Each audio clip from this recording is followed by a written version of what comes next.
The one who walks between worlds, the truth behind out-of-body experiences and the nature of reality.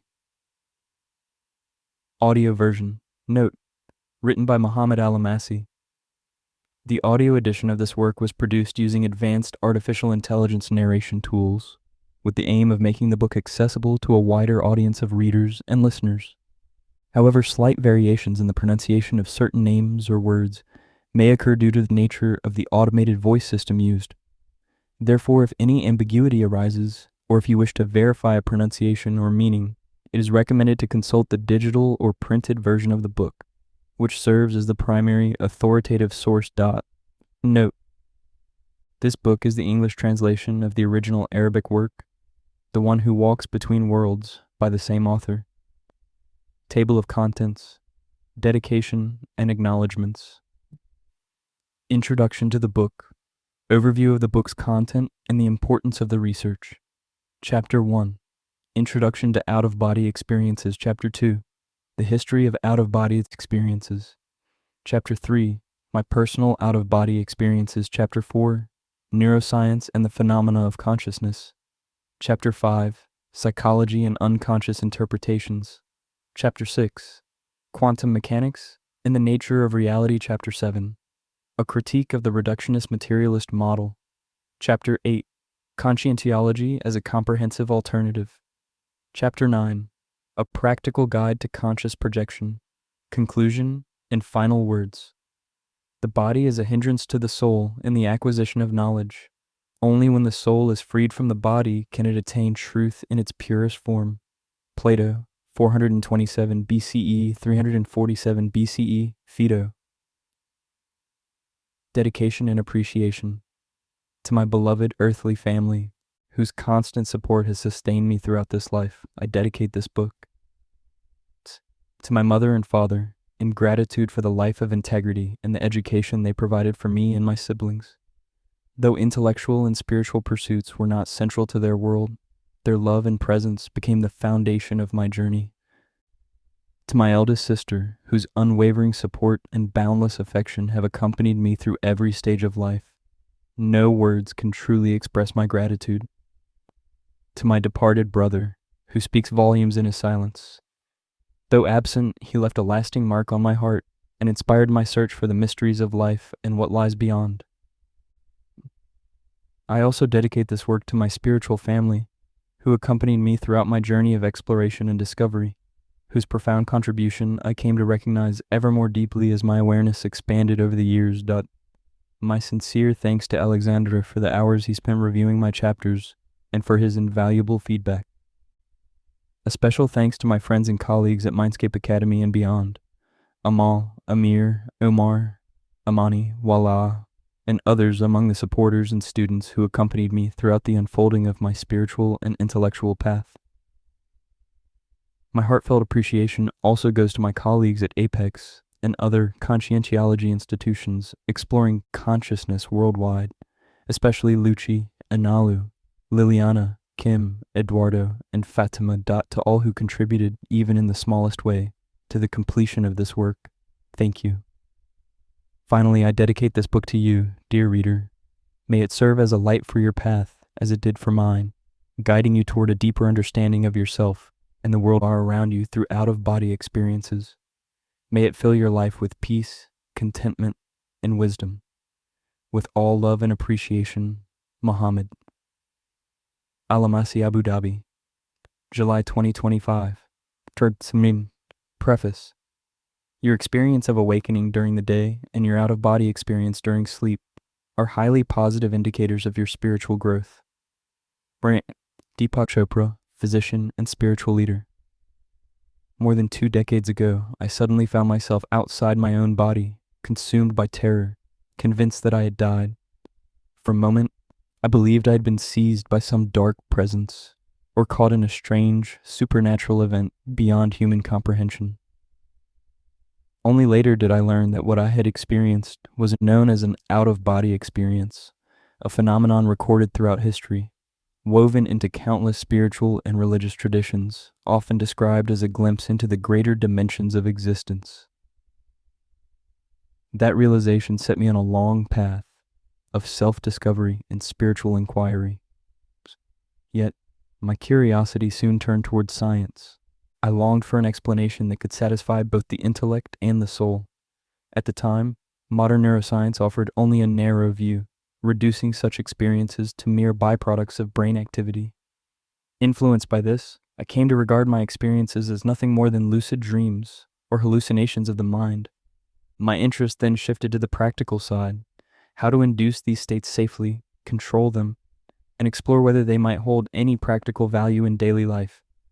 I believe their purpose went no further than that, like dreams that occasionally bring insight, ease our emotions, or spark creativity. As this pragmatic worldview took root, I gradually dismissed all spiritual or paranormal experiences as meaningless illusions. But that same mindset led me into a deep existential crisis, a growing emptiness, a loss of purpose, and the collapse of any sense of meaning beyond the material world. Everything began to change when I started encountering a series of extraordinary events during my out-of-body states, experiences that simply could not be explained by materialist science. That realization pushed me beyond the boundaries of conventional thought, into philosophy and the deeper questions of existence. There, I found that the reductionist model of science was far too limited to capture the essence of human experience. I turned toward broader perspectives, phenomenology, analytic idealism, and quantum models of consciousness, all suggesting that reality might be far more complex and interconnected than we imagine. After years of searching, I discovered Conscientiology and its consciential paradigm, founded by Dr. Waldo Vieira. This multidimensional science offered a coherent and encompassing vision of consciousness, revealing that human beings are not merely biological organisms, but conscious entities evolving through multiple lifetimes, continuing existence beyond death in a universe governed by intelligent and compassionate principles. This book tells the story of that journey, a 20-year exploration that took me from fear to understanding, from confusion to clarity, from fragmentation to wholeness. It traces my path through the stages of spiritual awakening, scientific skepticism, philosophical questioning, and finally the integrative perspective offered by Conscientiology. What you hold in your hands is the fruit of years of research, reflection, and direct experience. It is not meant to persuade, but to share, a bridge between the subjective and the objective, between lived experience and reasoned understanding. Through personal accounts and theoretical discussions, I invite you to reconsider what it means to be conscious, alive, and part of this vast multidimensional reality. So, dear reader, approach these pages with an open and questioning mind. You may not find all the answers here, but perhaps, like me, you will begin to see new horizons, new questions, and new possibilities for understanding yourself and the universe you inhabit. Inkikapri, with sincere regards, Muhammad Alamasi, researcher, writer, and explorer of consciousness and out-of-body experiences. Overview of the book's content and the importance of research. This book was born from a question that has haunted human thought for centuries, one that has guided my own search for truth. Are out-of-body experiences real? And if they are, what kind of reality do they reveal? This question transcends religion or personal belief. It concerns every person who seeks to understand the nature of consciousness, the boundaries of perception, and our relationship with dimensions that may lie beyond the physical. When I speak of the truth behind out-of-body experiences and the nature of reality, I do not mean an ultimate doctrine, but a continuing quest to discern what these experiences might truly disclose. The essential issue is not whether they feel real or evoke emotion, but whether they provide genuine access to a shared, non-material domain where consciousnesses interact, sometimes knowingly, sometimes unaware. The materialist worldview has often reduced such experiences to dreams or neurological disturbances. Yet after years of disciplined exploration, I became convinced that they point to something far greater, a vast, coherent, non-physical dimension that follows its own subtle laws. The striking similarity among reports from diverse cultures suggests they are not mere figments of imagination, but glimpses of an objective, though immaterial, order of existence. To study out-of-body experiences, then, is not to indulge in spiritual curiosity. It is to confront the deepest questions of human life. Who are we? Why are we here? Does consciousness survive death? What gives meaning to our existence? These questions cannot be solved by material science or personal mysticism alone. They require a synthesis of disciplines: science, philosophy, psychology, and direct inner inquiry. Out-of-body experiences, by their very nature, open a rare gateway through which consciousness can investigate itself and reality beyond matter. If we accept the reductionist view that such experiences are nothing more than brain-generated illusions, then we must also accept that the self itself is an illusion, destined to fade when the brain ceases to function. In that view, meaning, purpose, and morality become temporary social constructs, stripped of any enduring foundation. But if we acknowledge that consciousness can exist independently of the body, an entirely different vision of existence emerges. Life becomes part of a vast evolutionary continuum in which we, as multidimensional beings, grow through successive experiences before birth, during life, and beyond death. Within this vision, morality arises naturally from interconnection and mutual responsibility, rather than from imposed doctrine. Recognizing the authenticity of such phenomena widens the horizon of study to include clairvoyance, telepathy, near-death experiences, and past life memories, not as superstition, but as evidence of a broader reality that calls for rigorous investigation. Ethics, in this expanded context, can be seen as an evolving framework rooted in the growth of consciousness itself. Thus, the study of out-of-body experiences is inseparable from the timeless human search for truth and meaning. It offers one of the clearest keys to understanding who we are. Beings navigating multiple dimensions, seeking harmony between the inner and outer worlds. To explore this vast theme systematically, the book unfolds in 9 interconnected chapters, each building upon the last, mirroring my own evolution of thought and experience. Introduction to Out-of-Body Experiences defines the phenomenon, distinguishes it from related experiences, and establishes its scientific and spiritual context. The history of out-of-body experiences traces humanity's encounters with OBEs from ancient Egypt and India to modern times, revealing an enduring quest for transcendence. My personal out-of-body experiences shares first-hand accounts of conscious projection and their transformative impact. Neuroscience and the Phenomena of Consciousness examines brain-based explanations and their philosophical limits, confronting the hard problem of consciousness. Psychology and Unconscious Interpretations explores Jung's depth psychology and archetypal insights into OBEs as expressions of the deeper psyche. Quantum Mechanics and the Nature of Reality discusses how quantum principles challenge classical materialism and suggest a participatory universe where consciousness and matter interweave. A critique of the reductionist materialist model integrates findings across disciplines to expose the insufficiency of materialism and propose alternative metaphysical models. Conscientiology, as a comprehensive alternative, introduces Dr. Waldo Vieira's paradigm, placing consciousness at the center of existence. Wutang, a practical guide to conscious projection, offers essential preparatory steps for those who wish to experience OBEs consciously and safely. The book concludes with reflections on what these insights mean for human evolution and self-knowledge. Ultimately, this work does not claim to hold final answers. It is an invitation to observe, to question, and above all, to experience. If it stirs curiosity or expands the reader's sense of what is possible, it will have fulfilled its truest purpose. Important note: consciousness is one of the most elusive and debated concepts in both philosophy and science, with its definitions shifting according to the lens through which it is examined. Philosophers have regarded it as the essence of subjective experience, the inner light that makes perception and meaning possible, while psychologists have treated it as a state of awareness or cognitive focus. Neuroscientists, in turn, have sought to explain it as an emergent property of complex neural processes or informational organization. Yet despite these diverse approaches, such definitions often describe only the manifestations of consciousness, not its true nature. In this book, the term consciousness refers to our inner essence, the hidden core of being that feels, wills, and knows itself to exist. It is a source of intention, self-awareness, and mastery over our bodies, thoughts, emotions, and energies.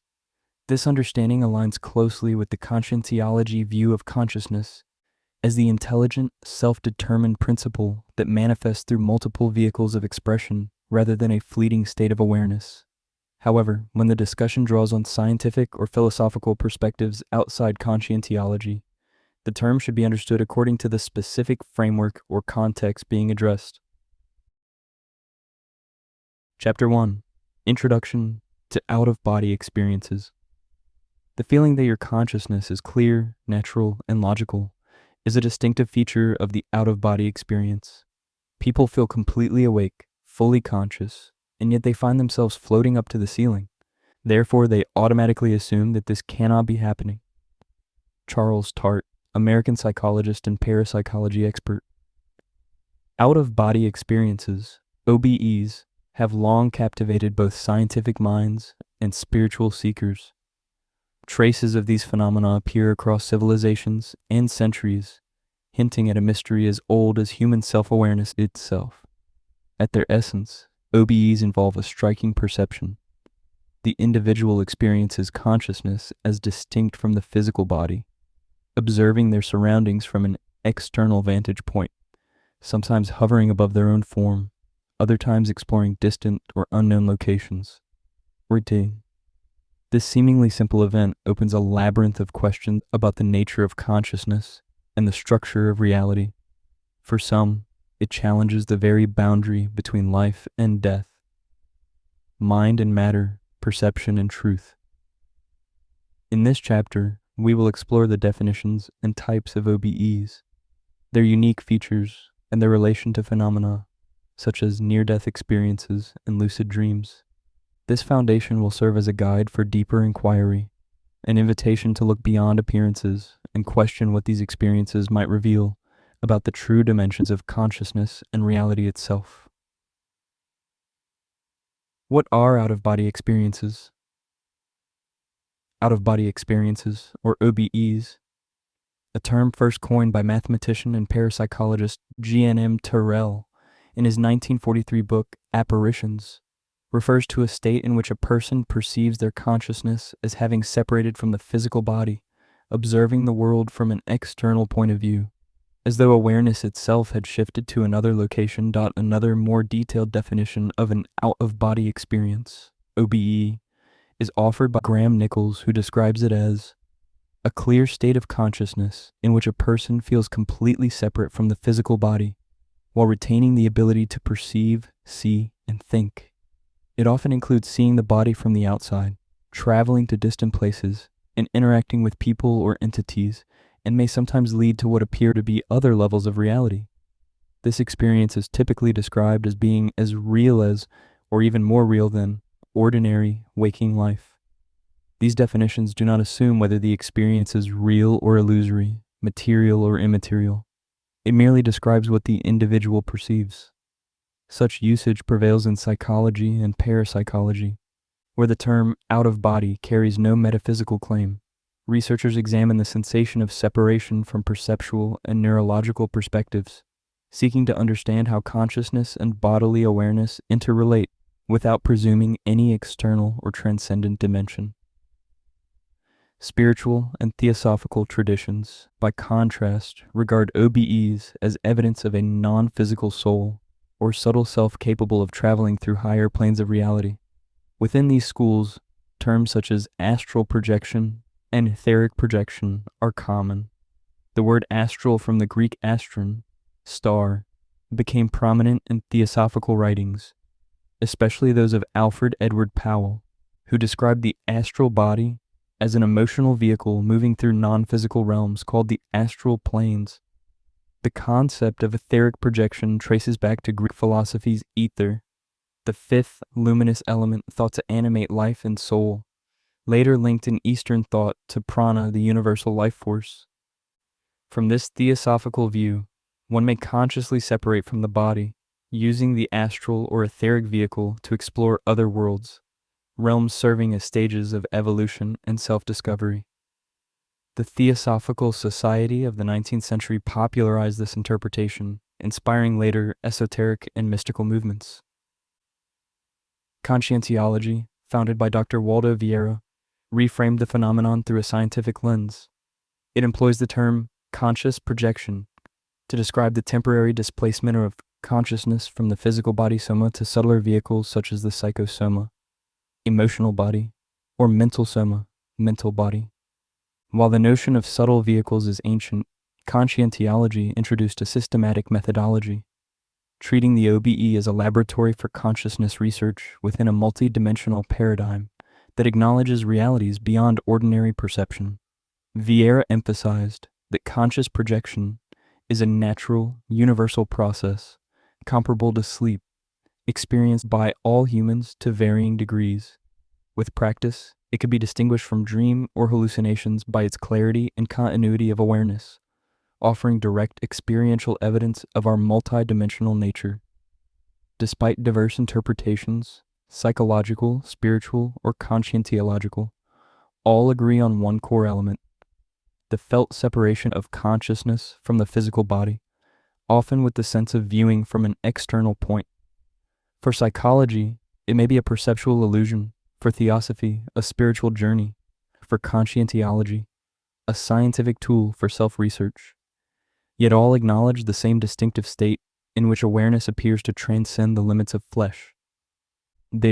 Thus, OBEs can be viewed as transcendental experiences, not only because they defy ordinary sensory boundaries, but because they expand consciousness beyond habitual limits. Within these states, time, space, and identity often shift or dissolve, offering a broader view of existence. For this reason, OBEs resonate deeply with near-death experiences, mystical visions, and telepathic phenomena, each capable of provoking profound inner transformation and reflection on the very nature of consciousness and reality. Types of out-of-body experiences. Classifying OBEs is no simple task, just as defining them precisely is not. Their complexity demands careful attention to the many variables that shape each experience. Drawing from research across multiple traditions, three principal criteria emerge for their classification: the cause of occurrence, the level of lucidity, and the type of non-physical body involved in the projection. An additional dimension introduced by Dr. Waldo Vieira, founder of Conscientiology. 1. By cause of occurrence. From this perspective, OBEs can be divided into three main categories: spontaneous, forced, or involuntary, and deliberate or intentional. Spontaneous OBEs are the most frequently reported. They arise without apparent cause or warning, often during the delicate threshold between sleep and wakefulness. In these moments, an individual may suddenly find themselves hovering above their body, perhaps near the ceiling or somewhere else in the room, before abruptly returning, startled by surprise or fear. Though brief, such episodes often leave a lasting imprint on memory and worldview. Forced or involuntary OBEs occur beyond the person's conscious control, typically in extreme or life-threatening conditions, such as near-death experiences, episodes of sleep paralysis, or certain medical and psychological states, including epilepsy, migraine, or the influence of drugs and hallucinogens. Despite their involuntary nature, these experiences frequently lead to profound shifts in one's perception of life, death, and existence. Deliberate or intentional OBEs, by contrast, are consciously cultivated. Practitioners employ various techniques to induce them. Methods ranging from conscious projection, also known as astral projection, lucid dreaming, meditation, and hypnosis, to energetic disciplines such as chakra activation and energy healing. Within Conscientiology, this category holds particular value for self-development, as it demonstrates a high degree of mental clarity and volitional control. Several spiritual paths, including forms of Tantra, mysticism, and shamanism, place strong emphasis on mastering altered states of consciousness, OBEs among them, as gateways to spiritual awakening. Still, it is essential to note that not every spiritual practice involves OBEs, and their occurrence alone neither guarantees nor replaces genuine spiritual evolution. 2. By level of lucidity. When viewed through the lens of awareness, OBEs can be grouped into 3 general levels. The fully lucid projection is the rarest and most valuable form. Here, the individual maintains continuous awareness from the moment of separation through the entire experience and return, able to observe events, interact consciously, and learn from them. The partially lucid projection involves fluctuating awareness. The person alternates between moments of clarity and confusion, sometimes perceiving with precision, at other times drifting into mental fog. Consequently, recollections upon return may range from fragmented and dreamlike to coherent and detailed. Because of this variability, it is the most common and complex category, encompassing a wide spectrum of consciousness states. The unconscious projection occurs when the individual is unaware during the experience itself, later recalling it only through vague emotions, symbolic dreams, or impressions upon waking. 3. By type of subtle body used, Dr. Vieira contributed a further refinement through his multivehicular model of consciousness, which recognizes several non-physical vehicles through which awareness can manifest. The psychosomatic projection unfolds through the emotional body, psychosoma. It is the most frequent form and may involve a broad emotional range, from gentle affection to elevated sentiments such as fraternity or universal love. The accompanying imagery may appear symbolic, yet often possesses a coherence surpassing ordinary dreams. The mental somatic projection occurs through the mental body mental soma, distinguished by remarkable clarity and the near absence of emotion. The experience is primarily cognitive, filled with insight, abstract reasoning, or philosophical contemplation. While strong emotions are absent, subtle sentiments may still arise, and imagery often takes on abstract or archetypal qualities. This form is exceedingly rare, typically experienced by individuals who have reached advanced stages of inner evolution. When these 3 dimensions, cause lucidity and vehicle, are considered together, it becomes clear that OBEs are not a single, uniform phenomenon, but a vast spectrum of experiences, each differing in origin, depth, and transformative potential. Some arise spontaneously, others are the fruit of disciplined training. Some unfold with radiant lucidity, others drift in dreamlike ambiguity. Yet all, in their diversity, reflect the extraordinary plasticity of consciousness and its capacity to transcend the physical form. Prevalence of out-of-body experiences. Determining how common OBEs truly are remains a challenge. Most available data come from questionnaire-based surveys, often lacking follow-up interviews or deeper verification of the respondents' accounts. Yet even with these limitations, the evidence suggests that OBEs are far from rare. Multiple studies indicate that at least 5% of the population has experienced an OBE or sensations closely resembling it. Other researchers estimate that 1 in 10 people will have such an experience spontaneously at some point in life. The most reliable findings come from surveys conducted with random samples of the general population, where 8 independent studies reported an average prevalence of approximately 9%. When the focus shifts to specific groups, such as university students or individuals interested in psychic or transcendental phenomena, the numbers rise sharply, ranging between 20% and 40%. This suggests that factors such as education, openness to inner exploration, and prior exposure to related concepts may influence both the likelihood of the experience and the willingness to report it. As for practitioners who deliberately cultivate the ability to project consciousness, estimating their numbers is even more difficult. OBEs are profoundly subjective, and there is no objective instrument capable of measuring or confirming one's skill with certainty. Nonetheless, Dr. Waldo Vieira offered a cautious approximation. Only about 1.2% of individuals could be considered conscious projectors, those capable of inducing the experience voluntarily and maintaining full lucidity throughout. In light of these findings, OBEs emerge not as anomalies reserved for a select few, but as relatively common human experiences, perhaps woven into the natural spectrum of consciousness itself, appearing spontaneously in some lives, cultivated deliberately in others, yet inviting wonder and inquiry in all. Characteristics and sensations. Although OBEs vary widely in content, intensity, and duration, and often involve personal dimensions that defy ordinary language, many share a recognizable set of features and sensations.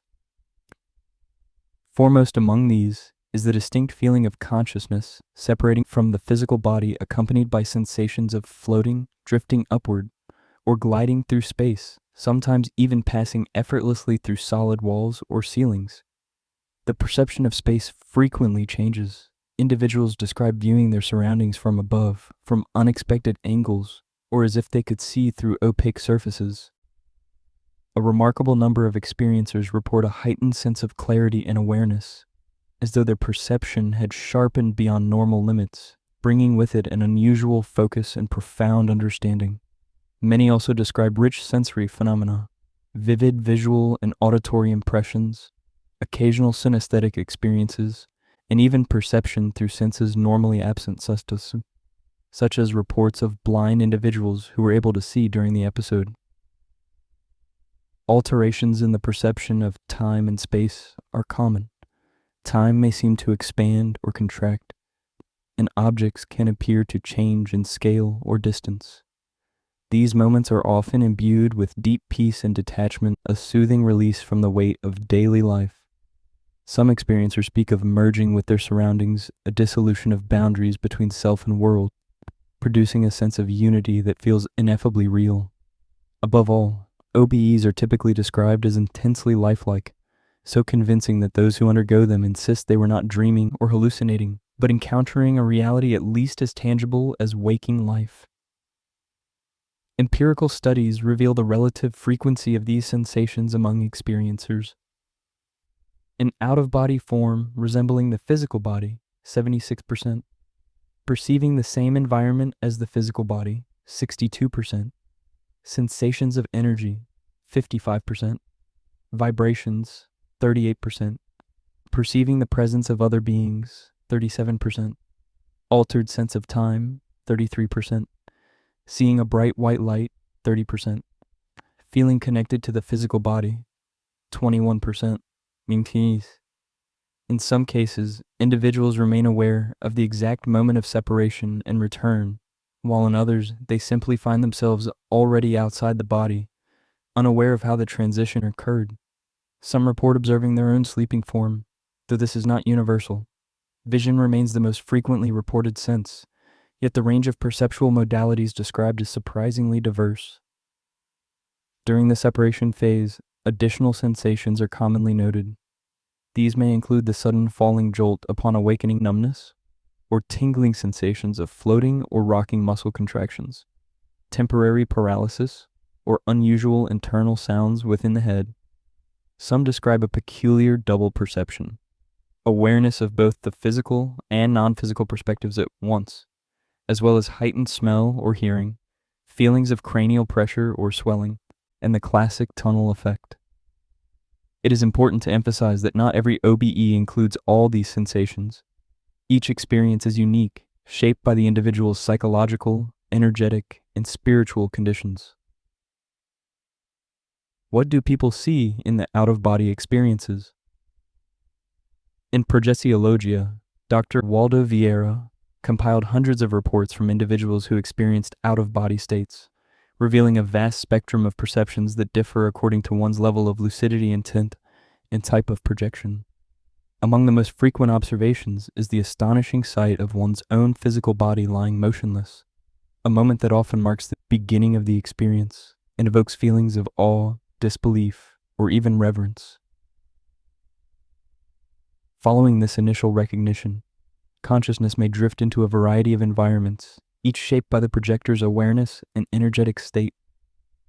Some find themselves in what appears to be a subtle, energetic duplicate of the physical world, a realm resembling familiar surroundings, but vibrating with greater luminosity and fluidity, known as the etheric duplicate.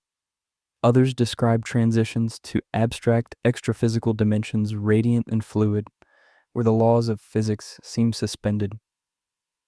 Vieira documented accounts of magnificent landscapes and cities of light characterized by architecture that defies terrestrial geometry. Forms that seem alive, translucent, or self-luminous. In these realms, projectors frequently encounter extraphysical beings, some wise and serene, acting as conscious helpers or guides, others still partially confused, caught in states of reduced lucidity or disorientation.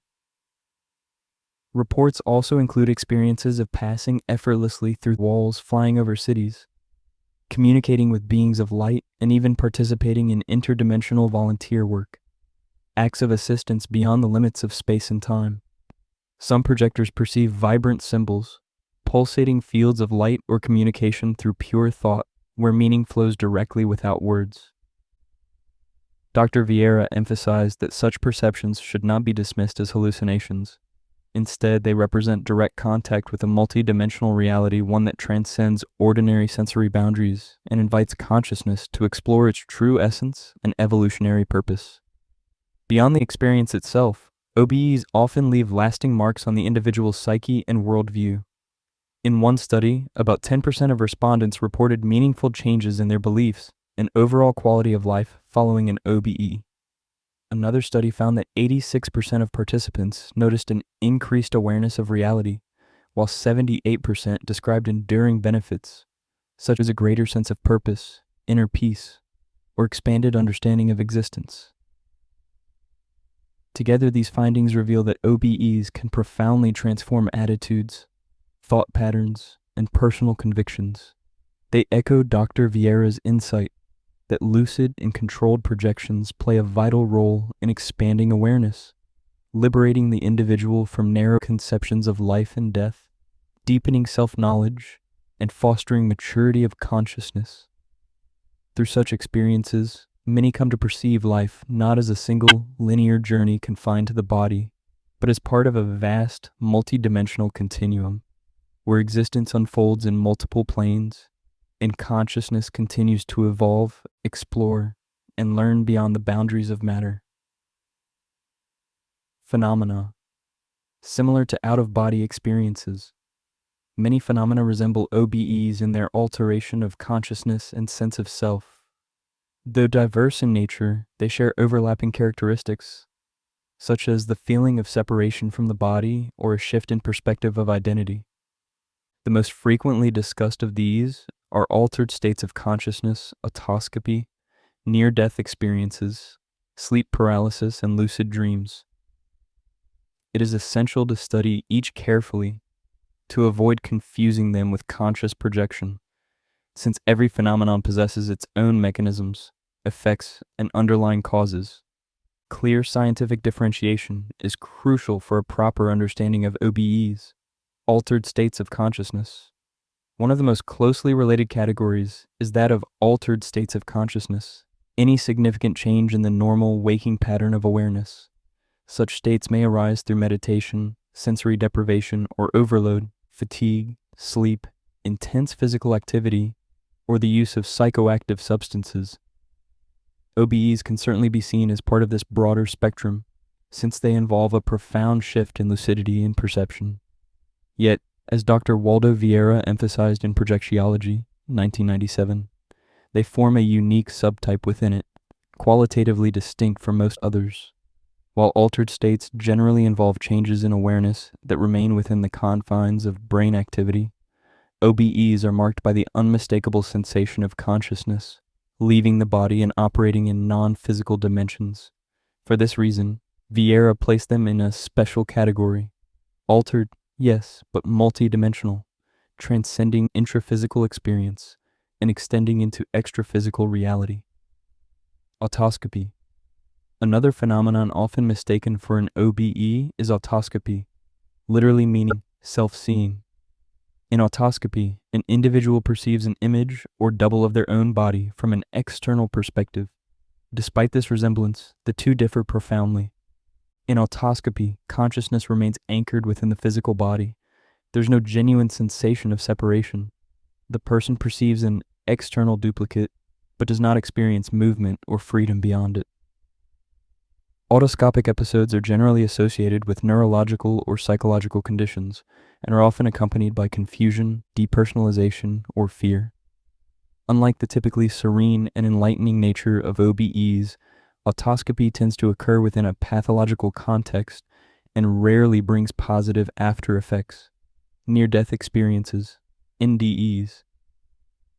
Many who undergo near-death experiences, NDEs, describe classic features of OBEs, floating above their physical form, observing resuscitation attempts, or witnessing distant scenes. This overlap often leads to the mistaken assumption that OBEs only occur during life-threatening situations. In reality, most OBEs happen in ordinary, non-pathological conditions unrelated to physical trauma or neurological crisis. The connection between NDEs and OBEs arises mainly because many early reports of OBEs came from clinical settings, where near-death events were observed and documented. While it is true that most NDEs include elements of OBE, the reverse is not necessarily the case. Many OBEs occur entirely independent of near-death states. Thus, the two may be viewed as related phenomena within the same continuum of consciousness experiences, sharing certain mechanisms, but differing in their context and depth. Sleep paralysis, Freudian. Sleep paralysis is another experience, sometimes confused with OBEs. It occurs when a person becomes temporarily unable to move or speak during the transition between sleep and wakefulness. Although brief, the episode can feel prolonged and deeply unsettling. Hallucinations are common, often accompanied by overwhelming fear. Chabru. This state typically results from disrupted sleep cycles and may be triggered by sleep deprivation, stress, medications, or specific health conditions. While sleep paralysis can be frightening, it is benign and treatable. Some individuals report spontaneous OBEs emerging from these episodes, feeling paralyzed and then sensing separation from the body. However, it is important to distinguish the two. Sleep paralysis is a physiological condition, whereas OBEs are experiences of conscious exploration. The helplessness and terror typical of paralysis contrast sharply with the lucidity, control, and serenity characteristic of true projections. At most, sleep paralysis can serve as a launching state for an OBE, but it is not one in itself. Dreams and lucid dreams, Sindin. Because some spontaneous OBEs occur with reduced or fluctuating awareness, they can superficially resemble dreams or lucid dreams, especially when recall is weak or fragmented.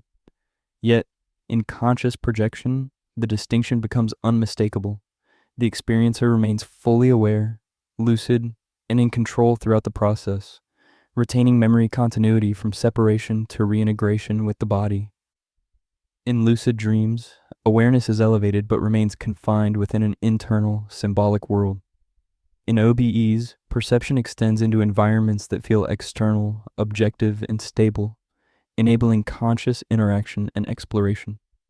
Thus, while spontaneous or partial OBEs may overlap with dreamlike states, the fully lucid projection represents an independent and empirically distinct phenomenon, requiring its own interpretive framework.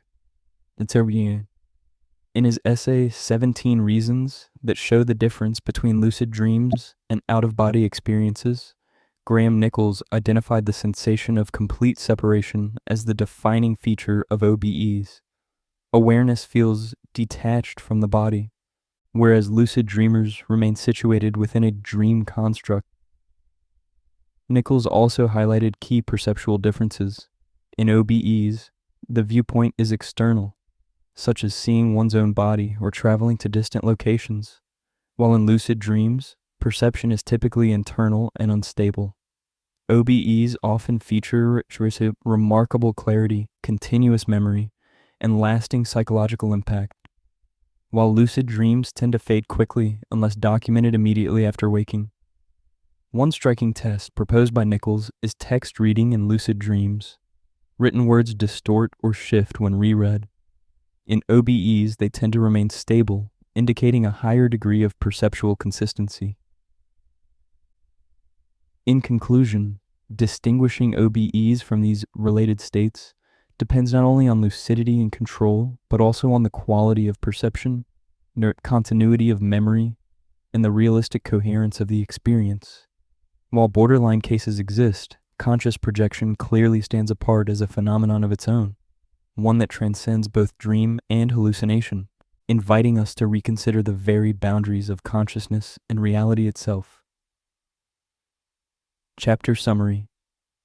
In this chapter, we have explored the fundamental dimensions of OBEs, their definition, main types, prevalence, characteristics, and the transformative after effects they may produce.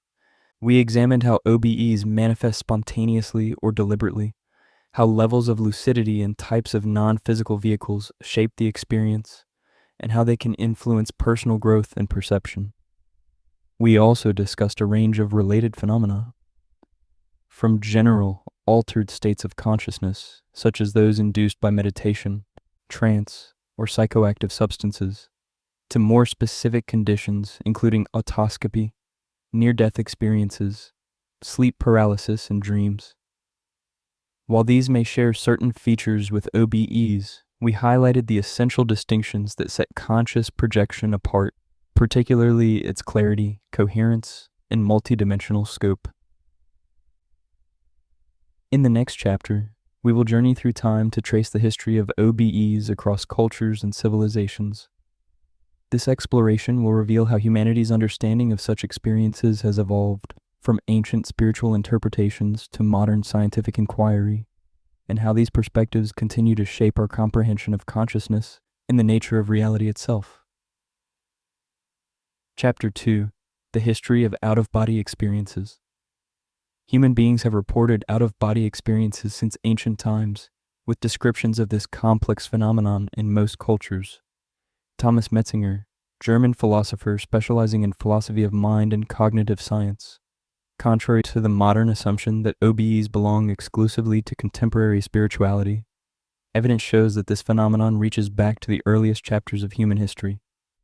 Across cultures, religions, and philosophies, records of such experiences appear again and again, woven into myths, symbols, shamanic rites, and sacred texts. From the dawn of prehistory to the rise of ancient civilizations, humanity has consistently expressed an awareness of the possibility of consciousness existing beyond the confines of the body. In a landmark cross-cultural study, Professor Dean Shields examined beliefs related to OBEs in over 70 non-Western societies. Astonishingly, he found that around 95% of these cultures maintain traditions acknowledging the temporary departure of the soul from the body and journeys to invisible worlds, despite vast differences in geography, language, and religion. This suggests that the notion of traveling beyond the body is not a modern fantasy, but a nearly universal feature of human experience, rooted in the symbolic imagination of our species since prehistoric times. Tracing the history of OBEs thus offers more than a historical account. It opens a window into humanity's evolving perception of consciousness. By observing how different civilizations understood and ritualized this phenomenon, we gain insight into the enduring dialogue between religion, culture, and science that continues to shape our understanding of the human spirit. Prehistoric era. Although prehistoric humanity left few written records, the traces they did leave, carved in stone and painted on cave walls, suggest a rich, inner life and an early fascination with altered states of consciousness. Scholars have long noted symbols in Paleolithic rock art that seem to portray experiences beyond ordinary perception. In cave paintings dating to the Middle Paleolithic, distorted human figures, elongated limbs, and hybrid creatures appear, forms that many researchers interpret as visual expressions of visionary or OBEs. Winged beings and human-animal hybrids, common in prehistoric art, may symbolize the soul or etheric double leaving the physical form. Across continents, indigenous oral traditions preserve similar motifs, the journey of the soul or crossing into the spirit world. These recurring myths point to a shared ancient intuition that reality extends beyond what is seen, and that consciousness can move between visible and invisible realms, Funerary practices provide further evidence.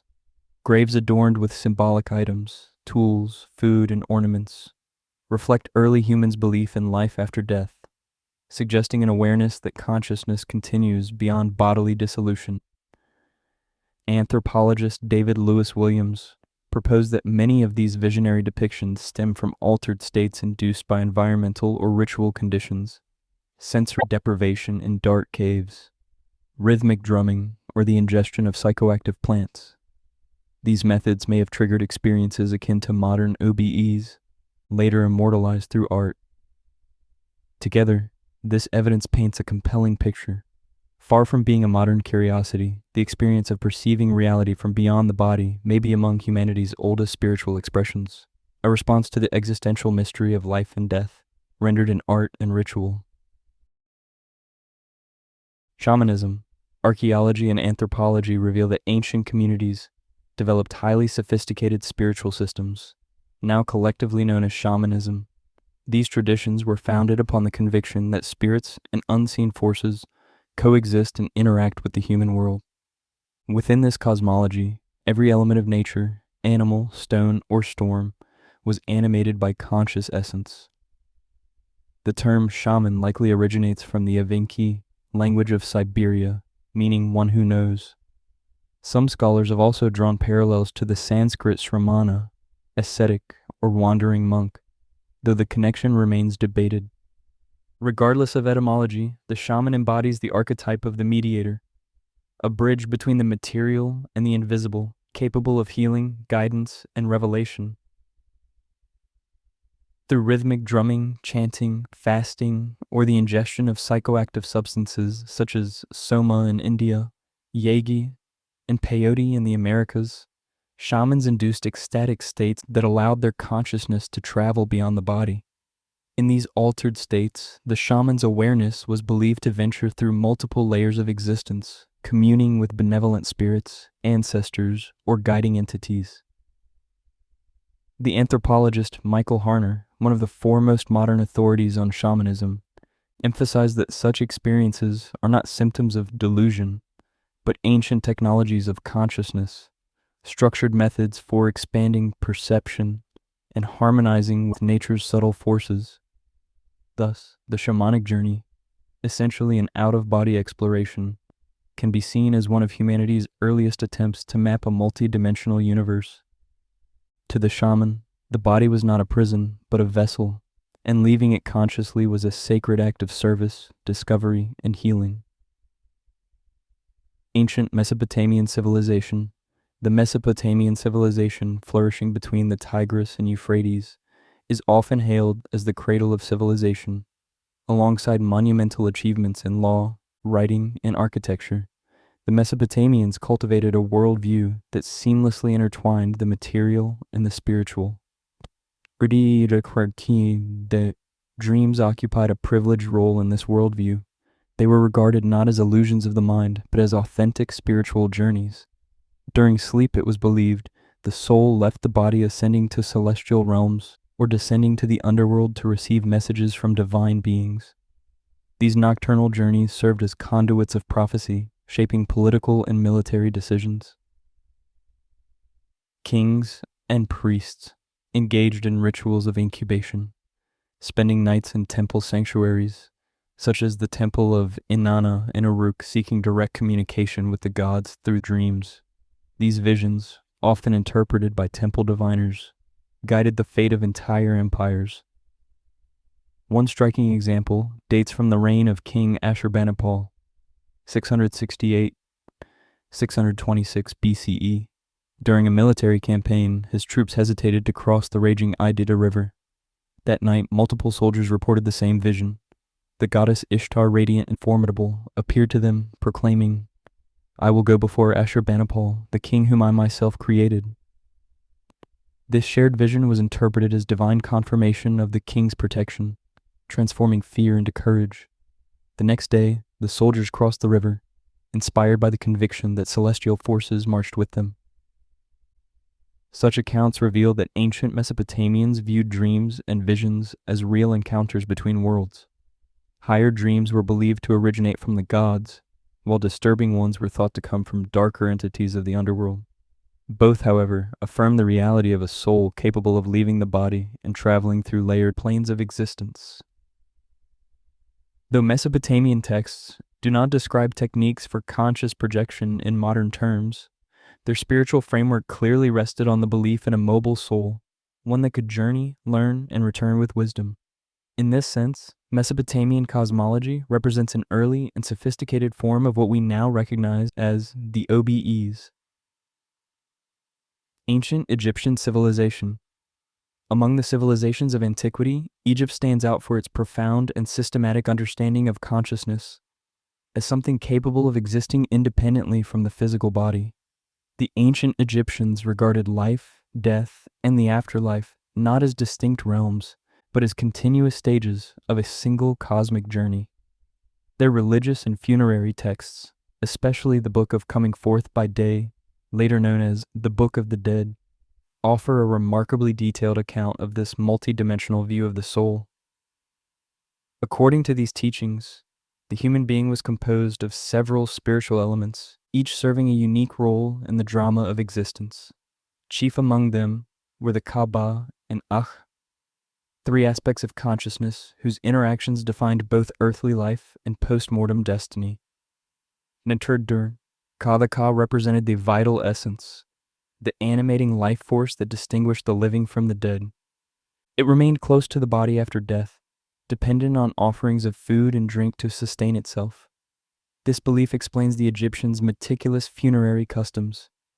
The practice of mummification aimed to preserve the body as a permanent dwelling for the Ka, ensuring continuity of life in the next world.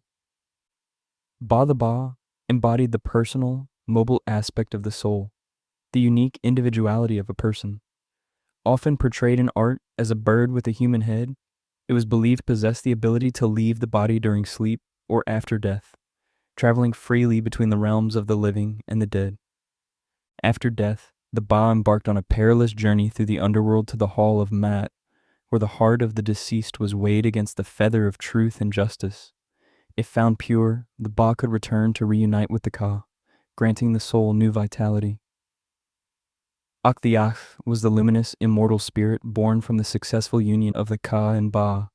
After judgment, this radiant being, fully awakened and transfigured, was believed capable of traversing the heavens, communicating with the gods, and even influencing the world of the living for healing or protection. Egyptians sometimes invocate benevolent Akh spirits through ritual offerings, acknowledging their power as guardians between realms. These ancient conceptions reveal a striking parallel to what we now describe as the OBEs, a conscious essence leaving its physical form to explore subtler planes of existence.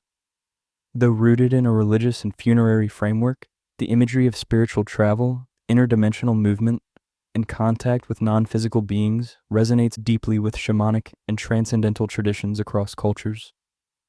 Such beliefs were not peripheral, but central to Egyptian civilization. Through art, architecture, and ritual, the Egyptians sought to guide consciousness beyond death's threshold, affirming their conviction that life, in its truest form, never ends. Ancient Greek civilization. In ancient Greece, the notion of consciousness existing beyond the limits of the body was deeply embedded in philosophy, religion, and art. Though the Greeks lacked a term equivalent to OBE, they used the word ecstasis, literally to stand outside oneself, to describe a state of transcendence or spiritual rapture in which the individual seemed to step beyond ordinary sensory perception. The mystery cults. Among the many expressions of this idea were mystery cults, exclusive religious communities devoted to providing their initiates with profound spiritual insight through ritual and transformation. Their purpose was not simply worship, but experiential knowledge, a direct encounter with the divine. The Eleusinian mysteries, inspired by the myth of Demeter and Persephone, centered on death, rebirth, and the eternal cycle of life. Many of Greece's greatest thinkers, Pythagoras, Plato, and Plutarch among them, participated in these secret rites, which profoundly influenced their reflections on the immortality and evolution of the soul. The Dionysian religion, devoted to Dionysus, god of wine, ecstasy, and divine madness, used rhythmic music, chanting, and ecstatic dance to break the boundaries of the self.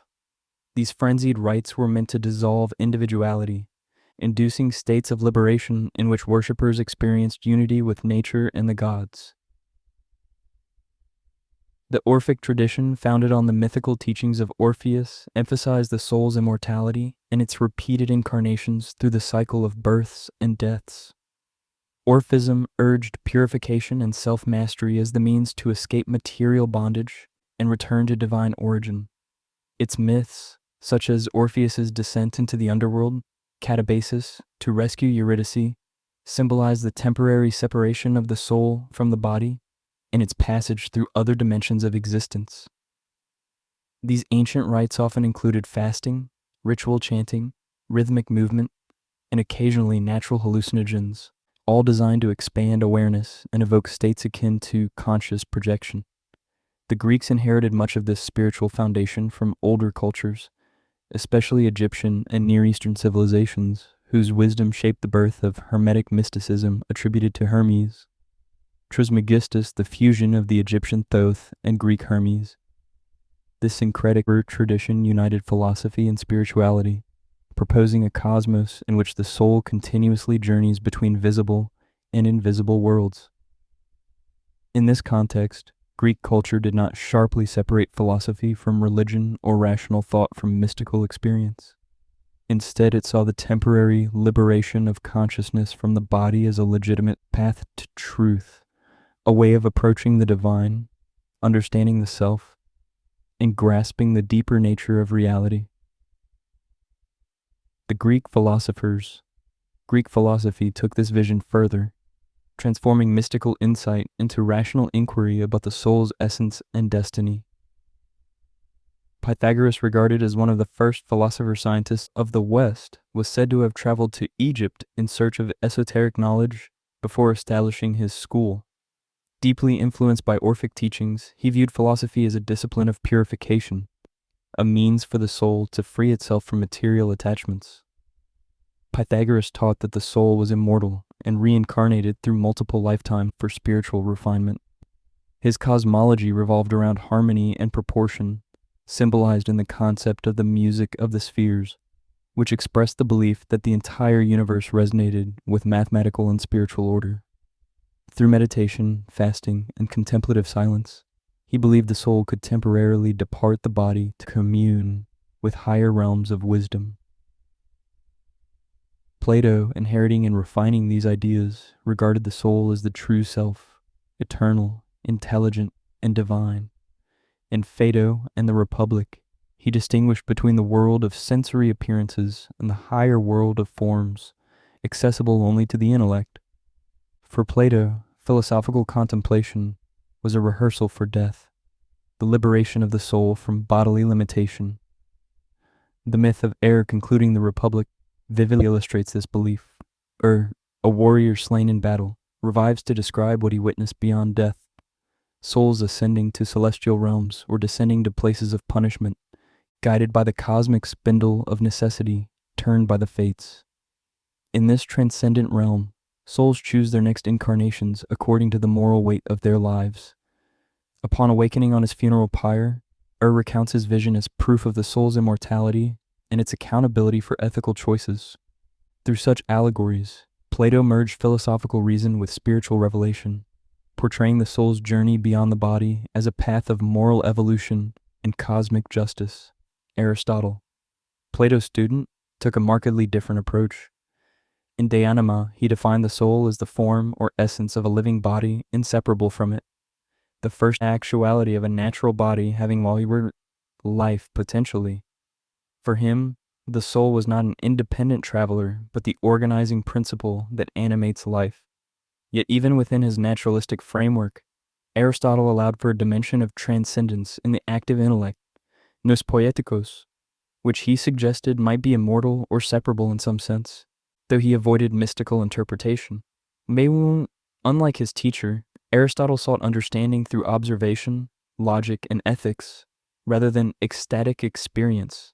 His philosophy grounded the study of the soul in empirical reality, yet still preserved an awe for the mysterious faculty of reason that seemed to connect humankind to the divine. Plutarch, philosopher and historian of the 1st and 2nd centuries CE, continued this exploration. In his Moralia, particularly in Divine Vengeance, he recounts the story of Aridaeus, a man who experiences a near-death vision and awakens transformed as Thespesius. In his journey, he crosses the river Lethe, witnesses realms of punishment and reward, and perceives the intricate order of the afterlife. Plutarch's cosmology divided the beyond into 3 domains: the Elysian fields for the virtuous, Tartarus for the wicked, and the Asphodel meadows as an intermediate realm, uniting mythic imagery with philosophical reflection on consciousness beyond the body. Plotinus, the founder of Neoplatonism, carried these ideas to their metaphysical peak. He envisioned the intelligible realm, the eternal source of all being, often called the One or the Absolute Good for Plotinus. The soul's highest aspiration was kenosis, union with the One, attained through profound contemplation and inner purification. Though he never explicitly described out-of-body travel, later interpreters equated his ecstatic experiences and teachings on transcendence with spiritual projection into higher dimensions of existence. Together, these thinkers reveal that the concept of the soul's temporary separation from the body was not marginal in Greek philosophy, but central to its deepest questions. It bridged rational inquiry and mystical vision, suggesting that true wisdom requires both intellectual clarity and direct spiritual experience. Greek myths and epics. Greek mythology and epic poetry mirrored this philosophy in vivid symbolic form. Myths often depicted gods, heroes, and mortals who transcended their bodily limits, expressing in poetic language what philosophers would later describe in abstract terms. In Homer's Odyssey, the goddess Athena frequently manifests by transforming her form or appearing simultaneously in multiple guises, an image of consciousness moving freely between bodies. Her interventions in the mortal world, guiding and protecting Odysseus, symbolize the projection of divine awareness into the material realm. In the Iliad, Achilles speaks of the gods' ability to send their souls out of their bodies to fly over the earth like birds, a metaphor of the soul's mobility and transcendence. Throughout the poem, the gods' movements between the human and divine realms express a fluid boundary between matter and spirit, echoing the belief that consciousness can traverse both worlds. Such imagery reveals that, for the Greeks, the possibility of dual existence, to live both in the physical and the unseen, was not a fantasy but a natural extension of their worldview. Whether through ritual ecstasy, philosophical reflection, or poetic myth, the ancient Greeks consistently affirmed a vision of the human being as a bridge between worlds, capable of glimpsing the eternal while still dwelling within the temporal. In the Indian tradition, although OBEs or conscious projection were not a formal focus of classical Hindu philosophy, their underlying principles are interwoven throughout many of its sacred texts and spiritual disciplines. References to the departure of the self, Atman, from the body and journeys through higher planes of existence appear in the Upanishads, the Tantras, and later yogic and Vedantic literature. These concepts arise within a broader framework of expanded states of consciousness cultivated through meditation, dhyana, yogic practice, and breath regulation, pranayama, and, in certain ancient rites, the ritual use of psychoactive substances to induce mystical insight. Indian tradition also preserves accounts of RSs and Siddhas, realized sages who, through mastery of the mind and subtle energies, experienced journeys beyond the physical body. Among these spiritual paths, yoga stands as one of the most ancient and comprehensive systems of self-realization known to humanity. Its roots extend deep into the pre-Vedic and Vedic periods, and while modern yoga is often interpreted as a form of physical exercise or relaxation, the classical discipline encompassed a complete science of consciousness. It sought to harmonize body, mind, and spirit, awakening in the practitioner an experiential awareness of unity with the cosmic consciousness, Brahman. The Yoga Sutras of Patanjali codified this system into a structured path of internal evolution, leading to higher states of awareness and ultimately to samadhi, the absorption of individual consciousness into the universal. According to yogic literature, the ultimate aim of these practices is not merely tranquility or health, but the awakening of spiritual powers, siddhis. Among them, the capacity for conscious separation from the body. The Hatha Yoga Pradipika and related texts describe how breath control, pranayama, meditative absorption, dhyana, and the awakening of Kundalini Sakti, the latent spiritual force coiled at the base of the spine, can raise consciousness through the energy centers, chakras. When this vital energy ascends, it brings profound expansion of perception and may produce experiences akin to temporary disengagement from the physical form. Koinim.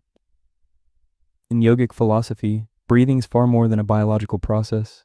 It is the conscious regulation of prana, the universal life force that animates both mind and matter.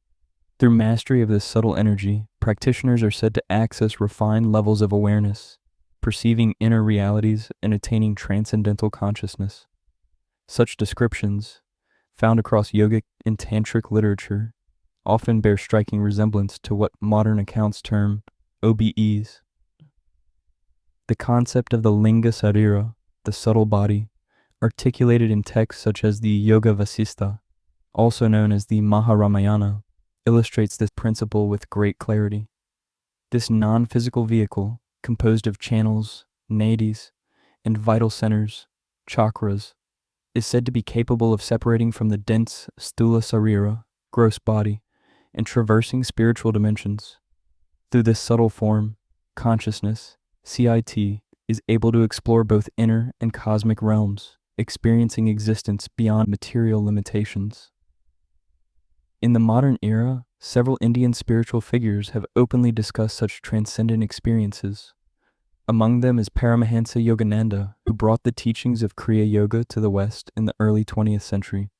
His seminal work, Autobiography of a Yogi, remains one of the most influential spiritual texts ever written, and includes accounts of advanced states of consciousness, some of which may be interpreted as experiences of conscious projection or out-of-body awareness. In Buddhism, within Tibetan Buddhism, the concept of Bardo offers one of the most detailed accounts of consciousness existing beyond the physical body. The term Bardo, literally intermediate state, refers to the transitional phase through which awareness passes between death and the next rebirth within the ongoing cycle of samsara. This doctrine is most comprehensively presented in the Bardo Thodol, known in the West as the Tibetan Book of the Dead, a 14th century text attributed to Padmasambhava and revealed by Karma Lingpa, based on far older oral traditions. It describes with remarkable clarity the successive stages through which consciousness progresses after death. The dissolution of sensory and bodily perception, the emergence of radiant lights and resonant sounds, and the appearance of visionary forms and deities. These experiences are said to mirror the individual's own mental tendencies and karmic imprints, determining whether the consciousness attains liberation moksha or re-enters the cycle of rebirth. Within this framework, the Bardo body is described as a luminous and subtle form, the vehicle of post-physical consciousness. Although free from material substance, it retains full awareness and mobility, capable of moving instantaneously through the power of intention. This subtle form is understood to be structured through the same energetic anatomy described in advanced yogic and tantric systems. Channels nadis, vital centers, chakras, and currents of life force, lung or prana that sustain awareness beyond biological life. The Bardo Thodol delineates three principal stages of transition. Chikai. Bardo, the Bardo of the moment of death in which the perception of the physical world dissolves, and the consciousness encounters the radiant clear light, Odgsal, the innate luminosity of pure awareness. Chonyid Bardo, the Bardo of the experiencing of reality, where the consciousness perceives peaceful and wrathful deities, symbolic manifestations of the mind's intrinsic clarity and its potential for liberation. Sidpa Bardo, the Bardo of becoming, characterized by the arising of karmic visions and mental forms that propel the consciousness toward a new rebirth. During these transitions, Tibetan monks or lamas traditionally recite passages from the Bardo Thodol beside the dying or recently deceased. This ritual serves as a spiritual guide, helping the consciousness recognize the luminous nature of its own mind and avoid attachment to fearful or deceptive visions that could bind it to further cycles of suffering. In this way, Tibetan Buddhism provides a comprehensive spiritual and philosophical framework for understanding post-physical consciousness, an experience comparable in some respects to conscious projection, while situating it firmly within the broader doctrine of death, rebirth, karma, and liberation from samsara, the realization of the mind's true nature. In Judaism, although OBEs are not a defined doctrine within traditional Jewish theology, the esoteric heritage of Judaism, particularly within Kabbalah, contains numerous descriptions and practices that bear striking resemblance to this phenomenon. One of the earliest mystical systems, known as Merkava mysticism, was inspired by the biblical vision of the prophet Ezekiel, who beheld the divine chariot surrounded by celestial beings. Rooted in this vision, early Jewish mystics developed rituals and meditative disciplines designed to achieve spiritual ascent into the heavenly realms. These ascents were described as experiences in which the soul transcends the limits of the physical body, closely paralleling what modern researchers might classify as out-of-body states. The pioneering scholar Gershom Scholem, a leading authority on Jewish mysticism, emphasized that Kabbalistic literature often refers to an astral or subtle body drawing direct parallels to the concept of consciousness separating from its physical form. Some Kabbalistic texts even describe autoscopic visions, experiences of perceiving one's own double or externalized self, closely echoing contemporary accounts of OBEs. In the 13th century, the Kabbalist Abraham Abulafia introduced a new form of meditative practice that blended chanting of divine names, rhythmic breathing, and deliberate head movements to induce elevated states of consciousness. His method aimed to open channels between the human and divine, allowing the practitioner to experience visionary encounters and heightened spiritual perception. For Abulafia, such states were not illusions, but bridges between the material and spiritual worlds, revealing the soul's nature and its intimate relationship with the divine. Later Jewish mystical traditions preserved similar practices, notably Hitbodedut, a form of solitary meditation and spontaneous prayer emphasizing deep inward reflection and emotional communion with God. Some scholars suggest that these methods could produce states of consciousness resembling OBEs, as the practitioner's awareness detaches from the ordinary sensory world. Betsud, in modern times, Kabbalistic experiences have attracted the attention of neuroscience and consciousness studies, giving rise to interdisciplinary interpretations. Works such as Kabbalah, a neurocognitive approach to mystical experiences, explore how meditative repetition and visualization might stimulate brain regions responsible for spatial awareness and bodily identity, creating sensations similar to those reported during OBEs. Within the Kabbalistic worldview, the soul is seen as eternally ascending, evolving through stages of purification and revelation. Mystical experiences, including those that resemble conscious projection, are milestones along this infinite path. Through sacred symbols, meditation, and the chanting of divine names, Kabbalists seek to expand awareness beyond the limits of the body, approaching divine wisdom and understanding the deeper purpose of existence. In this light, what might today be called an OBE was in Kabbalah, part of a sacred journey of union with the infinite, a way to glimpse the hidden architecture of creation and the soul's eternal progression toward God. In the Christian tradition, OBEs are not part of official Christian doctrine, yet the Christian scriptures and mystical writings contain numerous accounts that resonate with this phenomenon. Perhaps the most direct biblical reference appears in the second epistle to the Corinthians, where the Apostle Paul recounts a mysterious vision. I know a man in Christ who 14 years ago, Whether in the body I do not know, or out of the body I do not know. God knows. Was caught up to the third heaven. Was it in the body or apart from the body I do not know. But God knows. He was caught up to paradise and heard inexpressible things, things that no one is permitted to tell. 2 Corinthians 12, 2-4, NIV. This passage, widely interpreted as Paul's own testimony, suggests an experience of spiritual ascent and transcendence of the physical self, a journey to realms beyond ordinary human perception. Other passages of the Bible will also describe visions of spiritual transport or scenes from non-physical realms. Ezekiel 3:12, NIV. Then the Spirit lifted me up, and I heard behind me a loud rumbling sound, as the glory of the Lord rose from the place where it was standing. Revelation 1:10-11, NEV. On the Lord's day I was in the Spirit, and I heard behind me a loud voice like a trumpet, which said, "Write on a scroll what you see, and send it to the 7 churches." Revelation 4:1-2, NIV. After this I looked, and there before me was a door standing open in heaven. At once I was in the Spirit, and there before me was a throne in heaven with someone sitting on it. Revelation 17:3, NEV.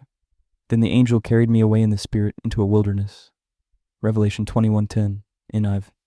And he carried me away in the Spirit to a mountain great and high, and showed me the holy city, Jerusalem. However, as ecclesiastical authority consolidated during the Middle Ages, discussion of such experiences declined. The institutional church, wary of uncontrolled mysticism, restricted these experiences to the realm of prophets and saints.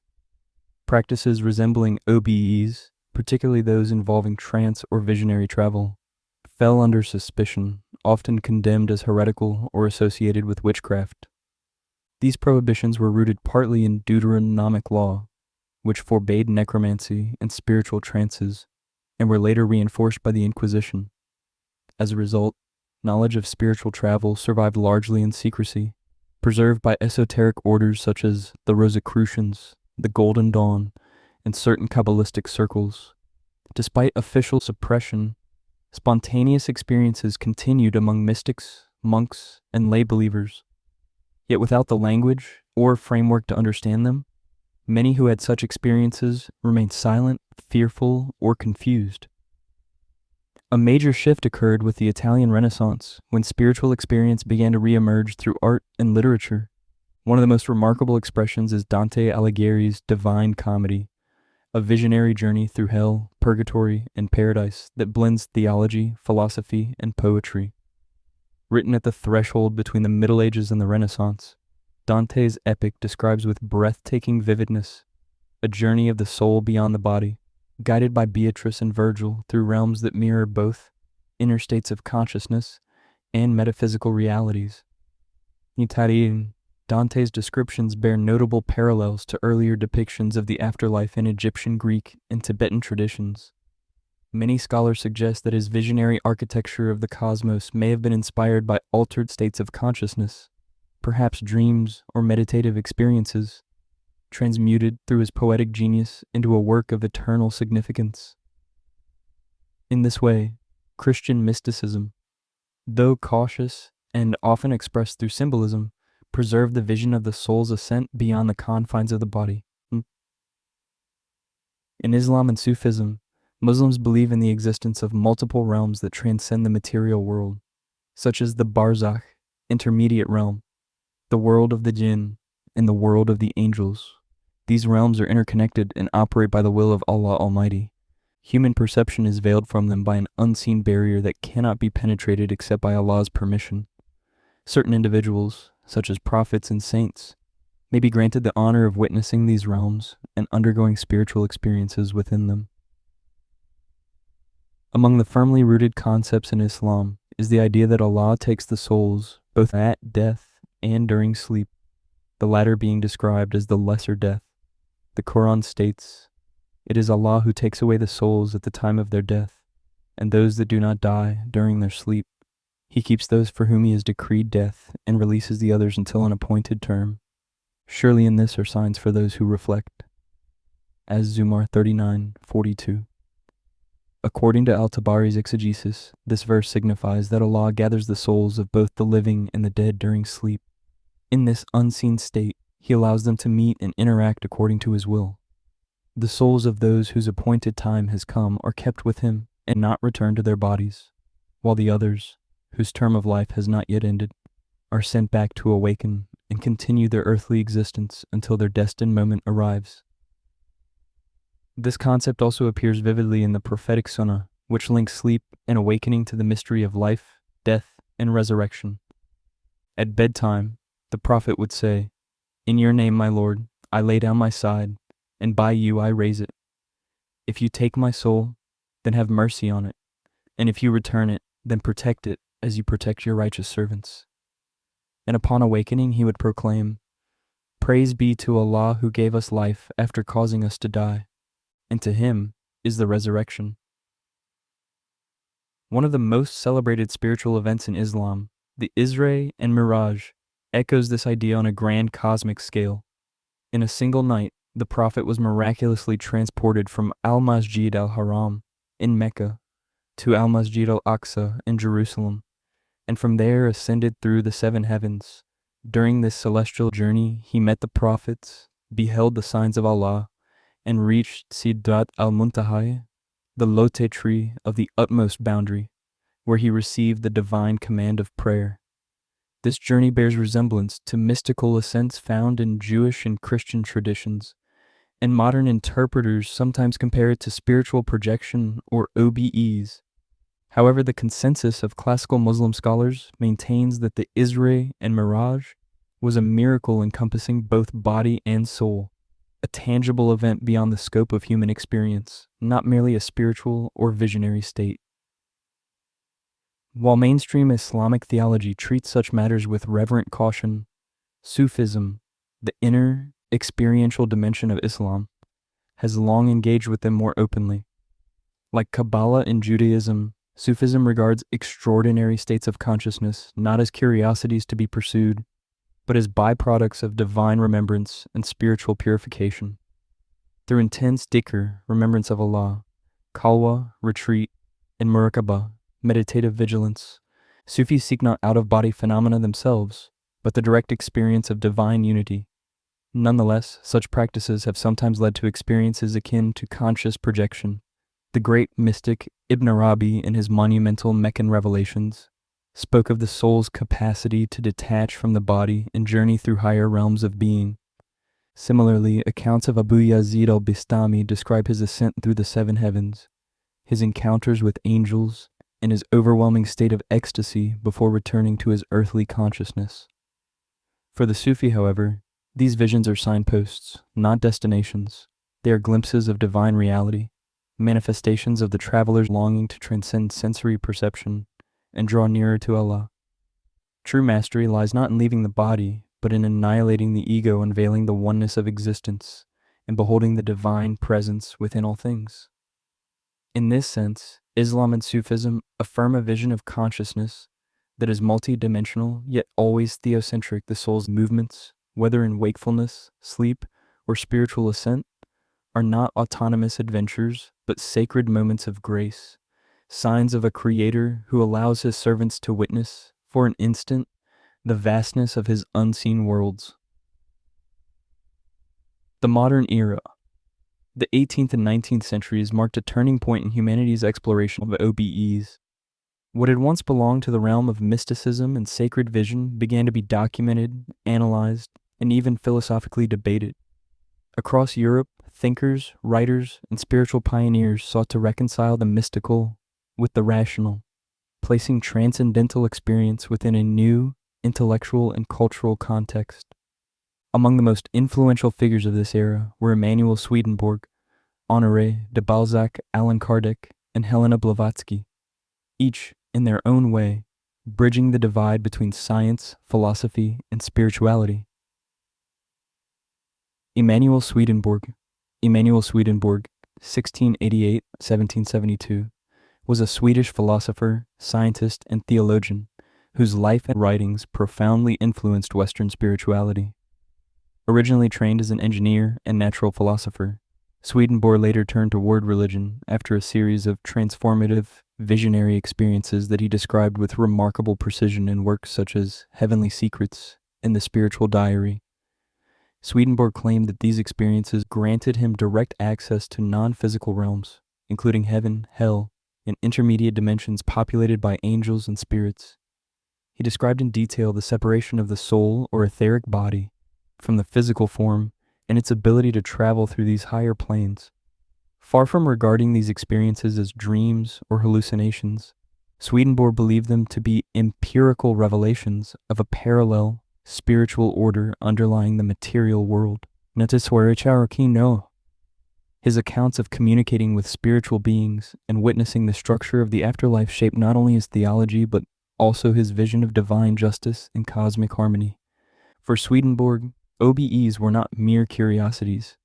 They were a method of divine instruction, allowing consciousness to perceive truths hidden from ordinary senses.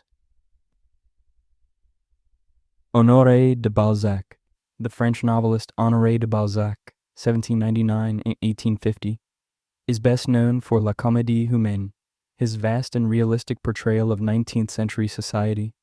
Yet behind his reputation as a literary realist lay a profound metaphysical curiosity. His short novel Louis Lambert stands apart from his other works as a meditation on the soul's transcendence of the body and the frontiers of human consciousness. The story follows a gifted young philosopher whose life is consumed by spiritual inquiry. From childhood, Louis experiences states of expanded awareness and visionary perception, episodes Balzac describes with astonishing psychological detail. The protagonist becomes convinced that thought and consciousness can exist independently of the body, a conviction that leads him to ecstatic, almost out-of-body states of being. Through Louis Lambert, Balzac used fiction as a vessel for philosophical exploration, suggesting that the human mind can pierce the veil of materiality and perceive the universe's inner architecture. Although he never employed the modern terminology of conscious projection, the novel's imagery, its lucid detachment, spiritual rapture, and entry into luminous dimensions, captures the very essence of the phenomenon. In this way, Balzac unintentionally became one of the earliest literary explorers of altered consciousness, transforming mystical experience into art. Allan Kardec, 1804-1869, the pen name of Hippolyte Léon Denisard Rivail, was a French educator and philosopher who gave systematic form to the burgeoning spiritualist movement of 19th century Europe. His work sought to blend moral philosophy with empirical observation of spiritual phenomena, emphasizing the continuity of consciousness beyond death. In The Spirit's Book, Part 2, Chapter 8, Emancipation of the Soul, Kardec directly addresses what we would now call OBEs. He writes, "During sleep, the spirit is partially freed from the body. When we sleep, the soul is more independent and can communicate with other spirits, either on earth or in other worlds." The Spirit's Book, 402. He explains that this emancipation allows the spirit to travel, perceive, and remember scenes that sometimes return as dreams or visions. This freedom of the soul may be complete or partial. In some individuals, it occurs even while awake. This is the phenomenon of somnambulism or clairvoyance. Ibid 425. 433. Kardec also notes, "When the body is asleep, the spirit enjoys a portion of its freedom. It can move, see, hear, and communicate more easily." In modern terms, these descriptions clearly match what researchers today call OBEs or conscious projections. Kardec regarded them as natural functions of the human spirit rather than hallucinations or pathologies. He saw such states as proof of the soul's independence from the physical body and evidence that consciousness could act beyond material limits. While the rationalist climate of the age of reason marginalized such studies, Kardec's synthesis of moral philosophy and spiritual observation endured, laying the groundwork for modern parapsychology. Helena Petrovna Blavatsky, 1831-1891, was among the most influential figures in 19th century esotericism and a central architect of the modern spiritual worldview. In 1875, she co-founded the Theosophical Society with the aim of reconciling Western science and philosophy with the ancient wisdom of the East. At the core of Blavatsky's teachings lies the doctrine of the septenary constitution of human nature, a system describing 7 interpenetrating principles or planes of existence, each corresponding to a different aspect or level of consciousness. Among these, the astral body, or linga sarira, functions as a subtle intermediary between the physical and non-physical realms, serving as the vehicle through which the consciousness may act or travel in dreams, trance, or deep meditation. Mitri. In The Secret Doctrine, Blavatsky presented this model not as speculative mysticism, but as a form of esoteric science, asserting that consciousness can extend beyond corporeal limitations. She described experiences of heightened lucidity and awareness, in which the soul, temporarily freed from the body, perceives other dimensions of existence. Such astral journeys, she wrote, enable access to higher knowledge transmitted by the masters or elder brothers' advanced intelligences guiding human spiritual evolution. Her accounts of luminous realms and radiant beings echo what contemporary literature might term lucid OBEs. Through her synthesis of Eastern mysticism, Western occultism, and metaphysical inquiry, Blavatsky introduced a vocabulary, astral body, subtle planes higher, consciousness that would shape both modern theosophy and the broader language of spiritual investigation for generations. Her influence extended well beyond esoteric circles, inspiring figures such as Annie Besant, Rudolf Steiner, and early pioneers of psychology and consciousness studies. The early 20th century. As the 19th century gave way to the 20th, Western thought underwent profound transformation. The rigid boundaries of mechanistic materialism began to soften, giving rise to new intellectual movements that blended science, philosophy, and spirituality. The world, newly electrified by industrial progress, was also awakening to deeper questions about the nature of mind and reality.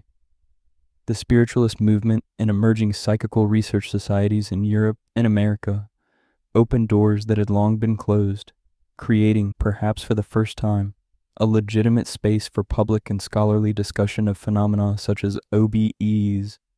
This period witnessed a remarkable increase in the documentation of OBEs within medical, psychological, and parapsychological literature. Testimonies from patients revived after clinical death, or from individuals who experienced separation during illness or sleep, began to attract attention, not only from mystics, but from scientists and physicians, intrigued by the mystery of consciousness itself. One of the earliest documented cases appeared in July 1894 in the Proceedings of the Society for Psychical Research. The report described an 1890 incident involving Dr. C.E.G. Simons who, while resting on a couch, felt an invisible pressure immobilizing him. Suddenly he perceived himself divided into 2 distinct entities, one lying inert, the other floating above, observing his own body while connected to it by a flexible cord. Throughout the episode, he remained lucid, hearing the piano his friend was playing, seeing every detail of the room, until, after several minutes, the 2 forms merged once again. The French physician Brière de Boismont also recorded strikingly similar testimonies. In one case, a woman who had fallen into a coma-like delirium was revived after being presumed dead. Upon awakening, she expressed disappointment, reproaching her rescuers for recalling her spirit from a state of indescribable peace and happiness. In another, a woman undergoing surgery following a severe pulmonary obstruction reported that her consciousness had risen above the operating table from where she saw and heard the doctors working on her body. She felt no pain, only serenity and the wish to remain in the radiant, tranquil realm she had entered. These reports inspired the British Society for Psychical Research, whose founder Frederick Myers viewed such phenomena as potential evidence for the survival of consciousness beyond physical death, an idea that would influence generations of thinkers. Around the same time, new concepts of consciousness began to emerge in scientific psychology. In 1913, Dutch psychiatrist Frederik van Eeden coined the term lucid dream to describe a state in which the dreamer becomes aware of dreaming, a discovery that would later intersect with the study of conscious projection. Decades later, this phenomenon was verified in laboratory experiments. Keith Hearn, 1975, and Stephen LaBerge, 1980s, recorded eye movement signals from lucid dreamers, confirming that self-awareness can persist within altered states of sleep. The 1920s brought a collaboration between Sylvan Muldoon, who began having OBEs at the age of 12, and Hereward Carrington, a renowned psychical investigator. Their 1929 work, The Projection of the Astral Body, classified around 100 cases according to their causes and characteristics. In 1951, they expanded their research in The Phenomena of Astral Projection, then the most comprehensive compendium of OBE cases ever published. Amid this growing interest, philosophers and psychologists sought to interpret the phenomenon in broader theoretical terms. Henri Bergson, in the 1930s, introduced his vitalist concept of the élan vital, the creative impulse of life that animates matter and propels evolution. To Bergson, human consciousness was not a mechanical byproduct of the brain, but a manifestation of this dynamic, transcendent force. Experiences that seemed to transcend the body, he argued, revealed brief openings through which the élan vital broke free from the confines of physical perception, allowing access to higher levels of awareness. In 1944, the Swiss psychiatrist Carl Gustav Jung offered one of the most notable first-hand OBE accounts from within the medical field. During a life-threatening illness, Jung experienced his consciousness leaving his body and floating above the hospital. In his memoir, Memories, Dreams, Reflections, he described the dual awareness of existing simultaneously in two realities, his physical body lying on the bed, and his consciousness perceiving from an expanded exterior vantage point.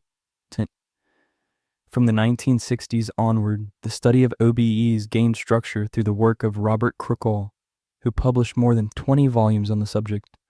His books compiled case studies, explored the afterlife, and examined psychic phenomena, proposing that all humans possess a superconscious mind responsible for telepathy, clairvoyance, and psychokinesis. Empirical research soon followed. In 1968, psychologist Celia Green conducted one of the earliest systematic studies, collecting reports from 400 individuals and classifying their experiences as perceptual anomalies or hallucinatory-like states, though she remained open to the possibility of extrasensory perception. In 1982, psychiatrist Stanley W. Twemlow carried out a more detailed investigation involving 339 individuals with OBE experiences and 81 without his questionnaires, examined sensations of separation, clarity of perception, control, and context, ranging from illness to deep relaxation. Results revealed immediate feelings of peace and curiosity, as well as long-term effects such as profound changes in belief about consciousness and life after death. By the close of the century, science turned its gaze to the brain itself. Neurologist Olaf Blanke and his colleagues identified the temporoparietal junction as a key area integrating multisensory information to create a coherent sense of bodily self-location. Their studies suggested that disturbances in this integration could produce out-of-body perceptions, linking, for the first time, the phenomenon to specific neural mechanisms. Yet even this neuroscientific explanation failed to exhaust the mystery, as will be demonstrated in Chapter 4. As research deepened, many scholars began to suspect that OBEs might represent a bridge between neural process and transcendent experience, pointing to dimensions of consciousness that cannot be confined to brain activity alone. Thus, by the dawn of the new millennium, the study of OBEs had evolved from anecdote to science, yet still retained its timeless allure, a doorway between the known and the ineffable, the material and the metaphysical. This, in turn, may serve as an invitation to reconsider the fundamental principles and assumptions underlying modern science, and perhaps to construct or adopt an alternative metaphysical framework, as we will explore in Chapters 7 and 8. The rise of modern explorers of consciousness. In the latter half of the 20th century, OBEs evolved from mystical anecdotes into a field of systematic exploration. A generation of pioneers bridged science, spirituality, and direct experience, revealing consciousness as a multidimensional phenomenon. Among the most influential were Robert Monroe, Ingo Swann, Waldo Vieira, William Buhlman, Thomas Campbell, and Robert Bruce. Robert Monroe, Robert Allen Monroe, 1915-1995, a pragmatic American businessman, underwent a spontaneous OBE in 1958 that transformed his life. He felt powerful vibrations and found himself floating above his body, a moment that sparked decades of research.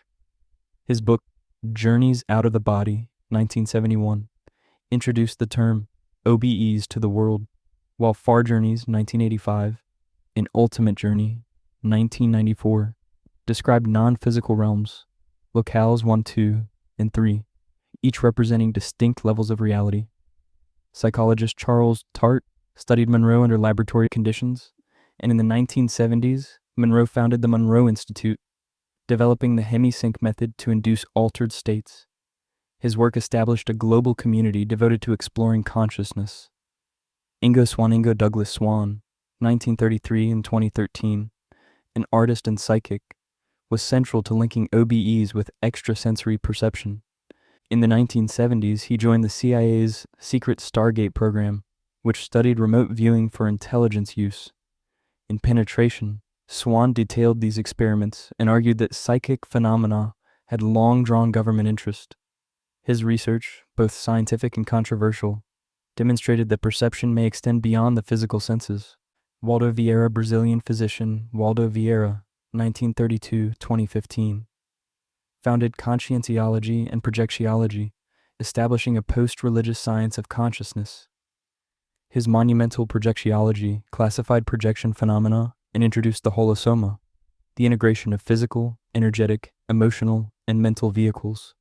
Through institutions such as IAPC and CAEC, Vieira built a research community in Foz do Iguaçu, Brazil, dedicated to studying consciousness through direct experimentation. His work redefined spiritual development as a disciplined, multidimensional science.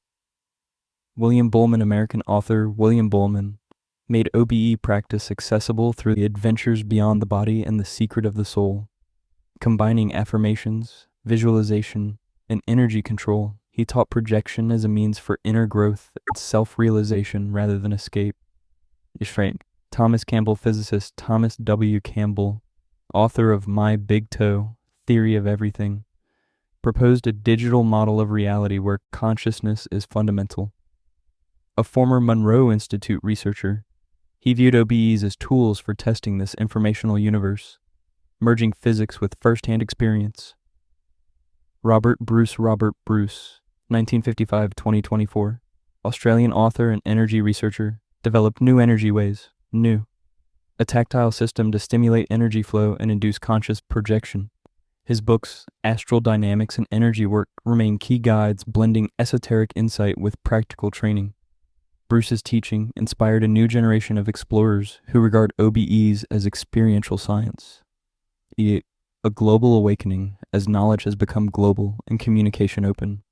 Practitioners of conscious projection now share their experiences freely, something once reserved for secret circles or passed quietly from teacher to student. The role of the private mentor has faded, giving way to a vast network of self-guided learning through books, courses, online communities, and research centers. Contemporary authors and researchers such as Jordan Finn, Nancy Trivellato, Sandy Gustus, Luis Minero, Kim McCall, Jürgen Ziewe, Bob Peterson, Ali Wiley, and others have expanded our understanding of the multidimensional nature of consciousness through their teaching, writing, and experimentation. Empowered by the internet and the democratization of information, thousands now study and practice conscious projection across the world, not as mere observers, but as explorers of reality beyond the physical.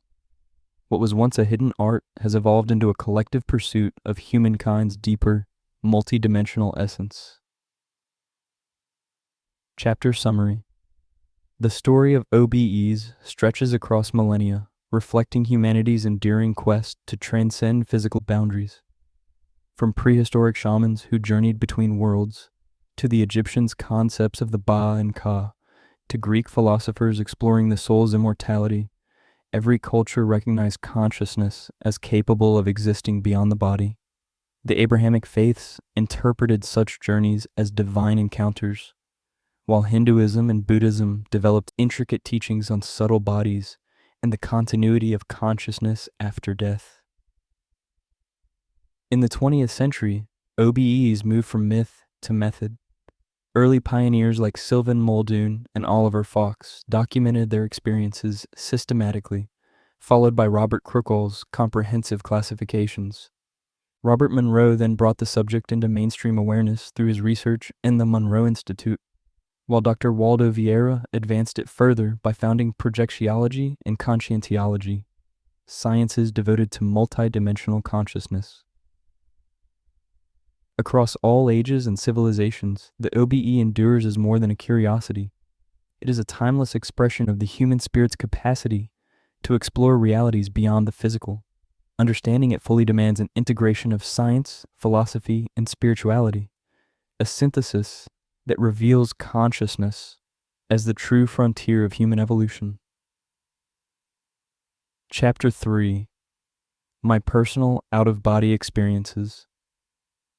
OBEs have shown me that the key to spiritual growth and development is to awaken to the truth of who we really are and to embody our transcendent nature. Robert A. Monroe, founder of the Monroe Institute and a pioneering author in the study of out-of-body experiences, naming before approaching the out-of-body phenomenon through scientific and philosophical lenses, I find it essential to first share my own journey with it, a series of events that shook the foundations of my worldview and transformed my understanding of self and reality. These experiences arrived unexpectedly, without warning or preparation, breaking through the fabric of daily life and unveiling dimensions I had never imagined existed. They carried both wonder and fear, as a paradoxical blend of freedom and uncertainty that left me awed and bewildered. And then, such journeys compelled me to confront the most fundamental questions. What is consciousness? What is life and death? What lies beyond the narrow boundaries of human perception? In this chapter, I recount my experiences exactly as they unfolded, without exaggeration or theoretical overlays, documenting the profound inner transformations that redefined how I perceive myself and existence itself. Each experience became an invitation to broaden awareness, to question the meaning of freedom, and to pursue answers to the timeless mysteries of being. Exploring my inner energy and center of awareness. My memories of the time preceding my first OBEs are faint, perhaps because I was not yet 10 years old. I kept no written records. That habit ended after a childhood embarrassment. One day my mother found and read my diary. Humiliated, I swore never to write again. Later I switched to digital notes, but those earliest moments remain preserved only in memory. Despite the blur of time, certain scenes remain vivid even after more than 20 years. They reveal that my first OBE was not a random event, but the natural culmination of various internal and external conditions, especially meditative and energetic practices I explored without fully understanding their consequences. Those intertwined circumstances quietly opened the doorway to an experience that would alter the course of my life. At the time, I suffered from chronic insomnia whose cause I could not identify.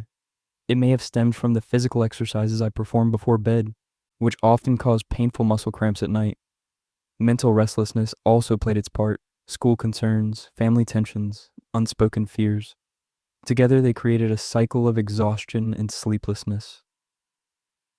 One night, while lying awake, I focused my gaze on a small spot on the ceiling. Gradually, my racing thoughts began to fade, replaced by an unfamiliar stillness. A deep calm settled over me. My perception sharpened. I felt my heart beat clearly, sensed the air flowing through my chest, heard distant sounds I'd never noticed before, cars outside, water running through pipes, my father's soft snoring from the living room. As I maintained this focus, new sensations arose, a faint ringing in my ears, a cool shiver, gentle tingling beneath the skin, subtle waves of energy coursing through my body like delicate electric currents. I opened my eyes and looked at my hands resting on my chest, only to find them surrounded by a faint halo of white light. Slowly raising them, I noticed that the more I concentrated, the brighter the glow became, as if my palms were moving through an invisible magnetic field. What began as another sleepless night transformed into a thrilling exploration of a mysterious inner force. Over the following weeks, I tried in vain to capture this light with my phone's low-quality camera. Eventually, I realized that what I was witnessing belonged to a subtle, energetic spectrum beyond physical detection. My curiosity led me to books describing similar phenomena known as chi, prana, or vital energy, a living current flowing through invisible pathways and gathering in energy centers called chakras, cultivable through meditation and relaxation. As I practiced, I noticed undeniable benefits. My insomnia vanished, my vitality increased, and my school performance improved remarkably. I became more articulate, more creative, and felt unusually lucid for my age. Reviewing old school reports today, I can trace the precise moment this change began. My grades, participation, and passion for reading all surged upward. I devoured books on self-development, NLP, parapsychology, and spirituality, far beyond what was expected for a child. I had discovered a hidden reservoir of strength, a treasure of consciousness within. Deep inside, a quiet conviction grew that my life carried a special purpose. Yet the transformation came with isolation. My interests set me apart from my peers. While they played games, I pondered the mysteries of the unseen. That difference often led to ridicule and bullying, but it also shaped resilience and introspection. Through persistent practice, I developed an intimate connection with what I called my center of awareness, an inner focal point of perception that seemed to shift throughout my body. Sometimes it resided in my head, at other times in my hands or feet. With training, I could move it at will, directing energy and attention wherever I wished. These exercises refined my sensitivity and control over subtle vibrations, ushering in deep tranquility. Still, the real turning point arrived with my first encounter with sleep paralysis, a frightening initiation that would ultimately free me from old fears and ignite a new phase in my journey of consciousness. Sleep paralysis, breaking the barrier of fear and liberation from old beliefs. One night, after my usual routine of meditation and energy work, I lay down expecting easy rest. Instead, I woke paralyzed, utterly unable to move, as if bound by invisible chains. A deafening buzz filled my ears. Panic surged. I sensed a dense presence in the room, moving closer until it collided violently with me. I felt as though a foreign being were trying to enter my body. A crushing pressure spread across my chest. Breathing became difficult.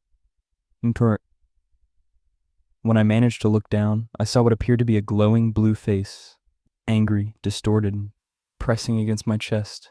The encounter lasted perhaps 2 minutes, but it left me trembling in terror. At the time, I naturally linked the event to my spiritual exercises. Raised in an Islamic environment, I turned to familiar explanations. Al-Jathum, a demonic entity said to sit upon the sleeper's chest. I found an old book in my father's library about exorcism and sorcery and followed its prescribed rituals, convinced that I was possessed. My fear deepened after watching online exorcism videos. I became certain my turn would come. For nearly a month, I lived under that shadow until one evening I stumbled upon a scientific documentary about sleep paralysis. It described the condition as a normal neurological state during REM sleep, when the brain inhibits motor activity to prevent acting out dreams. If consciousness returns prematurely, the person wakes paralyzed. The resulting mismatch between wakefulness and paralysis triggers terror and vivid hallucinations, shaped by cultural expectations. Slow breathing feels like a suffocating weight, immobility like a restraining force. Fear amplifies imagery into monsters or demons. Understanding this changed everything. The Jathum was not an external spirit, but a misinterpreted physiological event. Similar myths existed worldwide. In Italy, Pandafece in South Africa, Segatelelo and the Tokoloshe. In Turkey, Karabasan in Japan, Kanashibari, bound with ropes. And in America, alien abduction stories. Every culture painted the same experience in its own symbolic colors. Once I grasped the scientific explanation and adjusted my sleep habits, the attacks vanished completely. More importantly, the experience marked a turning point in my intellectual and spiritual evolution. It freed me from superstition and fear, teaching me that the path to truth lies in inquiry and critical thinking, not dogma.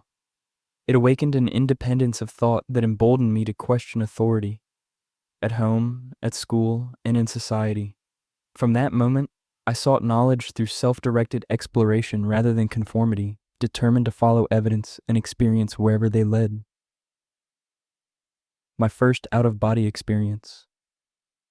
After overcoming my fear of sleep paralysis, I returned to meditation and energy work with renewed focus.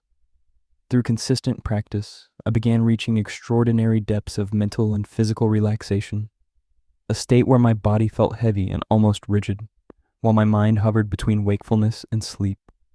Images and scenes would emerge and gradually take form until I became completely immersed within them. During this phase, I developed 2 visualization methods that helped me reach deeper awareness. The first I called heavenly meditation. I would picture myself walking slowly along a quiet shore, then gently entering the sea, swimming until I reached a depth that allowed me to lie on my back upon the surface of the water. Gazing up at the vast sky, its bright stars and drifting clouds, I would feel an exquisite sense of floating. As the relaxation deepened, soft vibrations appeared, which I imagined as gentle waves lifting and lowering my body. The sensation became so strong it felt utterly real, as though I were weightless, truly suspended upon the water. The second method I called the swing technique. I imagined my bed fixed atop a great swing moving slowly back and forth. When the swing moved forward, I felt light and buoyant. When it moved back, I sensed a brief heaviness, as if momentum pressed my body into the bed. The rhythmic motion, accompanied by the imagined breeze of a serene garden, led to a profound tranquility that carried me easily into sleep. With continued practice of these visualizations and energy techniques, distinctive sensations began to recur: vibrations, spinning, ringing in the ears, and unmistakable feelings of floating or falling, often accompanied by a racing heartbeat. I accepted these calmly, viewing them as natural expressions of my inner energy. When they grew too intense, I would open my eyes, move slightly, and fall asleep again, always awakening refreshed, centered, and clear-minded. Then one night, I decided to push further. I wanted to know what would happen if I endured the sensations without breaking the state. As the vibrations peaked, I remained calm. Suddenly everything stopped, no sound, no movement. For an instant, I thought I had awakened, but when I opened my eyes, all I saw was a vast whiteness. Slowly shapes appeared, tiny repeating patterns I recognized as the ceiling. My face was only inches from it. A wave of dread washed over me when I looked down and saw my body lying motionless on the bed. The thought flashed through my mind: have I died? In that instant of fear, I was pulled back into my body and opened my eyes. Everything was normal again, but awe and disbelief flooded through me for minutes afterward. Despite the initial fright, this was no dream. My awareness had remained lucid and continuous throughout. The experience profoundly challenged my understanding of consciousness and revealed possibilities I'd never imagined. Discovering astral dynamics and Robert Bruce. After my first conscious OBE, I felt compelled to pause, to understand what had truly happened. Driven by the need for clarity and objectivity, I began searching for scientific and methodological explanations, deliberately avoiding religious or mystical interpretations. My earlier encounter with sleep paralysis al-Jathum had already taught me the importance of a critical, evidence-based approach. At first, I faced frustration. Most books I found were either dogmatic or confined to specific spiritual sects. None satisfied my need for rational understanding. Turning to the internet, I eventually discovered the works of Australian researcher Robert Bruce, particularly his seminal book Astral Dynamics. His practical, experience-centered approach captivated me. He emphasized experimentation and personal verification over philosophy, Eastern jargon, or blind belief. It was precisely what I had been searching for: a grounded method for exploring the out-of-body state consciously and safely. Determined to absorb his teachings, I obtained the book and decided to translate it into Arabic. Though my English at the time was limited, it was a daunting task. Armed only with a paper dictionary, I translated each page word by word. The effort took nearly 2 years of steady work. During that period, I read and reread the text countless times, refining my understanding as my language skills and insight deepened. According to Bruce's model, an OBE does not involve the literal departure of consciousness from the body. Instead, consciousness is duplicated into an energetic counterpart, an etheric double, that carries memory and identity. This duplicate, linked to the physical body through an energetic connection known as the silver cord, is what travels during the experience. When it returns, its impressions merge with physical awareness, allowing the experiencer to recall events as though they had physically occurred. This model explains how OBEs may happen even while the body is semi-conscious, and why memory clarity varies upon return. Whether or not this model is objectively accurate, it brought comfort. It suggested that the true essence of consciousness, the real you, never leaves unprotected. Only its energetic expression ventures outward, returning with insights and impressions. This understanding dissolved the common beginner's fear of leaving the body unguarded, a fear I myself once held. Bruce also introduced a tactile energy system called New Energy Ways. Based on tactile imaging, it uses imagined physical sensations, such as brushing, stroking, or moving energy balls through the limbs, to stimulate energetic pathways and chakras. This practice strengthens one's energy system and enhances the ability to project consciously, maintaining lucidity and control throughout the process. His most renowned exercise, the rope technique, involves visualizing oneself climbing an invisible rope suspended above, which triggers separation of the etheric body.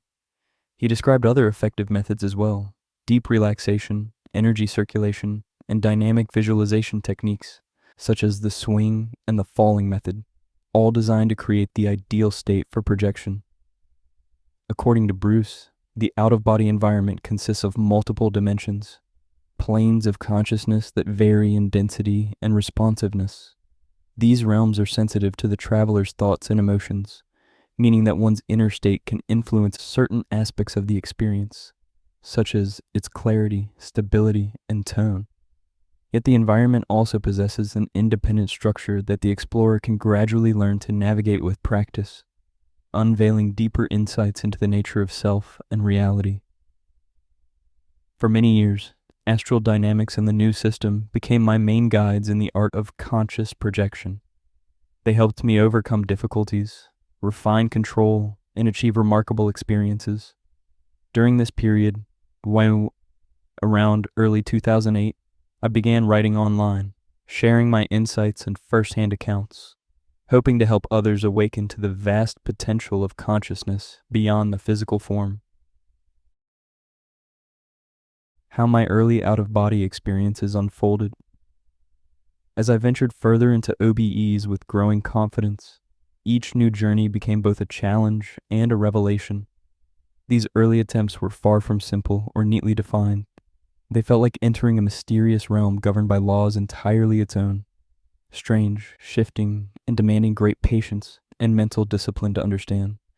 In the first moments of separation, the environment around me appeared utterly chaotic, like being trapped inside a book whose pages flipped at tremendous speed, spilling out random images and fragments of sound.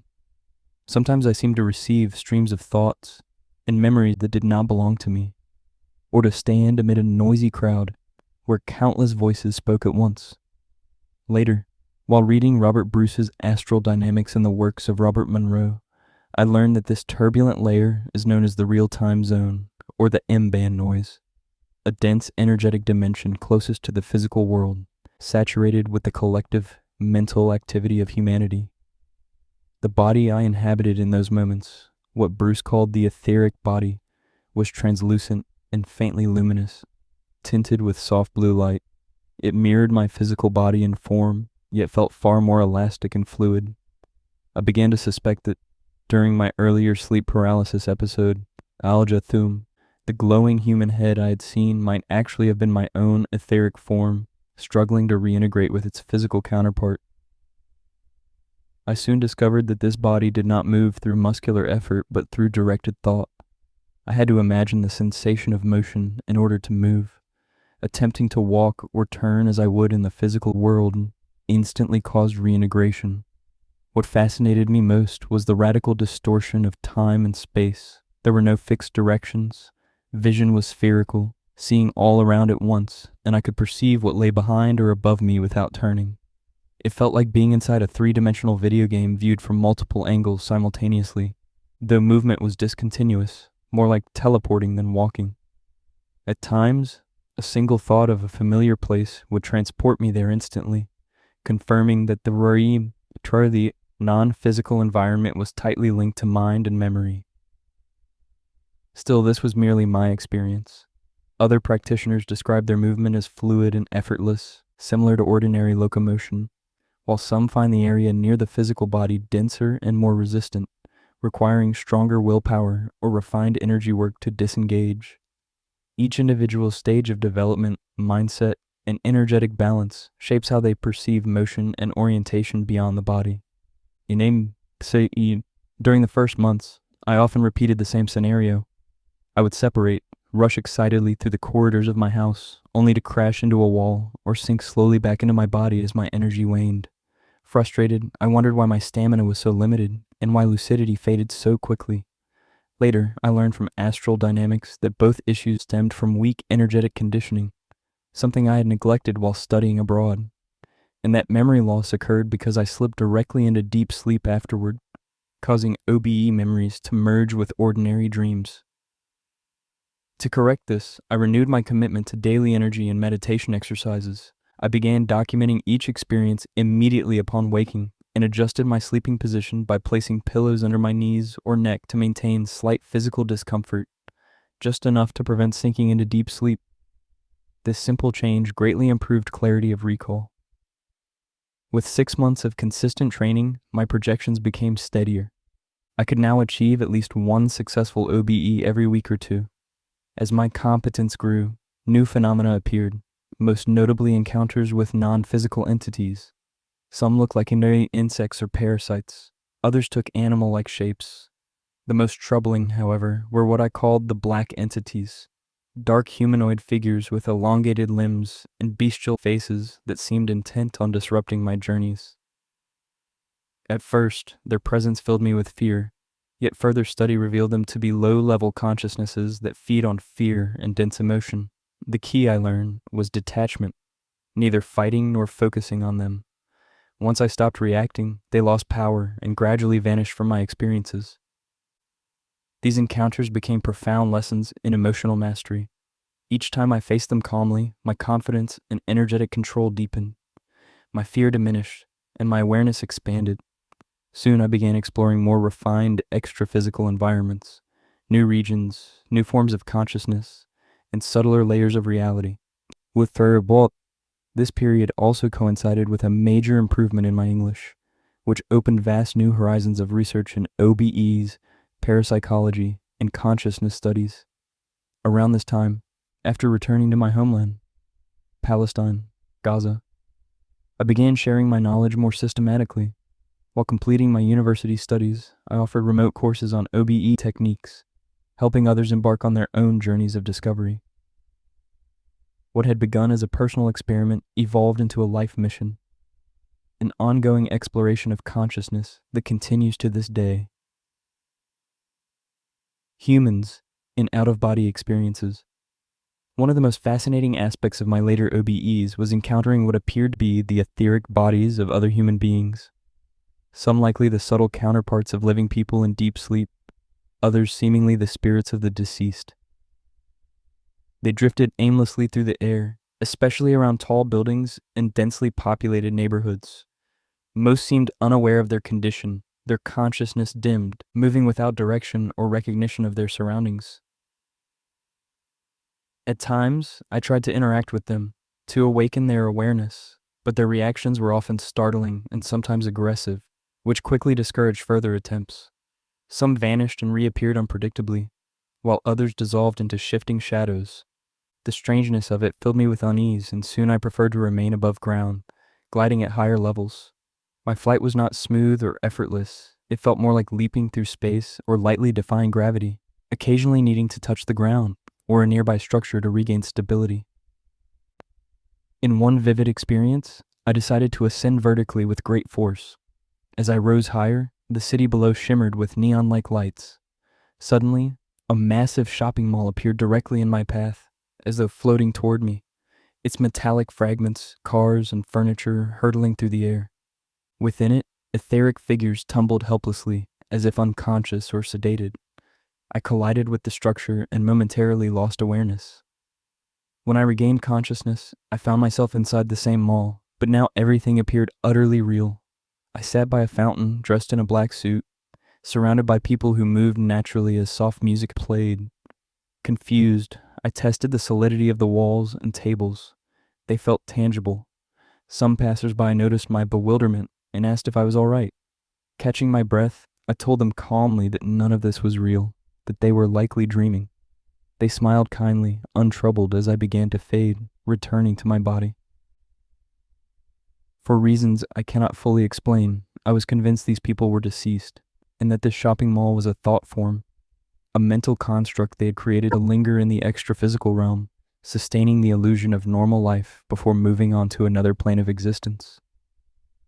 At other times, unfamiliar faces and memories began to surface within my awareness, as if a window had opened into the minds of others, individuals from different times and places. The images were extraordinarily vivid, brimming with detail too precise to be imagined. It felt as though I were inhabiting someone else's consciousness, watching life unfold through their eyes. I speculated that these impressions might belong to those who had passed on. In one particularly striking experience, I found myself floating above the streets of Cairo. The sky was dim, suggesting the still hours before dawn. My attention was drawn to a narrow alleyway crowded with etheric figures, standing motionless along its sides. Each was absorbed in repetitive mutterings or mechanical gestures, as if trapped in cycles of obsessive thought.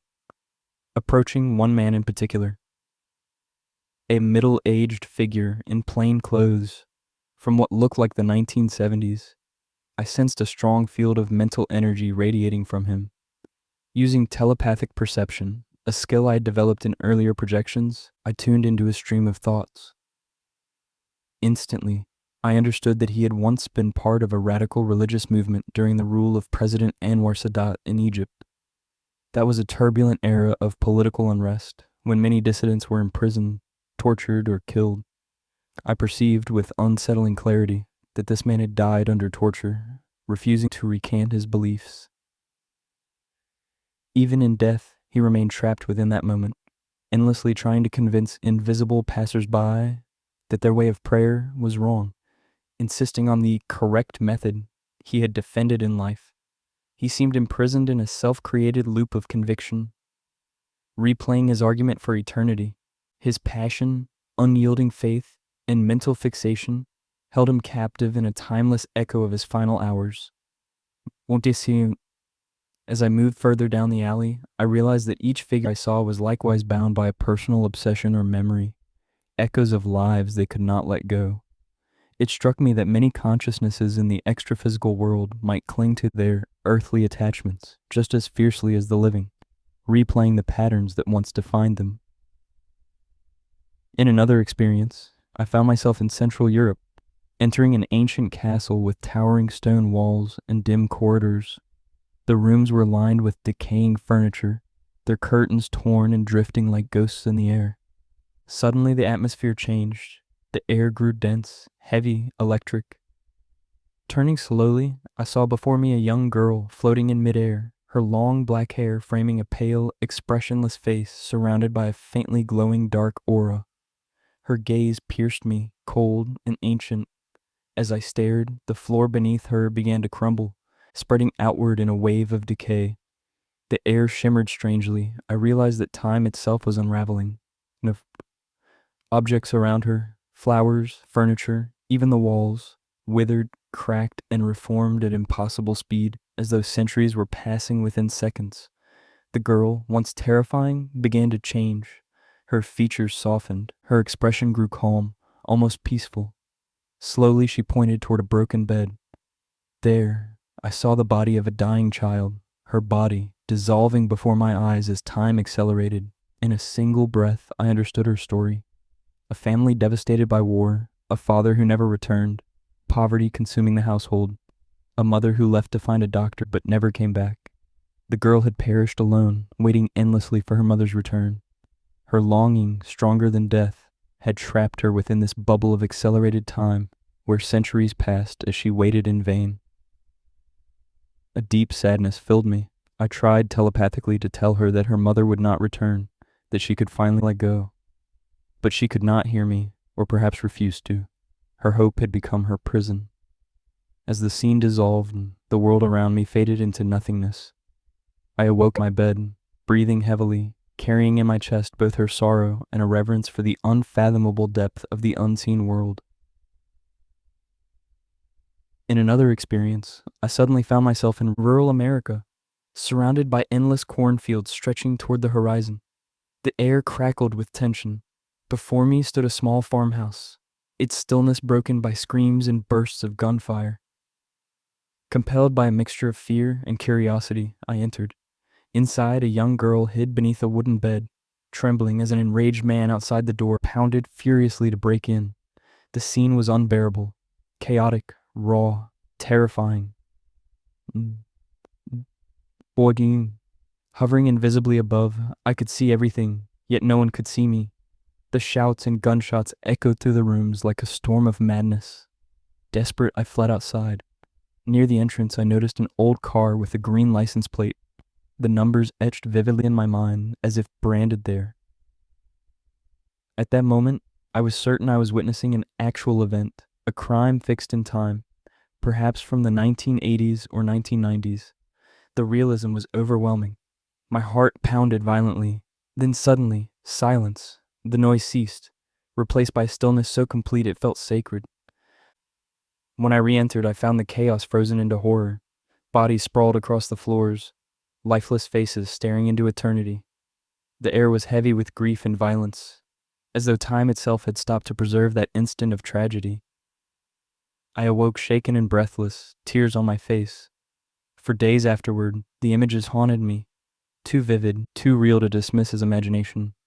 I wondered whether I had witnessed a memory embedded in that place, an energetic echo of a past event, or whether I had simply touched the edge of a vast, etheric realm that mirrors all that humanity has lived, felt, and suffered. Synchronicities with physical reality.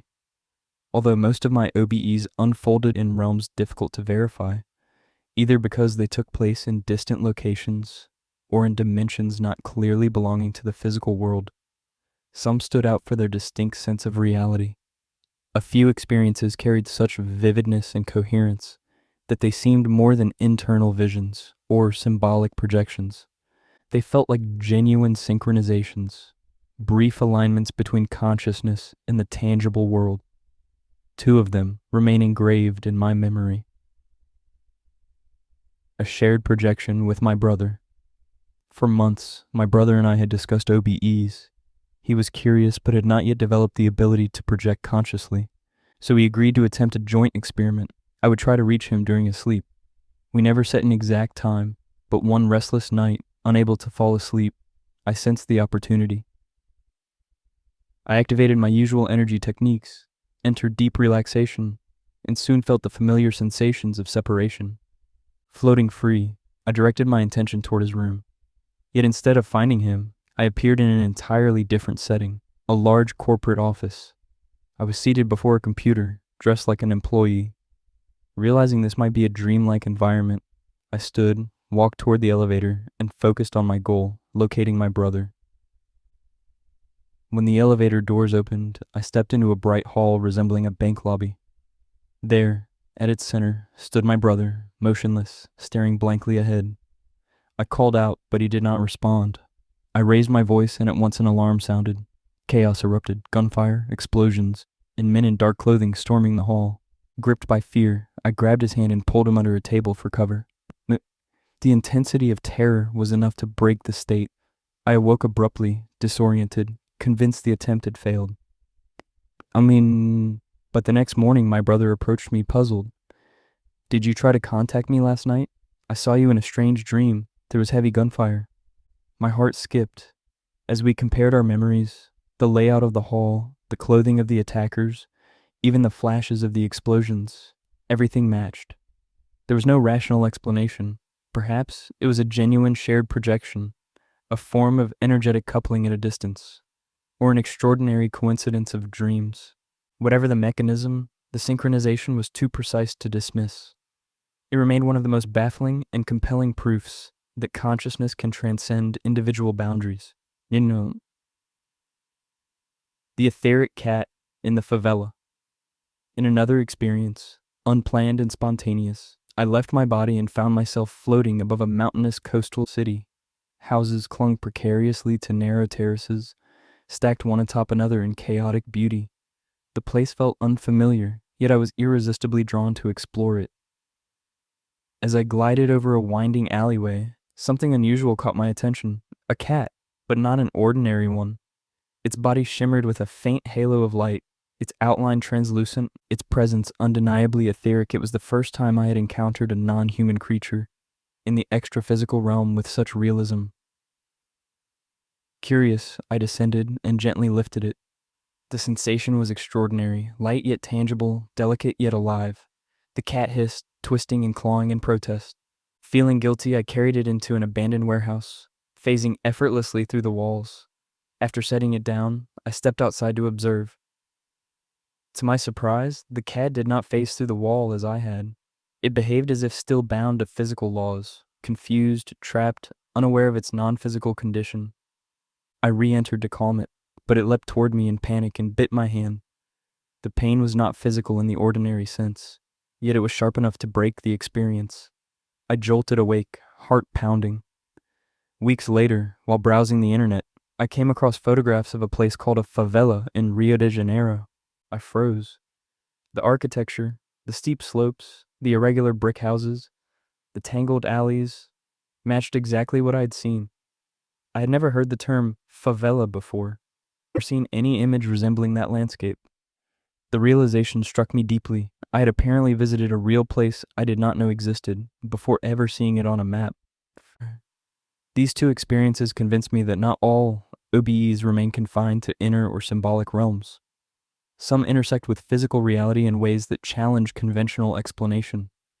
The recurring pattern of synchronization between what I perceived in non-physical states and what later proved verifiable in the physical world suggests an unseen thread connecting these layers. Through that hidden link, consciousness seems capable of moving freely across dimensions, momentarily bridging the gulf between the tangible and the transcendent. Extraterrestrial beings and advanced technology, the etheric parasites, the black entities, and the ghost-like forms of animals and humans were not the only phenomena I encountered in my out-of-body explorations. Among the most astonishing were encounters with beings that seemed to belong to a non-human civilization of extraordinary sophistication, what we commonly call extraterrestrials. The Gray Encounter. It happened near midnight. I awoke to a heavy stillness, unable to move, my body locked in paralysis. Recognizing the state, I decided to use it as a gateway for an OBE. Closing my eyes, I focused on the third eye chakra. Instantly, waves of brilliant color erupted behind my eyelids, accompanied by the familiar vibrations that ripple through the body at the threshold of separation. I began to float upward, rolling gently to one side as scattered images and memories flashed by. Once fully free from my body, I drifted toward the window, only to collide abruptly with something soft and unexpected. It felt spongy, like a mushroom, about the size of a rabbit, gray in color. When I examined it more closely, I froze. It looked exactly like the beings described as greys, or Roswell greys. Small, gray figures with large heads and dark, oval eyes. The creature seemed as startled as I was. Immediately, it tried to enter my mind telepathically. Within seconds, its body began to swell and morph, taking on, with imperfect accuracy, the form of one of my family members. I understood at once that it had drawn this image from my own memory, perhaps as camouflage or defense. Realizing the deception, I reacted instinctively. I grasped its head and pushed it away. The entity dissolved instantly into a gray, viscous substance that seeped through the floor's cracks, as if its body were made of liquid energy rather than flesh. The event left me shaken and deeply curious. The similarities between this experience and so-called alien abductions were striking. Electrical vibrations, loud humming, paralysis, the sensation of floating through walls, and telepathic communication, all features common to both phenomena. Many abductees describe the same conviction I felt, that the experience is more real than reality itself. Even their descriptions of being drawn from the body resemble the conscious separation reported in OBEs. Still, researchers like Robert Peterson point out distinctions. Alleged alien abductions sometimes leave tangible traces, burned grass, physical marks or scars. Even witnesses who claim to have seen the person levitating into a craft. They often involve invasive procedures, physical pain, or the extraction of biological material. By contrast, OBEs are typically painless, voluntary, and leave no physical evidence. They arise through meditation or energetic activation and feel exploratory rather than coercive.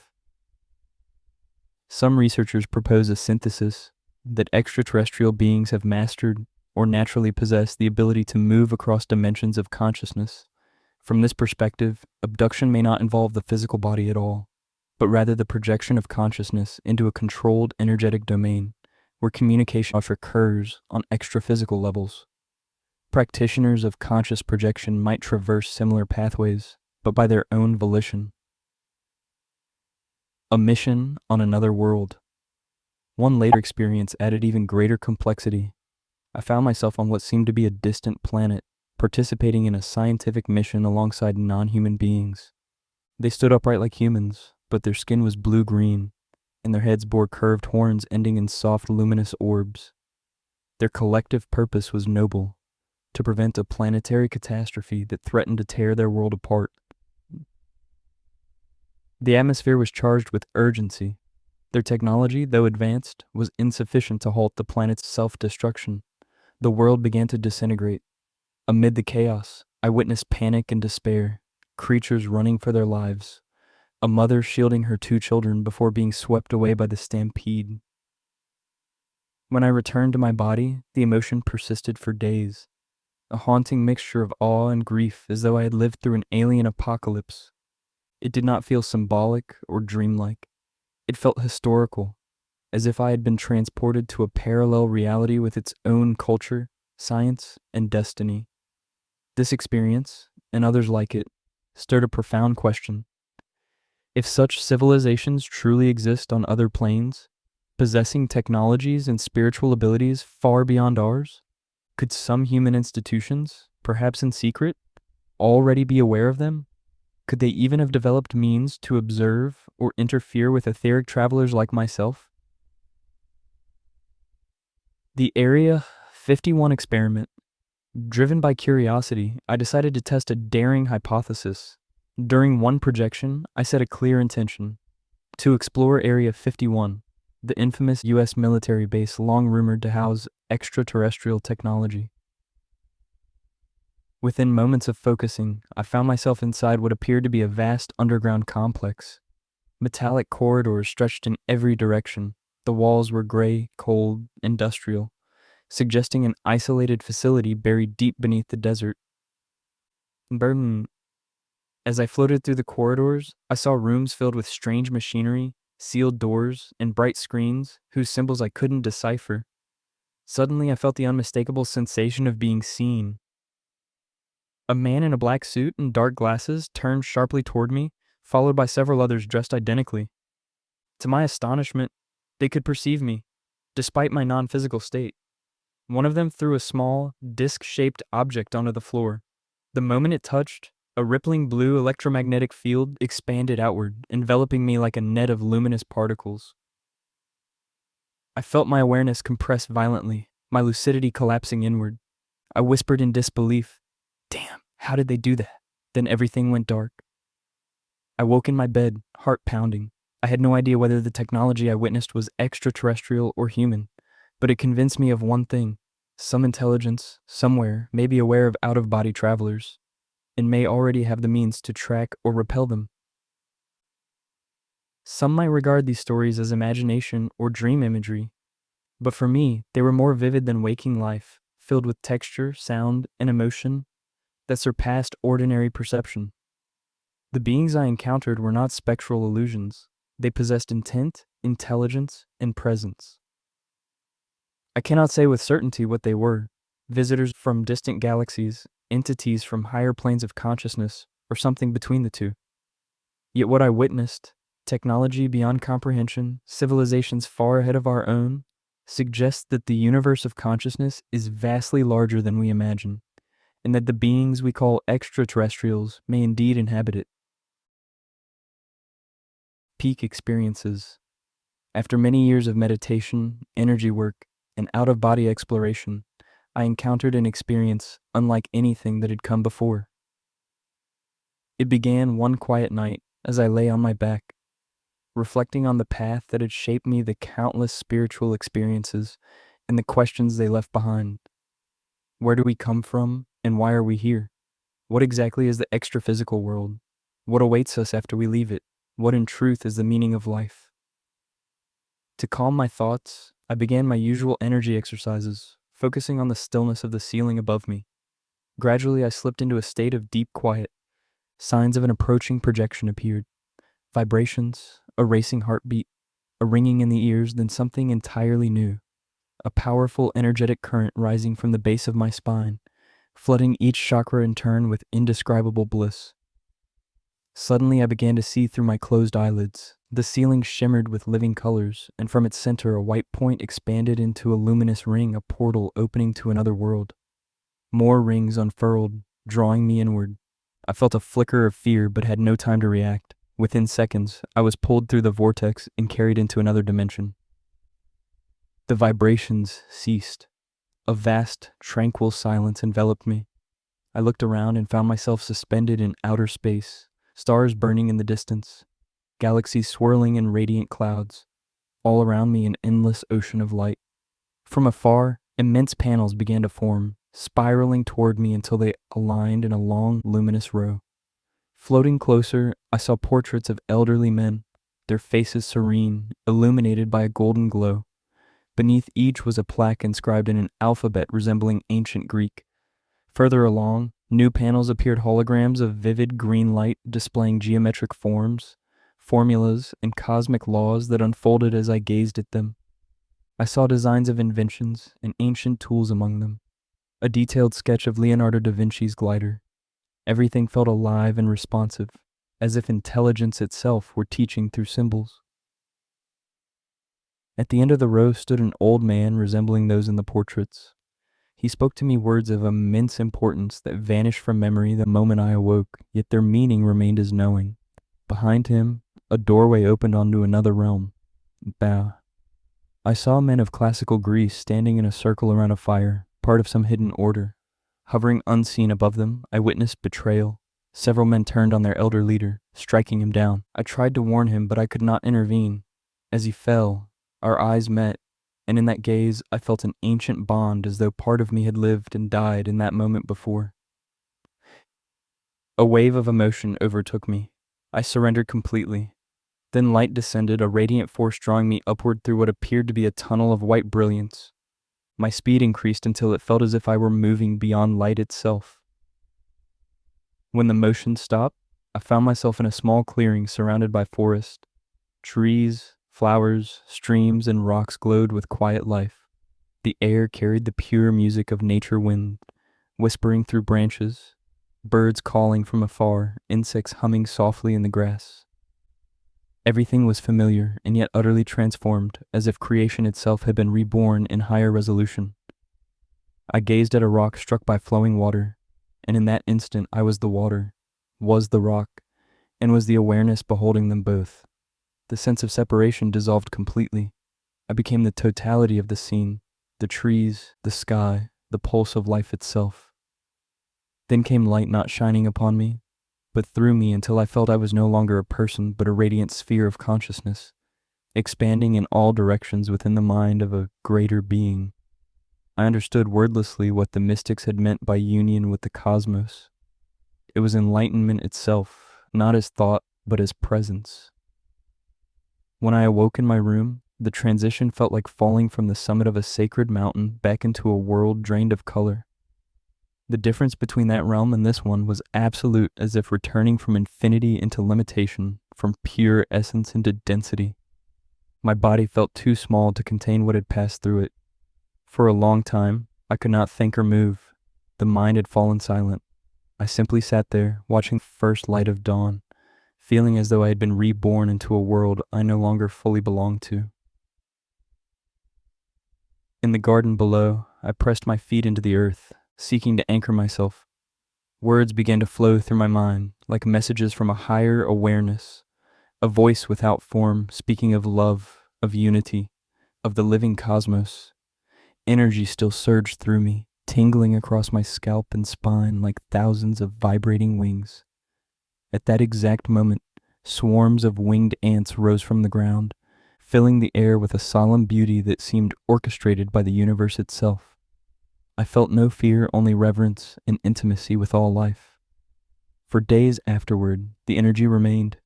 My aura shone visibly before my eyes. My body no longer felt divided into chakras, but like one continuous stream of luminous current. Sleep was rare. My perception intensified until I could see through layers of skin and walls, veins, pipes, electric currents, as if the boundaries of matter had become transparent. Even stranger phenomena followed. Moving lights, phantom footsteps, doors closing on their own. Sleep paralysis returned, one final shadow reminding me of the delicate veil between worlds. I decided to rest, to pause all practices, to travel, to regain balance. Gradually the phenomena subsided, yet something irreversible had changed. I could not return to who I had been. In my search for understanding, I came across the concept of Kundalini awakening and the idea of peak experiences. They described perfectly what I had lived: the surge of sacred energy, the cosmic vision, the dissolving of the self, the overwhelming love that transcends language. At the time, I interpreted it through the spiritual traditions I knew. Today, I also see psychological and scientific perspectives that offer complementary insights. Yet the essence remains unchanged. That experience was a threshold. The moment my life was divided into before and after. It also carried something like retrocognition, the unshakable certainty that the ancient scene I witnessed was not a vision, but a memory, a fragment of a life once lived. The faces, the fire, the betrayal, all returned with the unmistakable familiarity of remembrance. I cannot prove it, nor do I try. I simply carry it within me as truth known not by argument, but by direct experience. At that stage of my journey, I could only describe it in the language available to me, the language of mystics and seekers. And perhaps that is all any of us can do when we touch the infinite. We translate eternity into words too small to hold it, knowing that what we have glimpsed is both beyond explanation and utterly real. The dark night of the soul and the way out. My path did not begin with sudden illumination or dramatic conversion. It unfolded in stages, 5 decisive stations that gradually reshaped how I understand consciousness and existence. Stage 1. The Materialist lens. At first, meditation and energy work were little more than curiosities, useful mental calisthenics to sharpen attention. I saw no proof of other worlds, extraordinary abilities, or a metaphysical dimension of the self. Sleep paralysis and lucid dreams were to me sleep disorders or unusual neural firing. The feeling of energy was misattributed projection. The mystery of spiritual experience, I believed, came from poor scientific literacy, or the human habit of filling the unknown with myth. Stage 2. The epistemic shock. Everything shattered with my first OBE. I woke while floating above my own sleeping form. This was not a dream. My senses were crisp, coherent, and continuous. I moved through walls, visited distant places, and saw unfamiliar faces. Questions burst open. How could I be outside my body? What was this perceiving self? Classical physics and psychology could not contain what I had lived. I plunged into parapsychology, physics, Eastern thought, and old religious texts, reading for hours each day, assembling a map that only expanded the territory of my questions.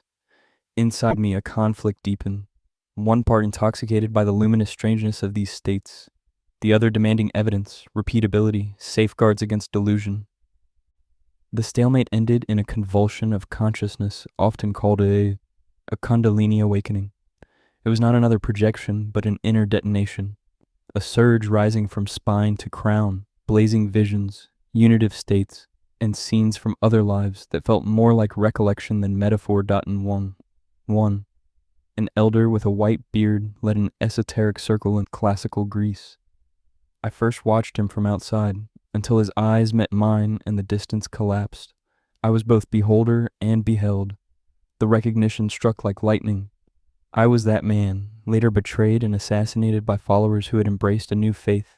Walls I had built around mind and belief crumbled. I sensed a history within me that exceeded this life. From then on, I sought less to justify than to live what was happening. Stage 3. 2 worlds, 1 life. After the awakening, OBEs became almost nightly. By day I did the minimum in the physical world. By night I traveled, communicated, remembered, explored.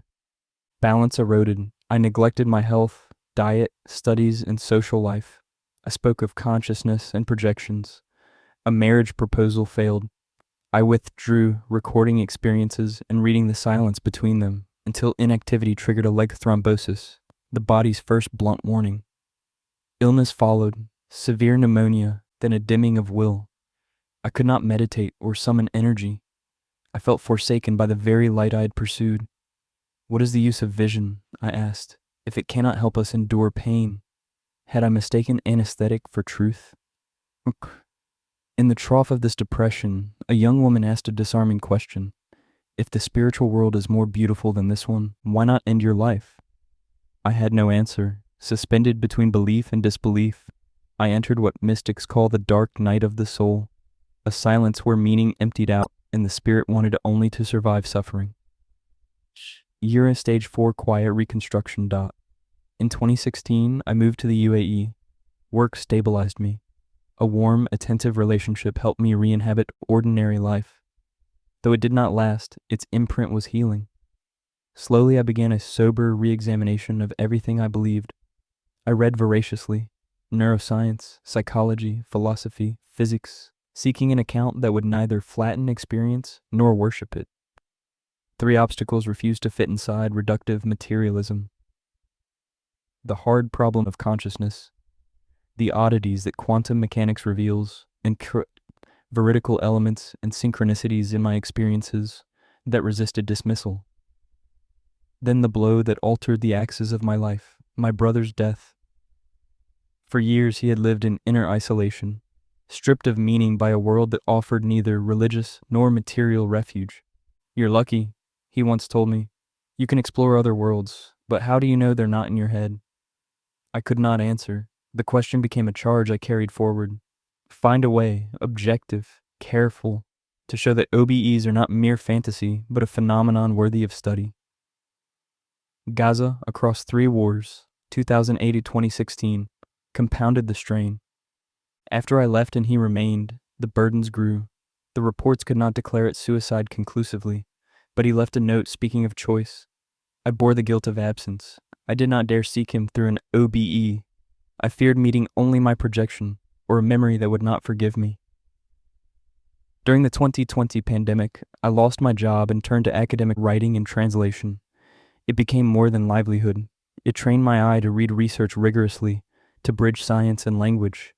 Hundreds of papers later, in neuroscience, physics, and consciousness, I could finally see how the models frame, and sometimes miss, the phenomena that had reordered my life. Stage 5 integration.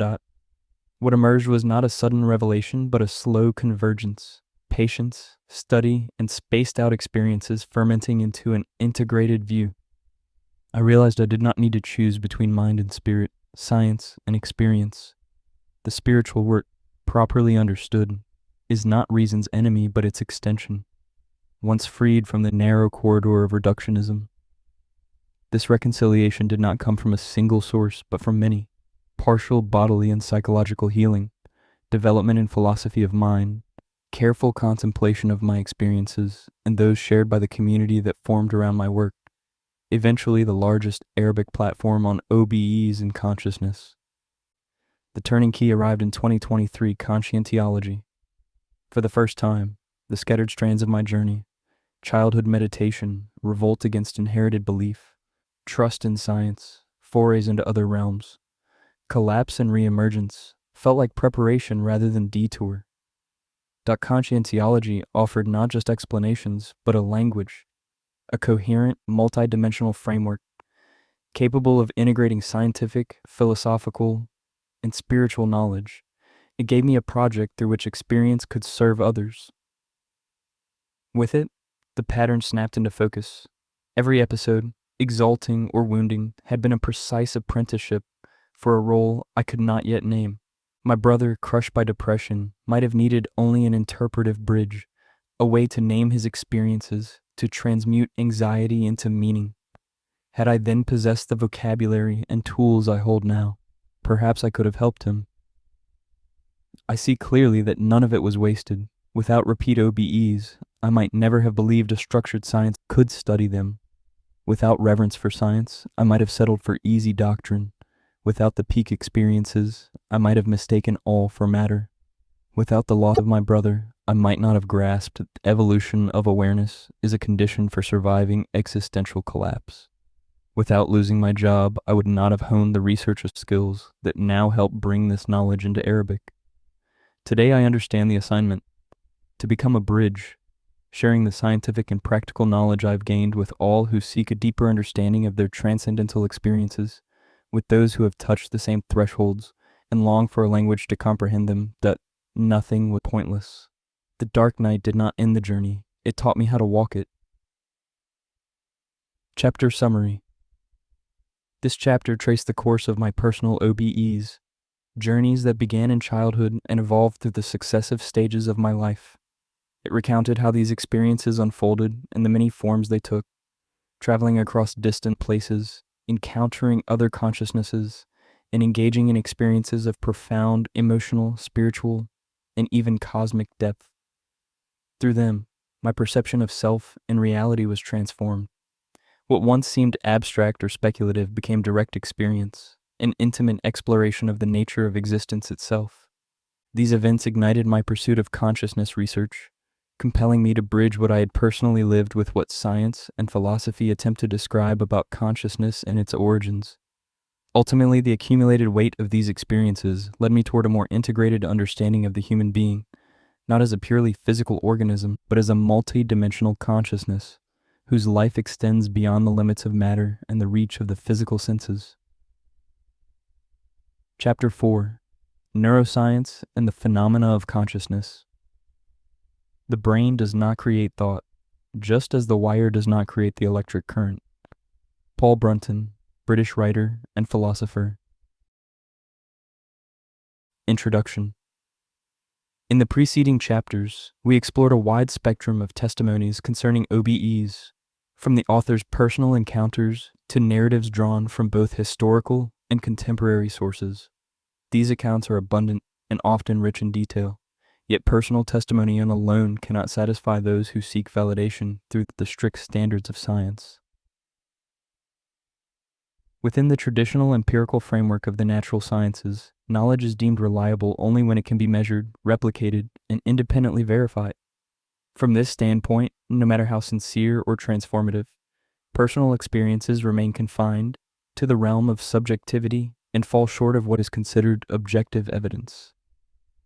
Consequently, neuroscientists often attempt to interpret OBEs as byproducts of unusual brain activity, while psychologists may view them as perceptual distortions or cognitive projections shaped by cultural and religious conditioning. Such explanations reduce the phenomenon to hallucinations, dreamlike states, or mental fabrications. The author himself once grappled with these doubts after a vivid episode of sleep paralysis, a stark reminder of how easily human perception can be deceived, prompting a deep re-examination of the trustworthiness of his own experiences. Beneath these scientific objections lies a deeper philosophical issue: the reductive materialist paradigm that dominates much of modern science. This paradigm regards consciousness merely as an emergent property of neural interactions, and reality as confined exclusively to matter and energy. Within such limits, any phenomenon that appears to transcend material explanation must be reinterpreted or dismissed, forcing consciousness back into the narrow mold of physicalism. This approach represents not just a methodological constraint, but a profound obstacle to acknowledging the possibility that consciousness might exist independently of the brain. In this chapter, we will begin by outlining the main neuroscientific objections to OBEs, followed by a critical analysis of the assumptions underlying them. We will then broaden the discussion to examine the fundamental relationship between brain and consciousness, a mystery that continues to challenge the frontiers of science and philosophy alike. Neuroscience and the credibility of out-of-body experiences. Objections from neuroscience regarding the credibility of OBEs are both numerous and diverse, encompassing theoretical claims, clinical interpretations, and experimental findings. To clarify the essence of the dominant scientific view, I will distill the main objections into two central arguments, presented as strongly and fairly as possible, to reflect the reasoning upon which each rests. 1. The central neurological argument: consciousness as an exclusive product of the brain. Proponents of this view maintain that all facets of consciousness, from perception and memory to self-awareness, arise entirely from electrochemical interactions within the brain. According to this logic, the existence of consciousness independent of neural activity is impossible, or at least incoherent. This perspective is often illustrated by clinical cases such as the famous story of Phineas Gage, whose personality and behavior changed dramatically after a brain injury. Such examples are taken as clear demonstrations that mental life depends wholly on the physical integrity of the brain. From this standpoint, OBEs are seen not as glimpses into other dimensions of existence, but as internal illusions, artifacts of the brain's complex machinery misfiring under particular conditions. For this reason, much of the present chapter will be devoted to a careful analysis of this argument and to constructing a balanced, evidence-based response to it. 2. The secondary neurological argument: the physiological and hallucinatory explanation. This second line of reasoning presents an even more subtle challenge because it remains persuasive, even if one concedes that mind and brain are distinct or that one does not directly generate the other. Given their close interconnection, any alteration in brain function is expected to produce corresponding changes in conscious experience. From this perspective, OBEs are explained as physiological phenomena resulting from altered brain states, triggered by injuries, psychoactive substances, sensory deprivation, deep meditation, or even experimental devices such as the so-called God helmet. Advocates of this approach point to measurable shifts in brain activity that correlate with perceptions of separation from the body, interpreting these as hallucinatory experiences rather than genuine extracorporeal events. What gives this argument its persuasive power is that it does not rely on the assumption that consciousness is created by the brain. Instead, it focuses on the consistent correlation between neural changes and subjective experiences. Even those who entertain the possibility of a non-physical consciousness may thus find themselves conceding that OBEs are distorted perceptions or hallucinatory episodes shaped by neurophysiological conditions. Despite their apparent differences, both arguments arise from the same philosophical foundation: reductive materialism, which asserts that all mental and spiritual phenomena can ultimately be explained by physical processes within the brain, without invoking any non-material dimension. To engage these objections constructively, this chapter will proceed in two analytical stages. The first will address the central neurological argument as the theoretical cornerstone, while the second will examine the secondary neurological argument, which poses the greater empirical challenge to the credibility of OBEs. Chapter 7 will then explore the deeper philosophical roots of reductive materialism itself.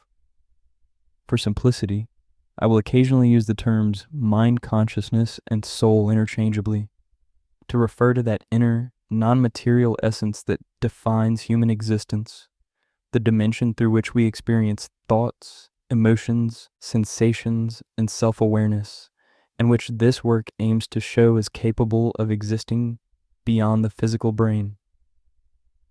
Finally, I wish to emphasize that my critique of the neurological position does not stem from any opposition to science. On the contrary, I hold the scientific method in the highest regard. What I question is the uncritical acceptance of claims merely because they are made under the authority of a lab coat. True science demands open inquiry, not dogma. My goal, therefore, is not to diminish science, but to expand its horizon, to include within its scope the full spectrum of authentic human experience, which cannot simply be dismissed as unusual brain activity. Reply to the central neurological argument. As noted, the central neurological argument against the credibility of OBEs rests on a single core premise: consciousness, in all its expressions, from perception and thought to self-awareness, is an exclusive product of electrochemical events in the brain. From here, many neuroscientists conclude that consciousness cannot exist or operate outside the body, since every conscious episode, including the sense of separation from the body, depends entirely on the integrity of neural circuitry. This stance is often buttressed by studies showing broad correlations between neural activity and conscious states.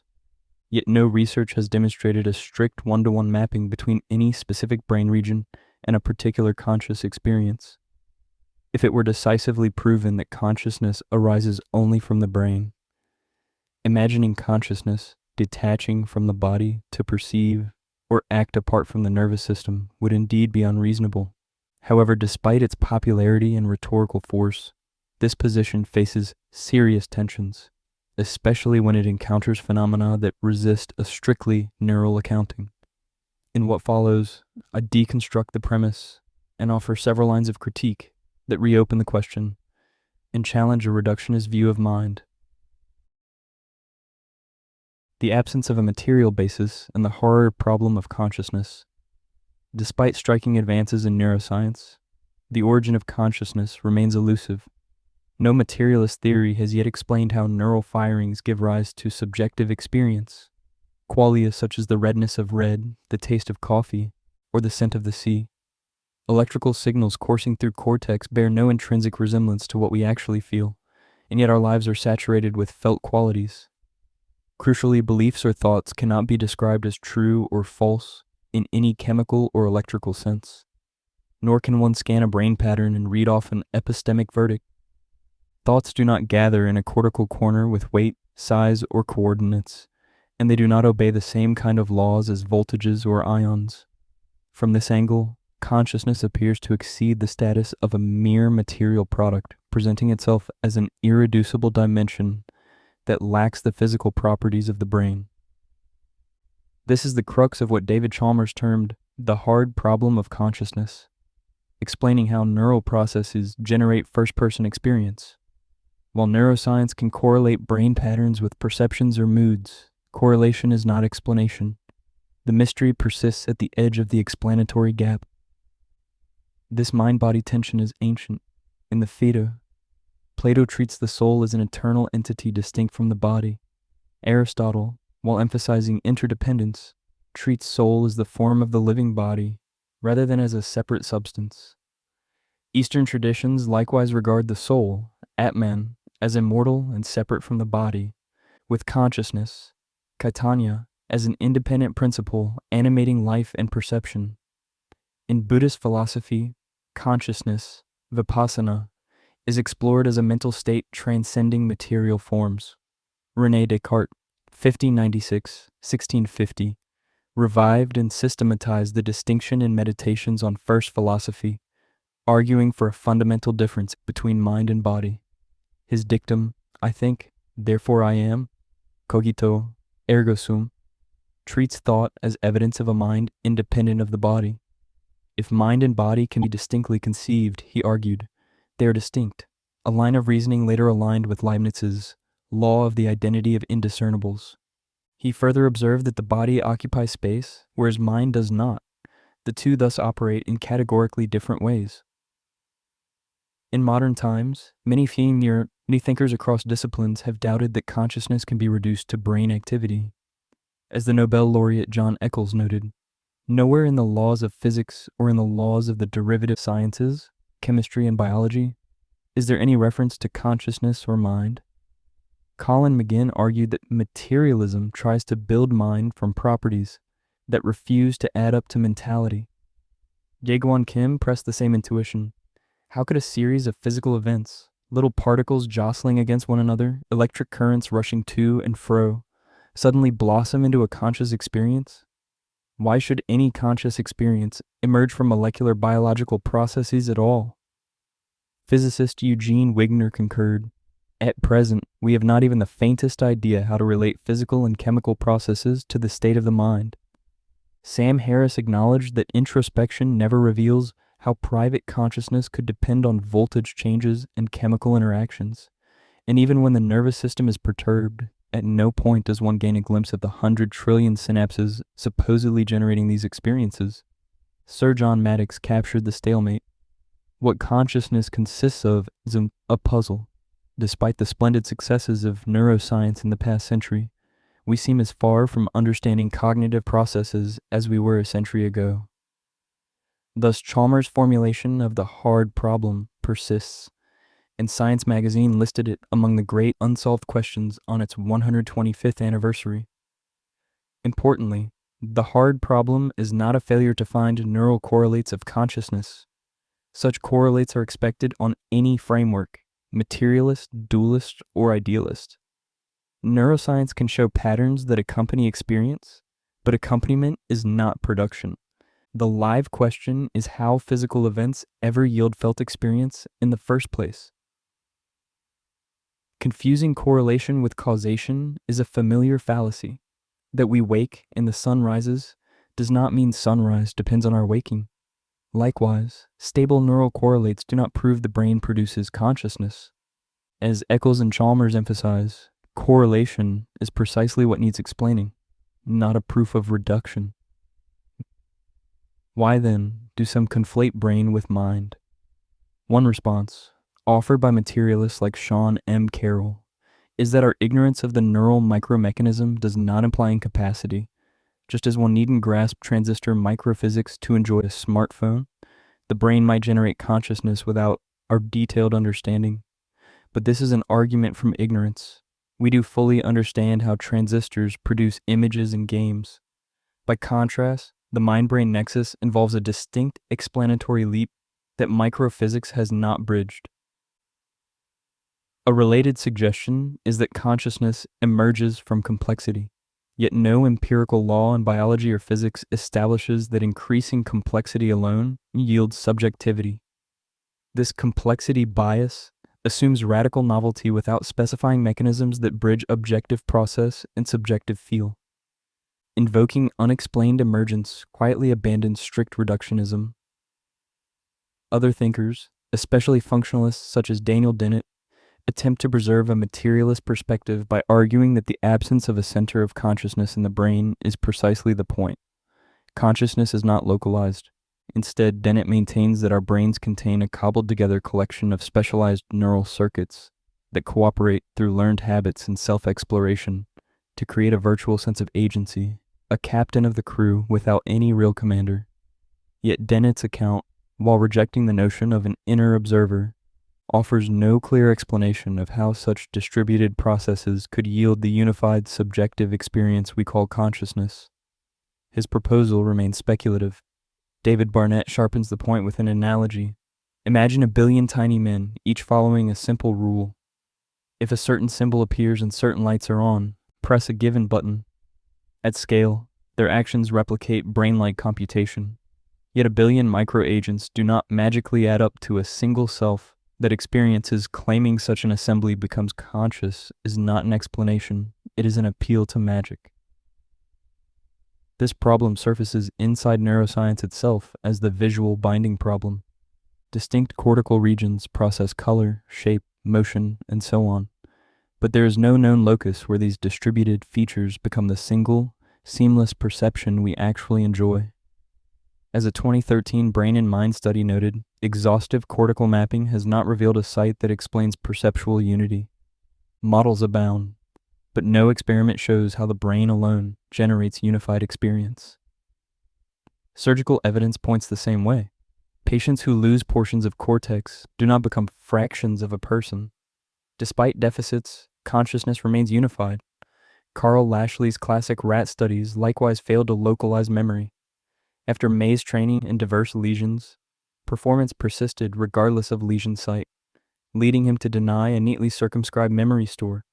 If particular regions generate consciousness, why doesn't removing them fracture the mind's unity? Converging evidence also indicates that mind exerts causal force on brain. Wilder Penfield found he could elicit movements by cortical stimulation but never will, never the decision to act.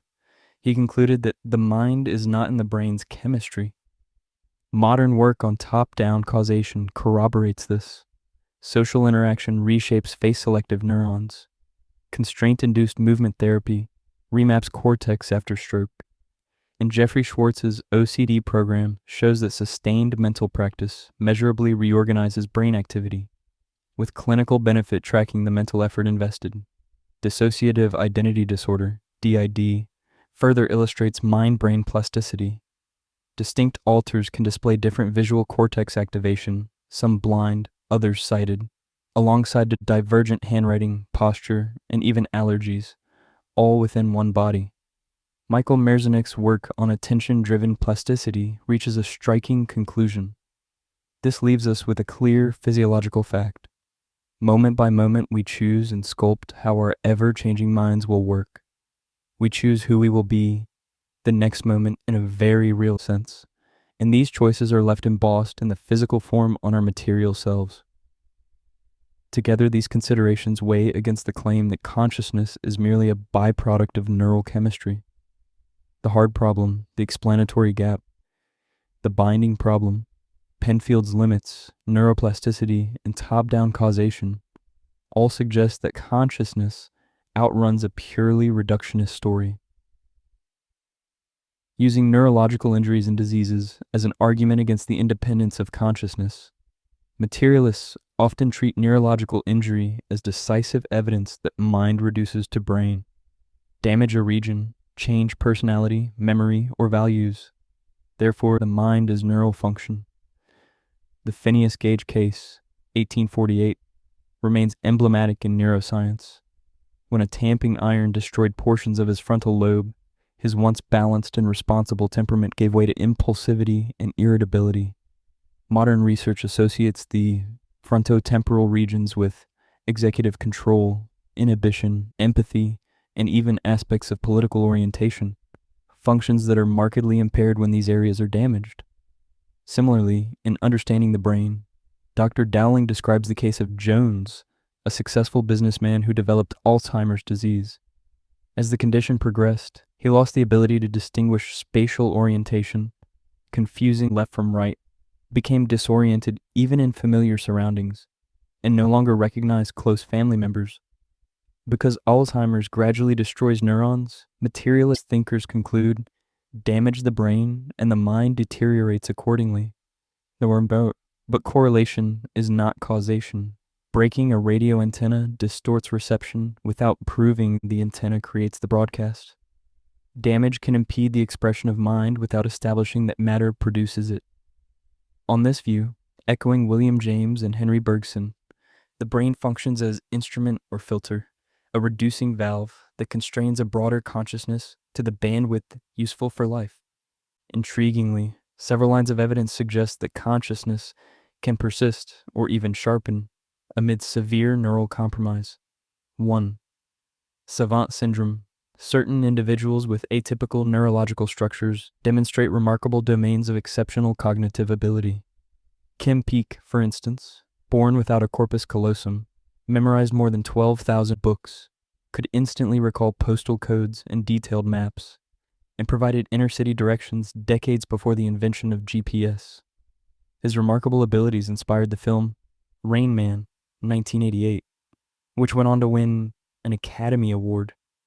Such phenomena demonstrate that neurological impairment can coexist with exceptional cognitive enhancement, challenging any simplistic equation between the integrity of brain tissue and the measure of mental capacity. 2. Hydrocephalus and hydranencephaly. In a large series, John Lorber examined 600-plus hydrocephalus cases. While many severe cases had deficits, a surprising fraction scored IQs above 100 despite drastically reduced brain volume. One man with roughly a millimeter-thin cortical mantle had an IQ of 126 and an honors degree in mathematics. Reports of this type led Lorber to ask, provocatively, "Is your brain really necessary?"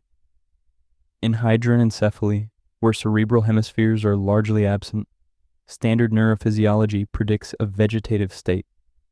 Yet recent work documents meaningful behaviors in children, expressions of pleasure and distress, joy and laughter, sleep-wake cycles, recognition of familiar voices, and context-appropriate affect.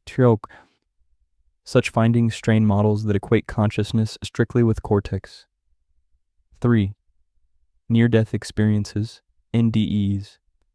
NDEs often feature heightened clarity, vivid perception, and a sense of ultra-reality. If consciousness scales with metabolism, such richness should fade as brain activity wanes. Yet Samparnia's studies of cardiac arrest survivors report structured experiences when measurable brain activity was absent or minimal. These accounts sit uneasily with strict reductionism. 4. Terminal lucidity.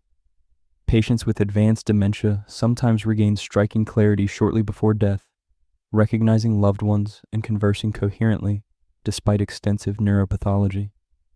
Clinical literature documents this pattern, which challenges the assumption that degraded tissue cannot support lucid cognition. One interpretation is that faculties of mind remain latent and resurface when the brain's constraining role loosens. Conclusion. Neurological injury surely shapes behavior and function, but it does not settle the origin question. Across savant abilities, hydrocephalus and hydranencephaly, NDEs, and terminal lucidity, consciousness appears to persist or even intensify where materialist models predict its absence. The evidence coheres with a different picture. The brain as mediator or channel, not maker. So long as clear experience arises where neural substrates are grossly compromised, the live possibility remains that consciousness is an independent reality making use of the brain as its instrument. The argument from split brains.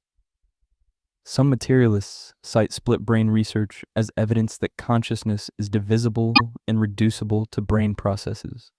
In these epilepsy surgeries, the corpus callosum is severed to prevent seizures from spreading between hemispheres. Roger Sperry's pioneering work, recognized with the 1981 Nobel Prize, showed that the procedure effectively reduced seizures while leaving day-to-day behavior largely intact. Under controlled conditions, however, each hemisphere sometimes behaved as if it had its own channel of processing, prompting claims of two centers of awareness. For example, when words were flashed to the right visual field, patients could read them aloud because the language-dominant left hemisphere received the input. When words appeared in the left visual field, patients could not report them verbally, yet could select matching objects with the left hand. Sperry noted that patients sometimes invented reasons for these choices, a pattern V.S. Ramachandran later interpreted as evidence of two minds within one body. Biologist Lee Silver even asked whether removing one hemisphere would be surgery or murder. This interpretation, however, flattens the nuance of the data. Neurosurgeon Michael Egner, who has performed split brain operations, observes, "Patients do not lose their identity, nor do they become two people. They continue their daily lives, driving, working, communicating, just as before." In fact, Sperry himself acknowledged that unity of selfhood and personality persists. The experiments demonstrate hemispheric specialization, language more left lateralized, spatial processing more right lateralized, not a literal bisection of consciousness. Subsequent work strengthens this point. Harold Pashler showed that split brain patients display a unified attentional system, exhibiting the same psychological refractory period as intact individuals. Evidence for sequential, not parallel processing. Likewise, Michael Gazzaniga reported that attention and coordination remain integrated, explaining how such patients ride bicycles, drive cars, or play the piano, activities demanding seamless bilateral control, even while producing path-breaking findings. Sperry maintained a sympathetic stance toward mentalist perspectives, consistently resisting any reduction of the mind to neural mechanisms. Conclusion. Split brain studies do not establish that consciousness is divisible. Rather, they reveal the robustness of a unified identity that persists despite hemispheric disconnection, underscoring that awareness transcends the wiring diagram of interhemispheric tracks. The argument from brain imaging. Materialists also appeal to functional imaging, especially fMRI, to claim we can see the mind at work, tracking blood flow changes in visual cortex as subjects watch videos. Some studies even reconstruct coarse features of viewed images from brain activity patterns, inspiring the conclusion that the brain creates the mind. This inference overshoots the evidence. What imaging records is not experience itself, but activity that occurs alongside experience. Such co-occurrence shows correlation, not production. Synchrony between neural patterns and conscious states does not rule out the possibility that mind and brain are distinct yet tightly coupled entities. Further difficulties remain. Evidence shows that neural activity associated with conscious states is not fixed, but varies within the same person across time and context, undermining the quest for a single, stable neural correlate of any given experience. As David Chalmers notes, putative correlates lack explanatory power. They do not establish a clear causal pathway from a specific pattern to a specific conscious state, and often shift with task demands, context, and individual differences. Even simple acts, recalling a scene, feeling pain, enlist interwoven networks that vary in degree and distribution. The materialist assumption that correlates are uniform across humans is also unwarranted. Subjective responses diverge markedly, even in basic sensory domains. Masochist pleasure from pain versus another person's aversion illustrates that the same stimulus need not entail the same experience or the same neural profile. Differences in physiology, learning histories, expectations, and culture compound this variability. One experience can map to many neural patterns, and one pattern can accompany many experiences. The single correlate hypothesis falters. The scale of the challenge compounds the problem.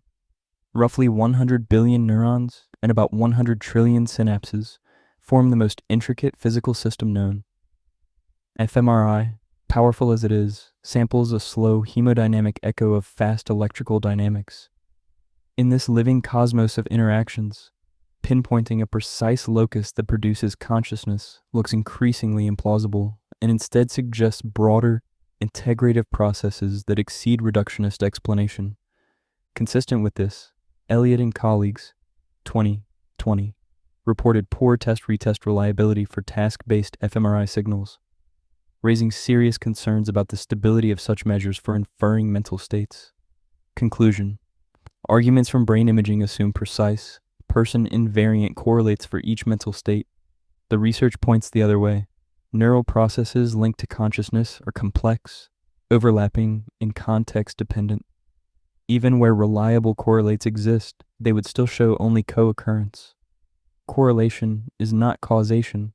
At most, imaging reveals a medium or interface through which consciousness expresses itself, not its source. The argument from Libet's and Haynes's experiments. A classic materialist challenge draws on Benjamin Libet's experiments, early 1980s, and later extensions by J.D. Haynes. The headline claim is that unconscious brain activity precedes conscious awareness, thereby undermining free will, one of the most essential and defining aspects of consciousness, symbolizing its autonomy and independence from the brain. In Libet's 1983 study, participants made spontaneous wrist movements while indicating the moment they became aware of the urge to act. EEG recordings showed a readiness potential, RP, beginning roughly 500 ms before reported intention. Some inferred that the brain decides before the mind knows. Haynes advanced the paradigm using fMRI, reporting that in some cases, prefrontal and parietal patterns could predict a choice seconds before awareness. Reanalyses complicate that narrative. First, RPs occur even when no genuine decision is made, suggesting they are not signatures of volition. Second, RPs can arise before options are presented, disqualifying them as markers of choice. Third, RPs reliably appear in trivial, arbitrary tasks, but not in deliberate, value-laden decisions. The best interpretation is that RPs often reflect spontaneous neural fluctuations rather than acts of will. Crucially, Libet himself did not deny free will. He proposed a conscious veto, free won't, by which mind can suppress an incipient impulse before action. In this view, unconscious processes may prepare a movement, but consciousness retains final say. Clinical and experimental work support such top-down control. Jeffrey Schwartz's OCD research shows that sustained intentional mental practice can measurably reconfigure dysfunctional circuits, with therapeutic gains tracking the degree of mindful effort. Conclusion: Libet-Haynes paradigms probe narrow, low-stakes choices and reveal that pre-conscious neural dynamics often precede awareness. They do not demonstrate that mind is epiphenomenal or that free will is illusory. Instead, they highlight a layered interaction, unconscious preparation coupled with conscious oversight and veto, leaving room for genuine mental causation that is not exhausted by neural mechanics. The argument from artificial intelligence. A frequently cited materialist argument against the independence of mind appeals to advances in artificial intelligence, AI. Advocates maintain that with sufficient computational power and algorithmic sophistication, machines could one day achieve human-like self-awareness. They point to milestones such as IBM's Deep Blue defeating chess champion Garry Kasparov in 1997, IBM's Watson winning Jeopardy in 2011, and the more recent global fascination with OpenAI's ChatGPT.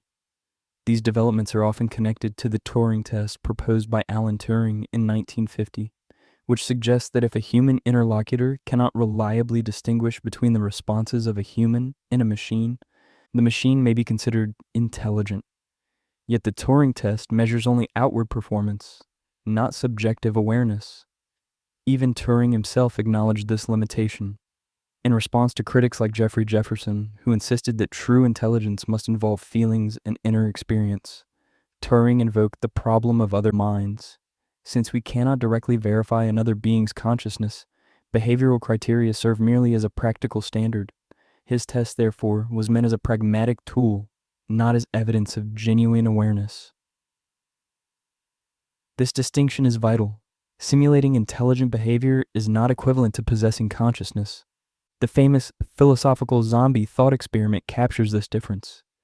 A being physically and behaviorally indistinguishable from a human could exist without any inner life.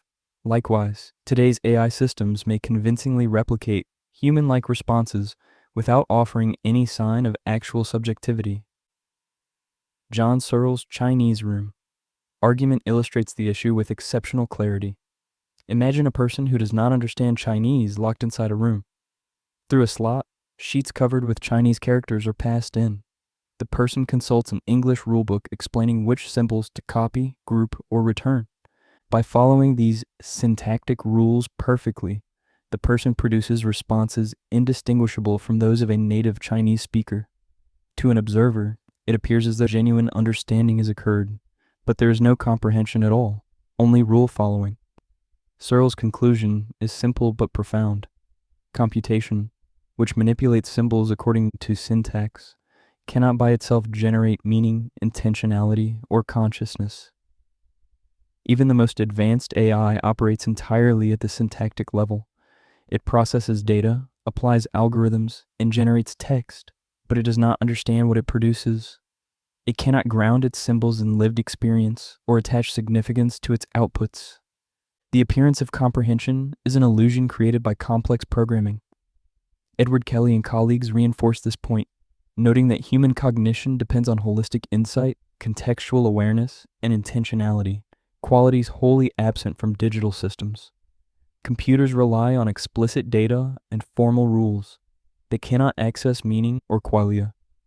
As Kelly observes, beliefs are no more reducible to code than grooves on a CD are music, or ink marks on paper are meaning.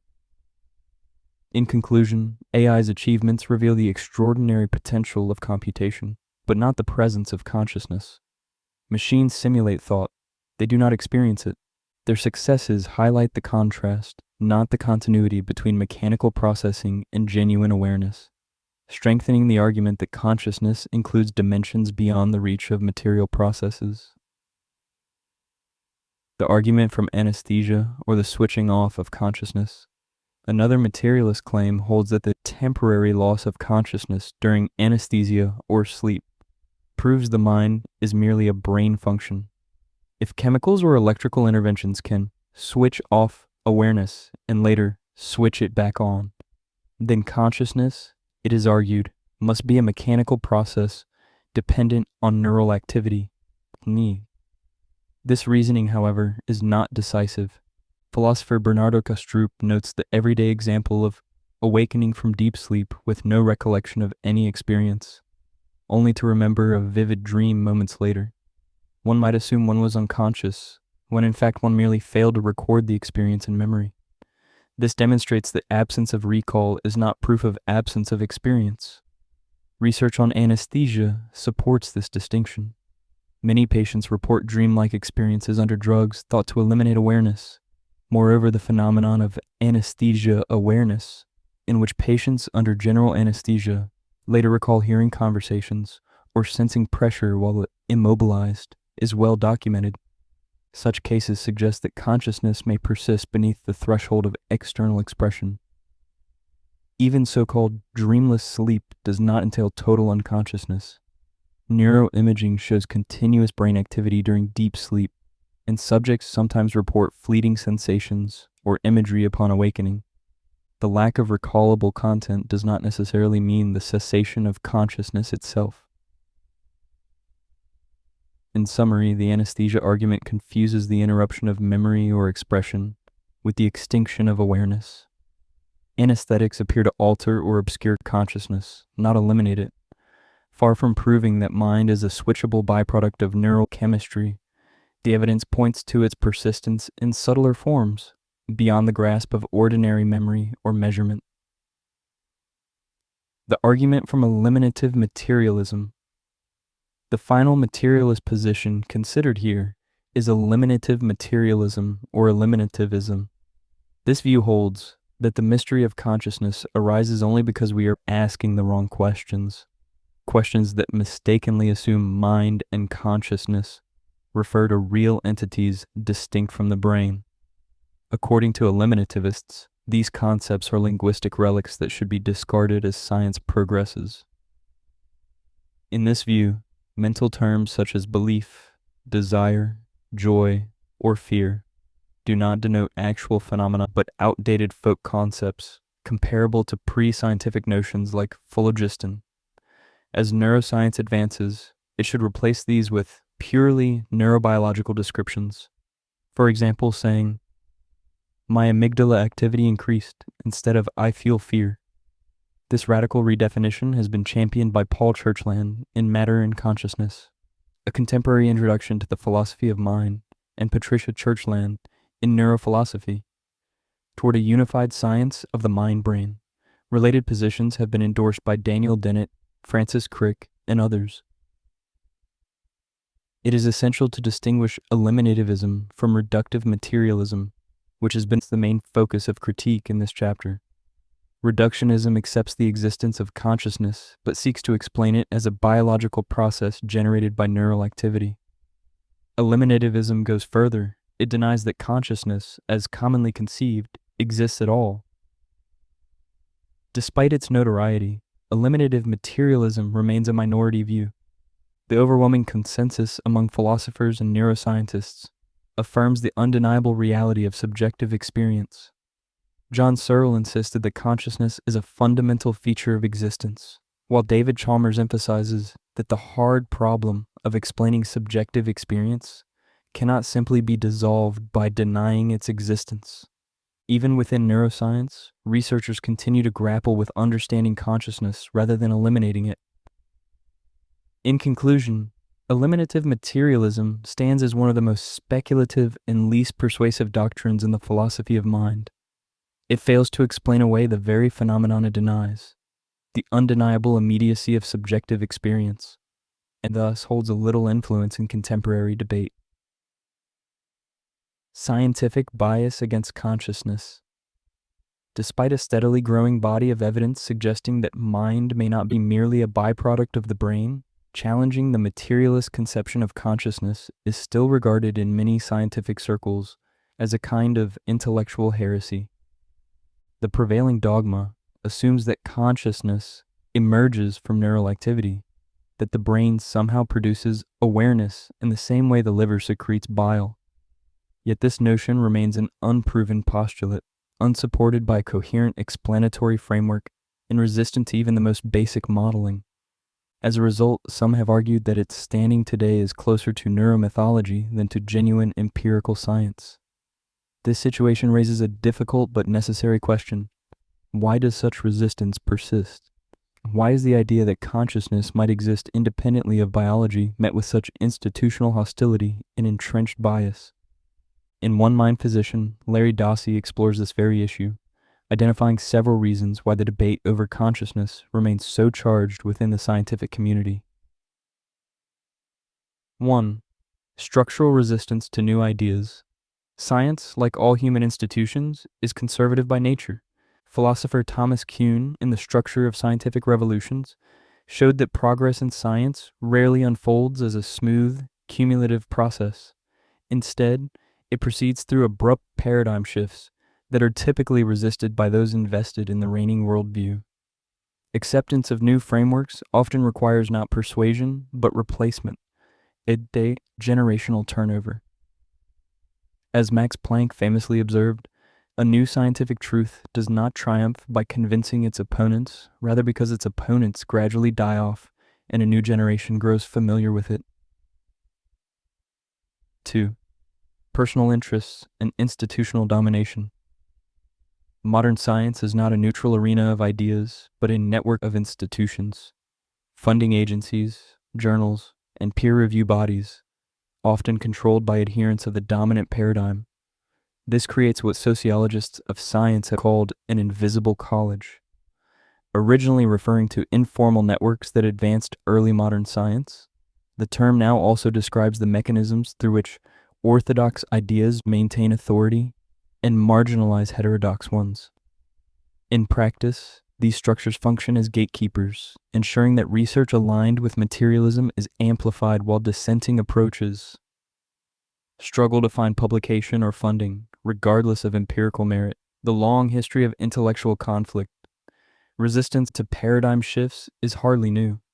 The annals of science are filled with examples of ridicule and suppression directed at revolutionary thinkers. In the 17th century, William Harvey was denounced as a heretic for claiming that blood circulates continuously through the body, defying the Galenic orthodoxy of his day. History reminds us that such opposition is not an anomaly but a recurring feature of human inquiry itself. 4. Human narrow-mindedness and cognitive rigidity. Beyond institutional inertia lies a deeper psychological factor: human rigidity. Even brilliant minds are prone to dogmatism. Nobel laureate James Watson once remarked that many scientists are narrow-minded and stupid when they step outside their field. Psychologist Hans Eysenck similarly noted that irrational obstinacy can blind researchers to evidence that challenges their assumptions, turning them into paradigm guardians who defend orthodoxy at the expense of discovery. 5. Prejudice against non-materialist approaches. Even among self-declared skeptics, there is acknowledgement of bias. Psychologist Ray Hyman has openly admitted that mainstream science harbors systemic prejudice against any investigation of consciousness that steps beyond reductive materialism. Such resistance is not grounded in data, but in metaphysical presuppositions, unexamined assumptions about what reality must be. 6. Lack of scientific responsibility toward truth. While science proclaims a devotion to open inquiry, history shows a persistent tendency to dismiss or suppress findings that threaten established views. Carl Sagan himself, a champion of irrational skepticism, cautioned that scientists are not ethically entitled to decide which evidence the world may see. Their duty, he wrote, is to follow the evidence wherever it leads. The role of the scientist is not to protect his beliefs, but to pursue the truth, however uncomfortable it may be. Is the future more open? There are encouraging signs that attitudes toward consciousness are beginning to shift. New findings in theoretical physics, neuroscience, and artificial intelligence increasingly challenge materialist assumptions and hint at deeper, non-reductive models of mind. As older generations, steeped in the classical paradigm, give way to younger and more open-minded researchers, the climate may become more receptive to exploring consciousness as a fundamental, rather than derivative, aspect of reality. Just as once dominant constructs such as ether, phlogiston, and absolute time were eventually abandoned, the myth of reductive materialism may also fade into history. If so, it will mark not the collapse of science, but its renewal, a return to the spirit of inquiry that seeks truth beyond convention, wherever that truth may lead. Reply to the secondary neurological argument. Having examined the central neurological argument, which holds that consciousness is nothing more than a product of brain activity, we now turn to the secondary neurological argument, which seeks to explain OBEs in terms of specific physiological or environmental factors. These include brain injury, neurological disorders, psychoactive drugs, electrical or magnetic stimulation such as the so-called God helmet, and altered states induced by meditation, sensory deprivation, or extreme physical stress. This argument draws much of its persuasiveness from the assumption that consciousness cannot exist apart from the brain, yet it does not depend entirely on that claim. Even if the independence of consciousness is granted as a theoretical possibility, the fact remains that mind and brain are intricately interwoven, exerting powerful reciprocal influences upon one another. From this standpoint, some researchers continue to interpret OBEs as internal distortions of perception, hallucinations generated by atypical neural states. Such a hypothesis cannot be dismissed outright, but neither should it be elevated to the status of final explanation. It is at best one competing model among several. Changes in brain function can certainly alter experience, just as deliberate mental focus can reshape neural structure. This dynamic interplay makes the hallucination hypothesis a serious contender, but one that must be assessed with rigor and nuance, rather than accepted uncritically. In what follows, we examine the physiological and psychological factors most often associated with OBEs, evaluating how far they can or cannot account for the phenomenon. Factors associated with out-of-body experiences.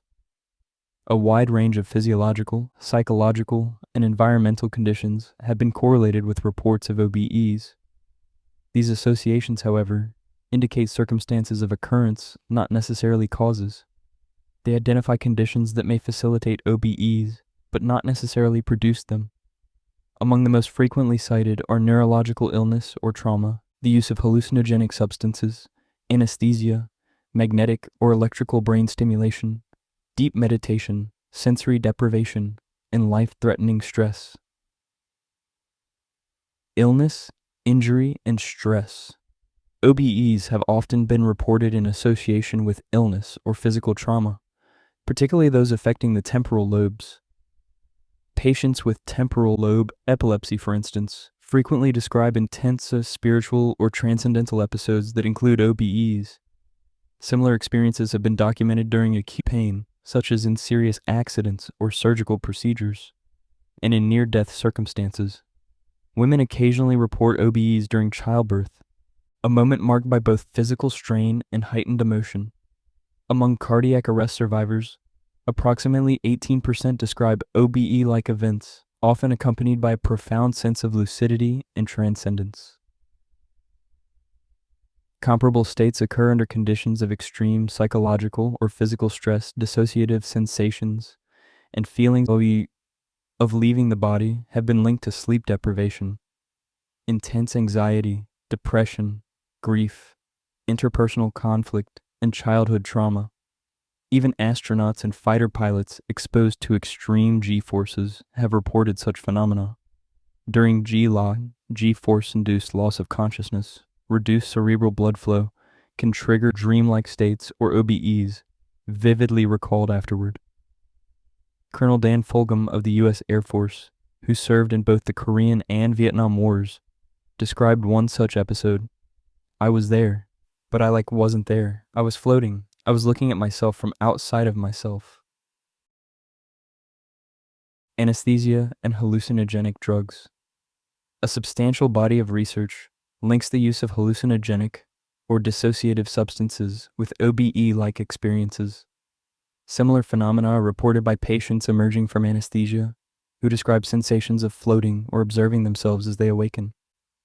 Substances such as PCP, ketamine, marijuana, heroin, mescaline, LSD, psilocybin, and DMT, the active compound in the Amazonian brew ayahuasca, are all known to disrupt bodily self-perception and sensory integration. These alterations often evoke sensations of levitation, detachment, or spatial displacement, which share features with spontaneous OBEs. Nevertheless, drug-induced states tend to be less structured and coherent, often accompanied by confusion or perceptual distortion. This distinction underscores the need to differentiate chemically induced experiences from spontaneous OBEs, which typically exhibit greater internal consistency and transformative impact. Artificial stimulation. Scientists have long sought to determine whether OBEs can be artificially induced through direct brain stimulation. In 2002, neurologist Olaf Blanke and colleagues reported a striking case. During evaluation for epilepsy surgery, electrical stimulation of the angular gyrus caused a patient to perceive her legs shortening, her knees rising toward her face, and ultimately to feel as if she were floating above her body. Because the angular gyrus integrates signals related to balance and body orientation, Blank proposed that artificial disruption of this region could produce OBE-like sensations. Subsequent experiments used transcranial magnetic stimulation, TMS, targeting the temporoparietal junction, TPJ, a region involved in spatial awareness and multisensory integration. Some participants reported sensations reminiscent of OBEs. Perhaps the most publicized attempt to reproduce these states was the God helmet, developed by Michael Persinger and colleagues. The device applied weak electromagnetic fields to the temporal lobes via solenoids. Persinger claimed that roughly 80% of participants sensed a presence in the room, and about 1% reported vivid spiritual or OBE-like visions. However, results proved difficult to replicate. Swedish researchers failed to reproduce Persinger's findings, while a Brazilian team reported partial success. Later studies suggested that psychological expectation and religious predisposition strongly influenced results. Despite its notoriety, the God helmet remains scientifically controversial, with evidence still mixed and inconclusive. In more recent years, virtual reality, VR, has offered another experimental approach. By manipulating sensory feedback, researchers have induced partial OBEs in laboratory conditions. For instance, participants viewing live video projections of their backs while simultaneously being touched reported feeling their awareness shift into the virtual body. In a follow-up study, participants blindfolded and guided backward consistently walked toward the spot where the virtual body had appeared, demonstrating the brain's powerful susceptibility to multisensory illusion. In summary, artificial methods, whether electrical, magnetic, electromagnetic, or virtual, can imitate some perceptual aspects of OBEs, but not their full phenomenological richness. The results are inconsistent and heavily dependent on expectation and context. To reproduce a phenomenon is not to explain it. These experiments show that altering neural activity can influence how consciousness is expressed through the body, but they do not prove that consciousness itself is produced by those neural events. Other factors. Beyond illness, injury, anesthesia, and artificial stimulation, certain non-ordinary states have been linked to OBE-like experiences. Techniques of sensory deprivation, such as flotation tanks, reduce external input to a minimum, sometimes leading to vivid alterations of self-perception. Conversely, sensory overload, continuous white noise or flashing light, can induce hallucinations and profound distortions in consciousness. These may account for reports of ghost sightings or abductions in isolated or austere environments where the senses are overstimulated or starved. Still, such hallucinations differ markedly from spontaneous OBEs, which are often structured, consistent, and deeply transformative. While sensory deprivation or overload can create perceptual anomalies, they seldom yield the coherent, verifiable, and life-changing qualities that characterize authentic OBEs. Further research is therefore essential to clarify the relationship between these altered states and genuine OBEs. Confronting the hallucination hypothesis from associated factors. The preceding discussion demonstrates that OBEs often appear alongside identifiable physiological, pharmacological, or environmental conditions. In some laboratory contexts, OBE-like sensations have even been experimentally produced through direct brain stimulation. These findings illustrate the close relationship between brain and consciousness, showing that alterations in one can profoundly affect the other. On this basis, proponents of the secondary neurological argument maintain that OBEs are essentially hallucinatory constructs of the brain, compensatory responses to sudden or abnormal physiological changes caused by trauma, illness, anesthesia, psychoactive drugs, or the release of endogenous chemicals such as DMT or endorphins. Advocates see this view as the most parsimonious explanation, superior to interpretations that regard OBEs as veridical excursions of consciousness beyond the body. Yet the hallucination hypothesis faces serious empirical and conceptual problems. First, there is no solid experimental evidence that the brain generates the biochemical conditions this theory requires. While dimethyltryptamine, DMT, is indeed a powerful hallucinogen found in plants and animals, no data show that the human brain produces it in sufficient amounts during trauma or near-death states. As pharmacologist David E. Nichols observes, the pineal gland would need to release around 25 milligrams of DMT to produce hallucinations, an impossible feat for a gland weighing under 0.2 g and secreting only about 30 micrograms of melatonin daily. Similarly, although endorphins play a role in pain suppression, they have never been shown to cause hallucinations during trauma. Researcher Penny Sartori notes that if endorphins were responsible, patients should remain pain-free upon returning to the body. Yet many report pain immediately after resuscitation, undermining this hypothesis. Second, during cardiac arrest or severe trauma, brain activity slows dramatically or ceases altogether. Decades of research confirm that cerebral function halts within seconds of cardiac arrest. The question then arises, how can coherent perception, memory, and awareness occur under such conditions? Even more problematic for the hallucination theory are veridical reports, accurate perceptions of external events during apparent unconsciousness. By definition, hallucinations are false or distorted perceptions, yet numerous near-death accounts defy this classification. The AWARE study provides systematic data linking cardiac arrest to episodes of conscious awareness. Among 101 resuscitated patients, several reported vivid perceptions during periods of clinical death, including verifiable observations of their surroundings.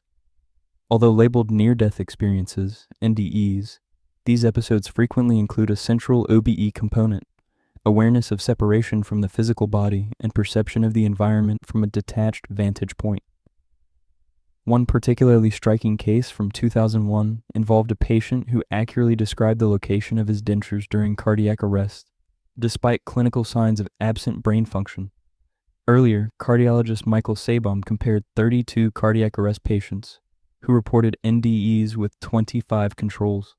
When asked to describe resuscitation procedures as if observing them from outside the body, 80% of controls made major factual errors, while none of the NDE group did.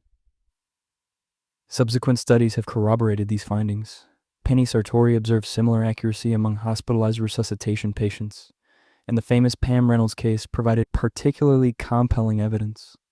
During surgery involving hypothermic cardiac arrest, when her EEG was flat and auditory responses absent, she later described surgical details with striking precision. Researchers Holden Grayson and colleagues reviewed hundreds of comparable reports, finding 92% of verifiable perceptions accurate, 6% containing minor discrepancies, and only 1% clearly mistaken. Even more extraordinary are accounts from congenitally blind individuals who reported accurate visual perceptions during NDEs, challenging the notion that consciousness depends entirely on functional sensory organs.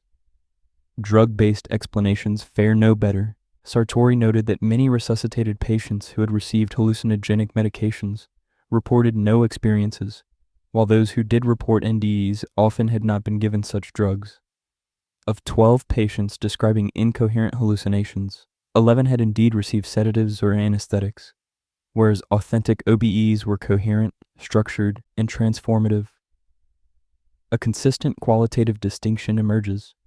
OBE experiencers almost universally insist that their experiences felt more real than ordinary reality and utterly distinct from dreams or hallucinations. Patients under ketamine or similar drugs typically recognize their visions as illusory. In Sartori's 5-year study, participants who had experienced both hallucinations and NDEs could easily distinguish between them. Hallucinations were fragmented, disorganized, and fleeting. NDEs were coherent, meaningful, and profoundly life-changing. Unlike hallucinatory states, OBEs often produce enduring personality shifts, diminished fear of death, a strengthened sense of purpose, and a conviction in post-mortem survival. Dreams and drug visions rarely leave such deep existential imprints.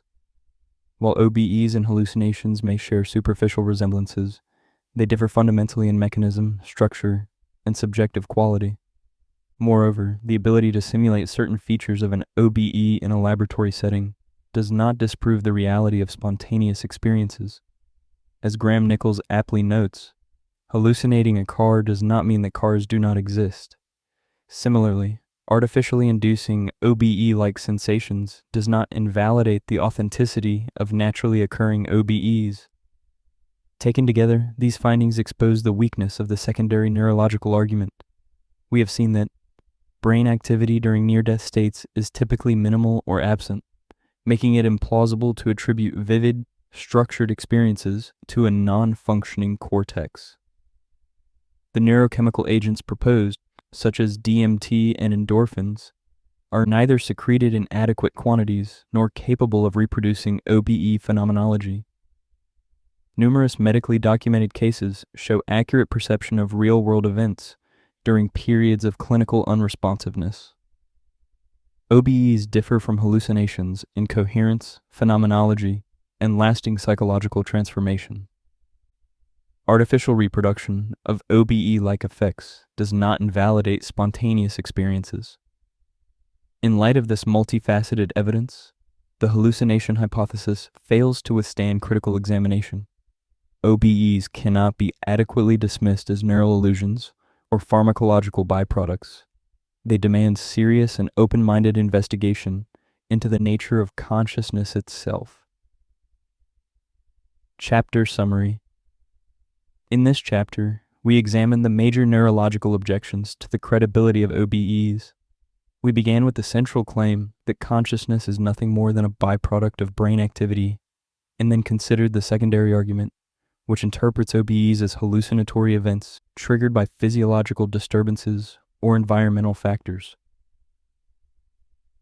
Each of these assertions was systematically evaluated through scientific, philosophical, and empirical analysis. The evidence reviewed indicates that contemporary neuroscience offers no definitive support for the materialist assumption that consciousness arises solely from neural processes. On the contrary, a growing body of data suggests that consciousness may extend beyond the limits of the brain's physical substrate. Moreover, there is no conclusive scientific evidence demonstrating that OBEs are caused by physiological malfunctions, neurological anomalies, or sensory distortions. Therefore, OBEs should not be dismissed as mere curiosities or perceptual errors, but recognized as legitimate and repeatable phenomena, worthy of rigorous, impartial study, phenomena that may ultimately deepen our understanding of consciousness and its potential independence from the brain. Chapter 5. Psychology and Unconscious Interpretations. The inner world is truly boundless, and by no means poorer than the outer world. Man lives in two worlds. Carl Jung. Despite the growing body of scientific and philosophical evidence suggesting that consciousness may function independently of the brain, and is not merely the outcome of neural activity, this notion does not exclude other possibilities worthy of careful exploration. Chief among these is the psychological hypothesis, which proposes that OBEs might not constitute direct interaction with an objective, metaphysical reality, but instead arise as intricate inner projections of the human psyche, manifestations of its vast engagement with both conscious and unconscious contents. Even if we grant that consciousness, or the psyche, is an autonomous entity, distinct from the brain, it remains capable of constructing richly detailed internal worlds in which one may become wholly immersed as though they were real. From this perspective, OBEs may represent a genuine departure, but one directed inward, toward an imaginal landscape woven from symbols, emotions, and archetypes rooted in the depths of the unconscious. The mind can simulate the sensation of separation from the body with striking precision, reproducing every perceptual and emotional nuance without requiring an actual transition into an extra-physical dimension. The clarity, coherence, and vividness reported by experiencers, as well as their encounters with seemingly autonomous beings or environments, would then signify profound contact with the psyche's personal and collective layers. This chapter therefore asks, are OBEs windows into another realm, or mirrors reflecting the architecture of our own inner world? Carl Jung. In seeking to understand the relationship between the human psyche and OBEs, the work of Carl Gustav Jung provides an extraordinarily fertile foundation, combining scientific rigor, visionary depth, and intimate self-inquiry. Jung, 1875 and 1961, the Swiss psychiatrist and founder of analytical psychology, began his career as a close disciple of Sigmund Freud. Yet his resistance to Freud's reduction of the psyche to sexual drives led him to forge an independent path, one that embraced myth, symbolism, and spirituality as essential to human wholeness. He introduced enduring concepts such as the collective unconscious, a reservoir of universal symbols and images shared by all humanity, and the archetypes, the structuring forces that shape our psychological lives, the shadow anima, /animus and the self among them. Jung also developed the principle of synchronicity, describing meaningful coincidences that bridge the inner and outer worlds. Unlike most psychologists of his time, he approached spirituality not as pathology, but as an intrinsic dimension of human experience. His vast intellectual curiosity led him through philosophy, mysticism, and comparative religion, and his technique of active imagination allowed conscious dialogue with the unconscious. His most personal insights were recorded in the monumental Red Book. In 1944, Jung underwent a severe illness, during which he experienced what today would be described as a near-death, or OBEs. Though he never used the modern term, his description parallels OBEs in every essential detail. The episode profoundly altered his understanding of consciousness and reinforced his belief that psyche and spirit are interwoven in a greater cosmic order. For my own part, among all the psychological models I've examined, Jung's vision resonates most deeply with my personal experiences. His symbolic map of the psyche mirrors the very structure of the out-of-body realms I've encountered. Their landscapes, entities, and recurring symbols appear filtered through the same archetypal strata that Jung articulated. Carl Jung's out-of-body experience. On February 11th, 1944, at the age of 68, Jung slipped on ice and fractured his ankle. 10 days later, he suffered a heart attack brought on by blood clots and fell into a near-fatal condition. During this period of unconsciousness, he underwent an extraordinary experience that bore all the hallmarks of an OBE. He described floating far above the earth, so high that continents and oceans gleamed beneath him in radiant blue light. He could discern the outlines of the Arabian desert and the snow-capped Himalayas.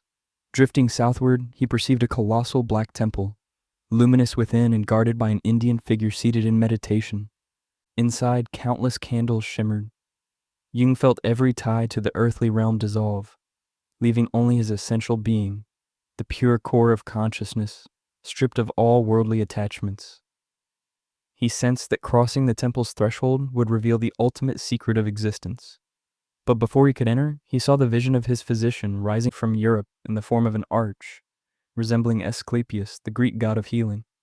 The figure conveyed that Jung must return to life, for his work was not yet complete, and others still depended on him.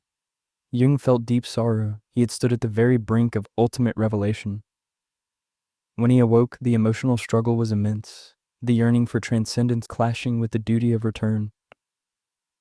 Yet the image of his physician appeared to him as an act of sacrifice, as though the doctor had offered his own vitality to preserve Jung's. On April 4th, 1944, Jung rose from bed for the first time since his heart attack. That same day, his doctor fell ill with septicemia and soon died, a haunting confirmation to Jung of the vision he had experienced. Jung's map of the soul, the Jungian model of the psyche. Carl Jung conceived of the psyche as the totality of human mental and psychological existence, an all-encompassing system that transcends mere intellect or rationality. It includes the realms of intuition, imagination, emotion, and desire. Within it, two great territories coexist: consciousness, the field in which we experience ourselves, and the outer world, moment by moment, and the unconscious, the vast hidden domain containing memories, instincts, and drives that, though unseen, exert a powerful influence over our thoughts, emotions, and actions. To grasp the human condition, one must therefore look beneath the surface of consciousness, into those deeper strata that shape both our individuality and our destiny. In Jung's vision, the psyche forms a living continuum stretched between two poles: instinct at the base and spirit at the summit. At its lower end, behavior is shaped by primitive drives. At its higher end, it responds to impulses of wisdom and meaning, symbolized by the self.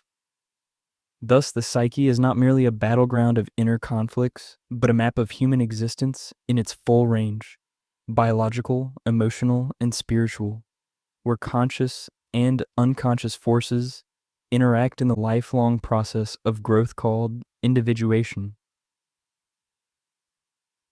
To explore this inner landscape, Jung developed a method he called active imagination, a disciplined yet creative dialogue between consciousness and the unconscious. Through it, one allows images, symbols, and figures from dreams or meditation to arise spontaneously, engaging them as if they were living presences through writing, drawing, or speech. For Jung, this was not fantasy but a form of inner alchemy, a process of transformation leading towards self-knowledge and psychic integration. According to the Jungian model, the psyche unfolds across several interwoven layers. At its surface lies the ego, the center of consciousness and self-awareness. Beneath it lies the personal unconscious, the repository of forgotten or repressed experiences. Deeper still resides the collective unconscious, containing the universal symbolic patterns known as archetypes. Among them the persona, the shadow, and the anima animus, culminating in the self, the archetype of wholeness. At the deepest level lies the psychoid, a mysterious substratum linking the psychic and the material, barely accessible to conscious self-introspection. In the pages ahead, we will examine the principal components of Jung's model: the ego, the persona, the shadow, the anima animus, and the self, and explore how each may manifest in OBEs, whether through imagery, encounters, or emotionally charged scenes.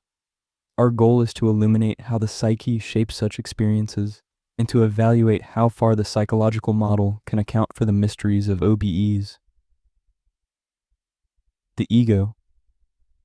In Jung's analytical psychology, the ego forms the center of consciousness, the seat of self-awareness, and the organizing principle of thought, perception, and intention. It provides coherence to our inner life and anchors us in the experience of individuality. The ego develops gradually as one interacts with the world, crystallizing out of the deeper matrix of the psyche known as the self, which contains the full potential of consciousness. While indispensable for navigating daily life, the ego is but a small island within the vast sea of the psyche. It filters perception, admitting only what aligns with its framework, while the greater portion of mental life remains submerged in the unconscious. Yet these hidden contents do not disappear. They return in dreams, visions, and mystical experiences, reminding us that the ego does not encompass the totality of who we are, the self. In dreams, the ego often appears as the dreamer, a conscious center witnessing the unfolding narrative. It may split into multiple figures, dramatizing aspects of the personality or unresolved conflicts.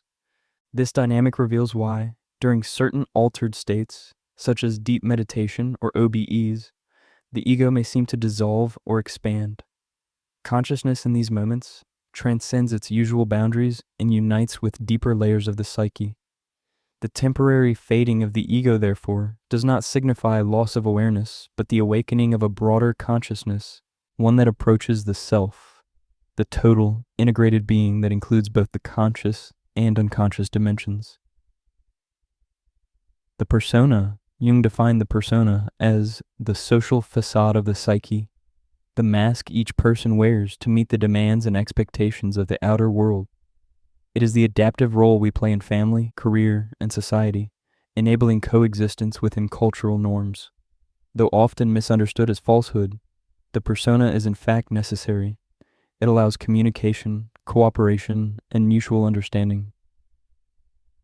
However, when one identifies too closely with the social mask, the authentic self becomes obscured. Traits deemed undesirable are repressed and pushed into the shadow, creating inner division and stagnation. This is evident in individuals who become wholly absorbed by their public image, celebrities, leaders, or professionals who lose touch with their private selves, sacrificing depth for appearance. The persona develops through the desire for approval from parents, mentors, and social authorities, and reflects the traits society rewards. It is thus both personal and collective, shaped by unconscious cultural patterns inherited from the collective unconscious.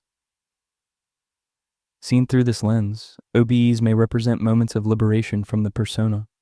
In these states, the habitual social self, the mask of adaptation, falls away, revealing a more authentic consciousness, unburdened by expectation or performance.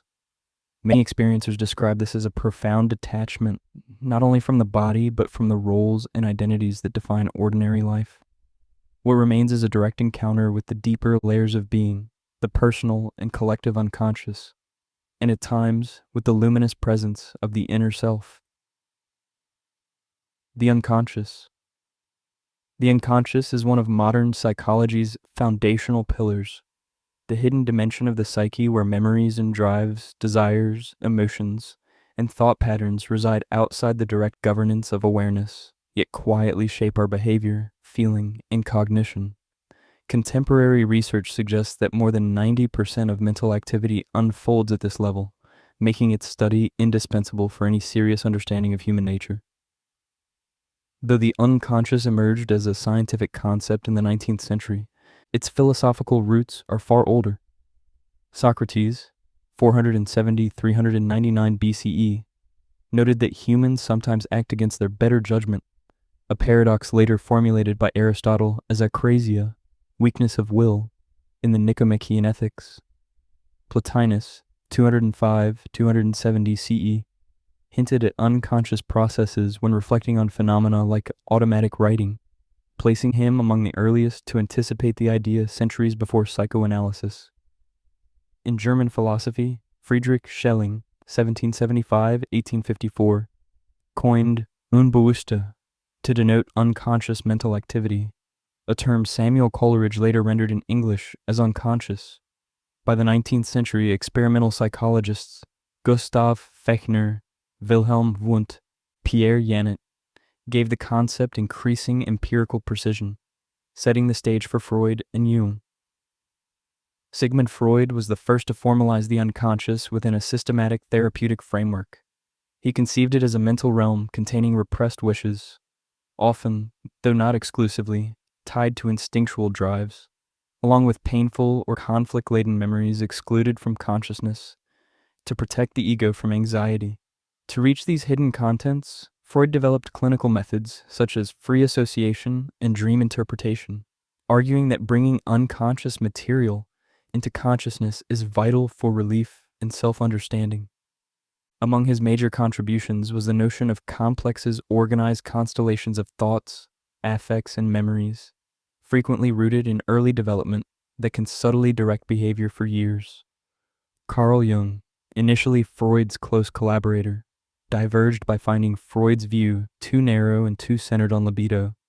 Jung proposed a broader model that distinguishes between the personal unconscious and the collective unconscious.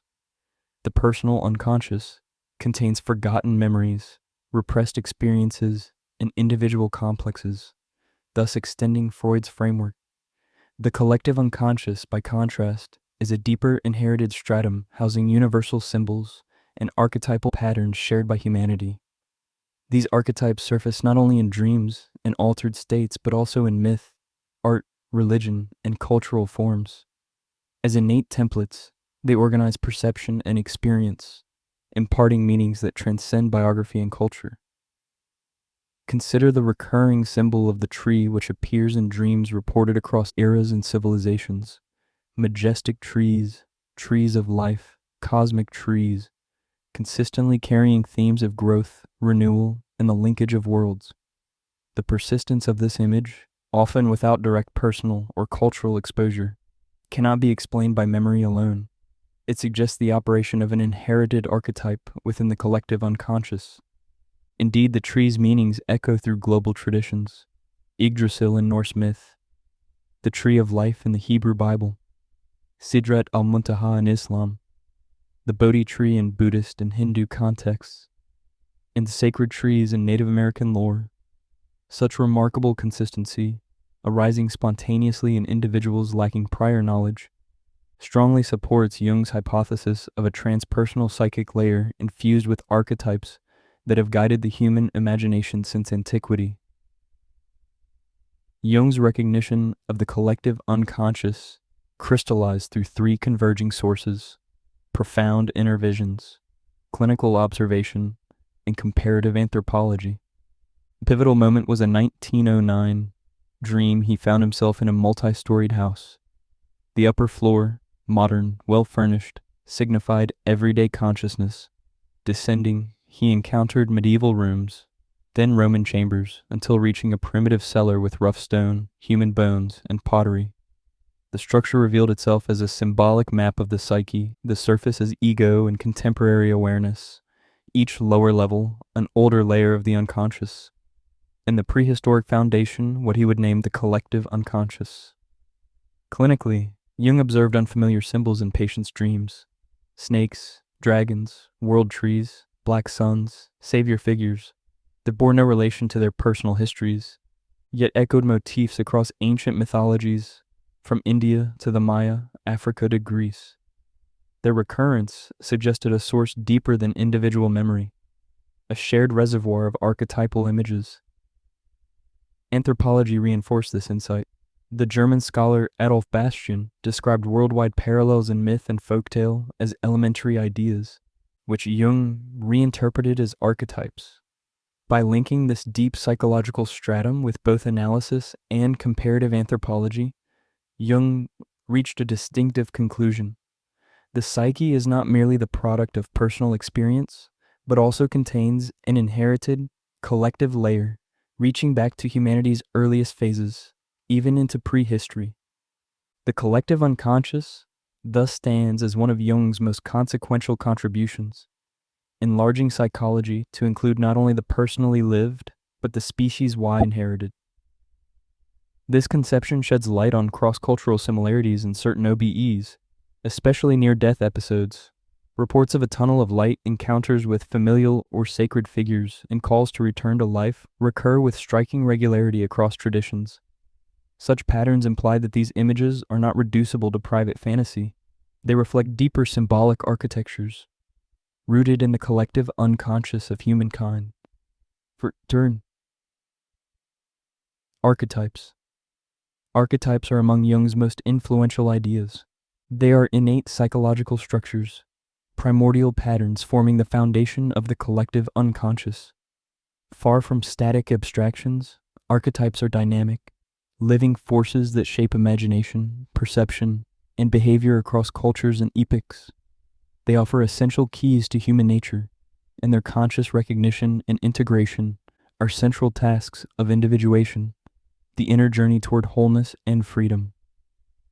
Although archetypes are theoretically innumerable, some appear with particular frequency and intensity in dreams, myths, and religion. Among the most significant are the shadow, the anima animus, and the self. In what follows, we consider each in turn, how it manifests in dreams and in out-of-body reports, and what it reveals about psychological development. The shadow. In Jung's model, the shadow is not merely a vault of undesirable traits. It is a multifaceted dimension containing disowned energies and potentials, some negative, some profoundly creative, that have yet to be integrated into consciousness. Rather than eliminating the shadow, Jung emphasized recognition and integration, transforming conflictual energies into constructive forces for growth. Shadow imagery surfaces in dreams and OBEs in many forms. Frightening figures, predatory animals, unsettling presences, but also enigmatic guides whose strangeness invites caution and learning. Typically, the ego's confrontation with the shadow follows a dialectical path. Initial curiosity or attraction gives way to resistance or denial once the traits are recognized as mine. With sustained, conscious engagement, the frozen psychic energy once locked in conflict is released and reorganized, enabling greater coherence, emotional regulation, and alignment between conscious aims and unconscious depths. This is a decisive step in individuation. Within OBEs, phenomena first perceived as threatening, sleep paralysis entities, dark figures, can, when met with courage and openness, transform into symbols of protection, insight, or needed correction. Thus, the shadow proves not a descent into darkness, but a threshold to deeper light. Anima and animus. The anima and animus are the psyche's contrasexual archetypes, the internalized feminine within the male psyche, and the internalized masculine within the female psyche, shaped by early relationships with the opposite sex parent and by inherited symbolic patterns. They crystallize over time into evolving imaginal structures that influence perception, affect, and symbolic life. Phenomenologically, they appear most often in dreams and fantasies. For men, the anima may manifest as a muse, guide, or beloved, embodying emotional depth, relational attunement, and creativity marginalized by the conscious ego. For women, the animus may appear as one commanding figure or a plurality of men, signifying latent reason, assertiveness, and judgment. Productive engagement fosters integration. Resistance signals defenses against unconscious contents. Jung outlined developmental sequences for both archetypes. The anima unfolds through 4 stages: Eve, the maternal, instinctual dimension; Helen, physical beauty and erotic magnetism; Mary, spiritual devotion and moral elevation; Sophia, wisdom and transpersonal insight. Analogously, the animus in women progresses through Hercules, brute strength and protective force; Plato, intellectual authority and rational discourse; Buddha, contemplative depth and spiritual vision; Name, King Arthur, integrated leadership, justice, and ethical authority. These sequences mark stages in individuation, the gradual integration of unconscious contents into conscious life, enhancing structural balance and adaptive capacity. In dreams and OBEs, the anima may appear to a man as a radiant guide or warm presence opening new realms, while the animus may appear to a woman as a noble figure conferring clarity and resolve. Through such encounters, the anima and animus evolve from autonomous inner figures into conscious allies, supporting the psyche's movement towards wholeness. The self. Within Jungian psychology, the self is the most comprehensive archetype, the organizing principle of psychic totality. It is not a discrete content, but a superordinate pattern that holds the psyche together, integrating the ego, personal and conscious, and collective archetypal strata into a dynamic equilibrium. Jung emphasized the asymmetry between ego and self. The ego is the center of conscious awareness. The self is the deeper ordering intelligence, often felt as an inner directive or teleological pull toward wholeness. The path of individuation, integrating shadow material and the contrasexual archetypes, renders the self experientially accessible. Symbols of the self abound in dreams, visions, and numinous states. Early material often revolves around shadow conflicts or personal complexes. Later, mediating figures such as the anima animus emerge. Ultimately, integrative images appear: mandalas, unity and centering; the tree, growth and rootedness; the sun, illumination; the stone, permanence; the heart, affective unity. In visionary or mystical experiences, including OBEs, the self may be personified as the wise old man, the great mother, the crone, or as a transpersonal presence embodying communion with the cosmos. Such encounters frequently dissolve the ordinary divide between subject and object, self and world. What Jung and later transpersonal psychologists describe as unitive or peak states, they signal a culmination of individuation, the psyche's alignment with the archetype of the self. Achieving a living balance between ego and self is among the psyche's highest attainments. To realize the self is not merely to understand the psyche, but to live in harmony with all its dimensions, instinctual, shadowed, and spiritual. As both developmental axis and spiritual telos, the self guides the seeker toward integration, meaning, and wholeness. The individuation process. The individuation process stands at the heart of Jung's analytical psychology. It is not a shallow quest for self-improvement, but an inner odyssey in which the individual integrates all dimensions of the psyche, conscious and unconscious, into a singular, harmonious whole. Through this transformation, one becomes more faithful to one's essence and more capable of living according to an authentic nature, free from externally imposed molds. For Jung, the tension between consciousness and the unconscious is not pathological. It is the engine of growth. Facing inner contradictions and welcoming repressed elements into awareness grant the personality a deeper balance. Rather than silencing conflict, Jung urged us to listen, to work with it, and to include it, because from crisis, wider vision is born, one that honors the value and place of every psychic dimension. Individuation begins when the ego recognizes that it is not the center of psyche, but a small island within a vaster sea. The first great task is the encounter with the shadow, the storehouse of what has been denied or disowned, and the gradual integration of its energies, as vital to wholeness as those of the light side. Next comes the meeting with the anima or animus, the inner feminine in the man, or the inner masculine in the woman. This encounter opens a path beyond inherited gender oppositions toward a more rounded humanity. At a deeper level, the self emerges as the psyche's organizing principle and living totality, bringing ego, personal unconscious, and collective unconscious into consonance. What follows is an inner completeness and a broader attunement to the larger field of life, felt as quietude, awakened intuition, and unitive states in which psyche and cosmos seem to converge. This journey is unique to each person and may occupy an entire lifetime without ever reaching a final endpoint.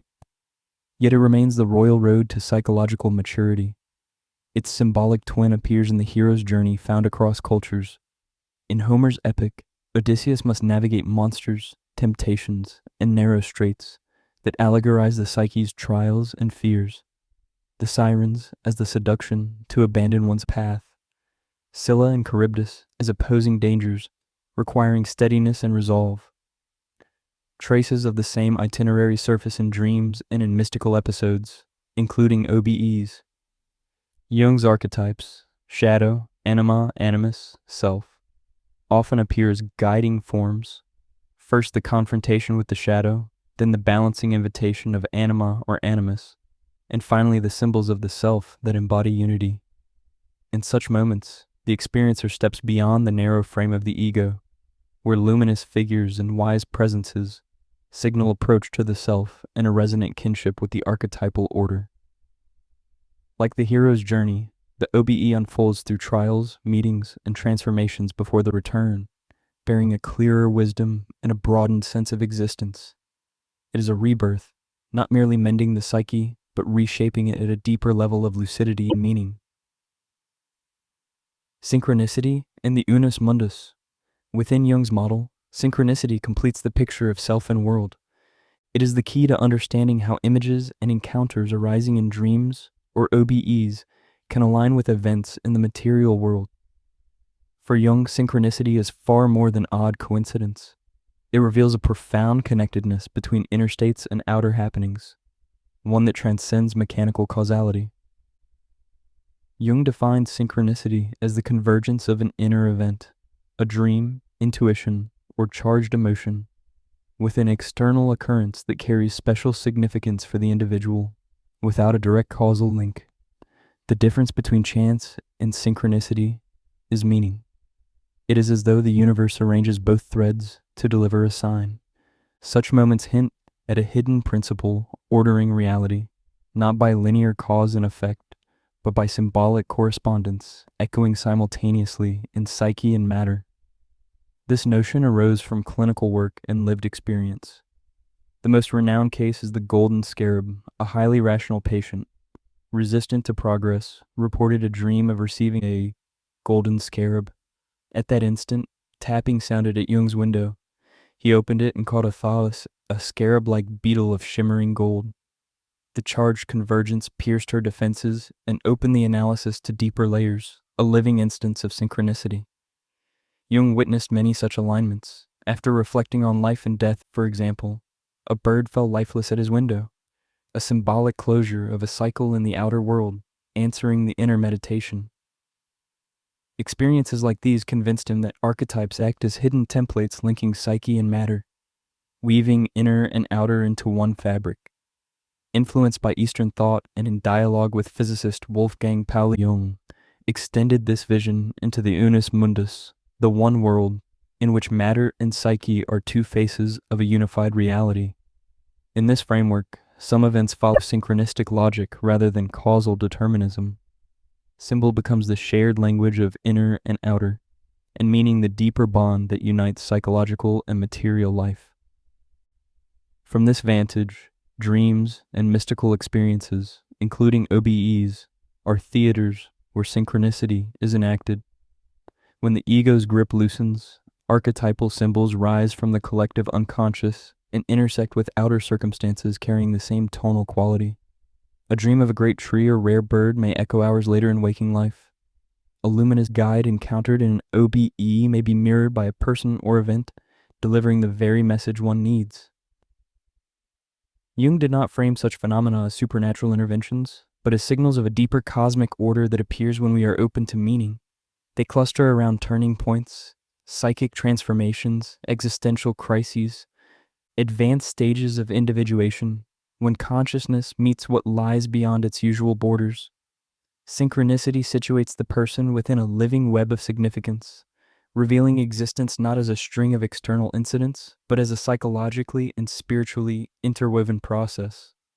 It unites inner and outer, dream and reality, symbol and event, within a single world, where psyche and cosmos co-create the fabric of experience.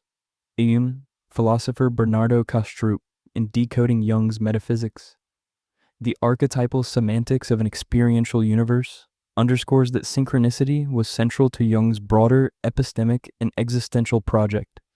He portrays Jung as a bold metaphysical thinker concerned with ultimate questions, the meaning of existence, the origin of psyche, and humanity's relation to the cosmos.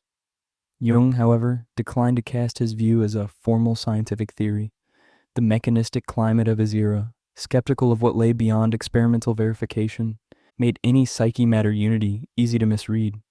Physics was not Jung's field. He left technical elaboration to Pauli and focused on symbolic and psychological implications. Above all, he presented his insight as a metaphysical framework for interpreting synchronistic phenomena rather than a scientific law, wary of distortion or occult misappropriation.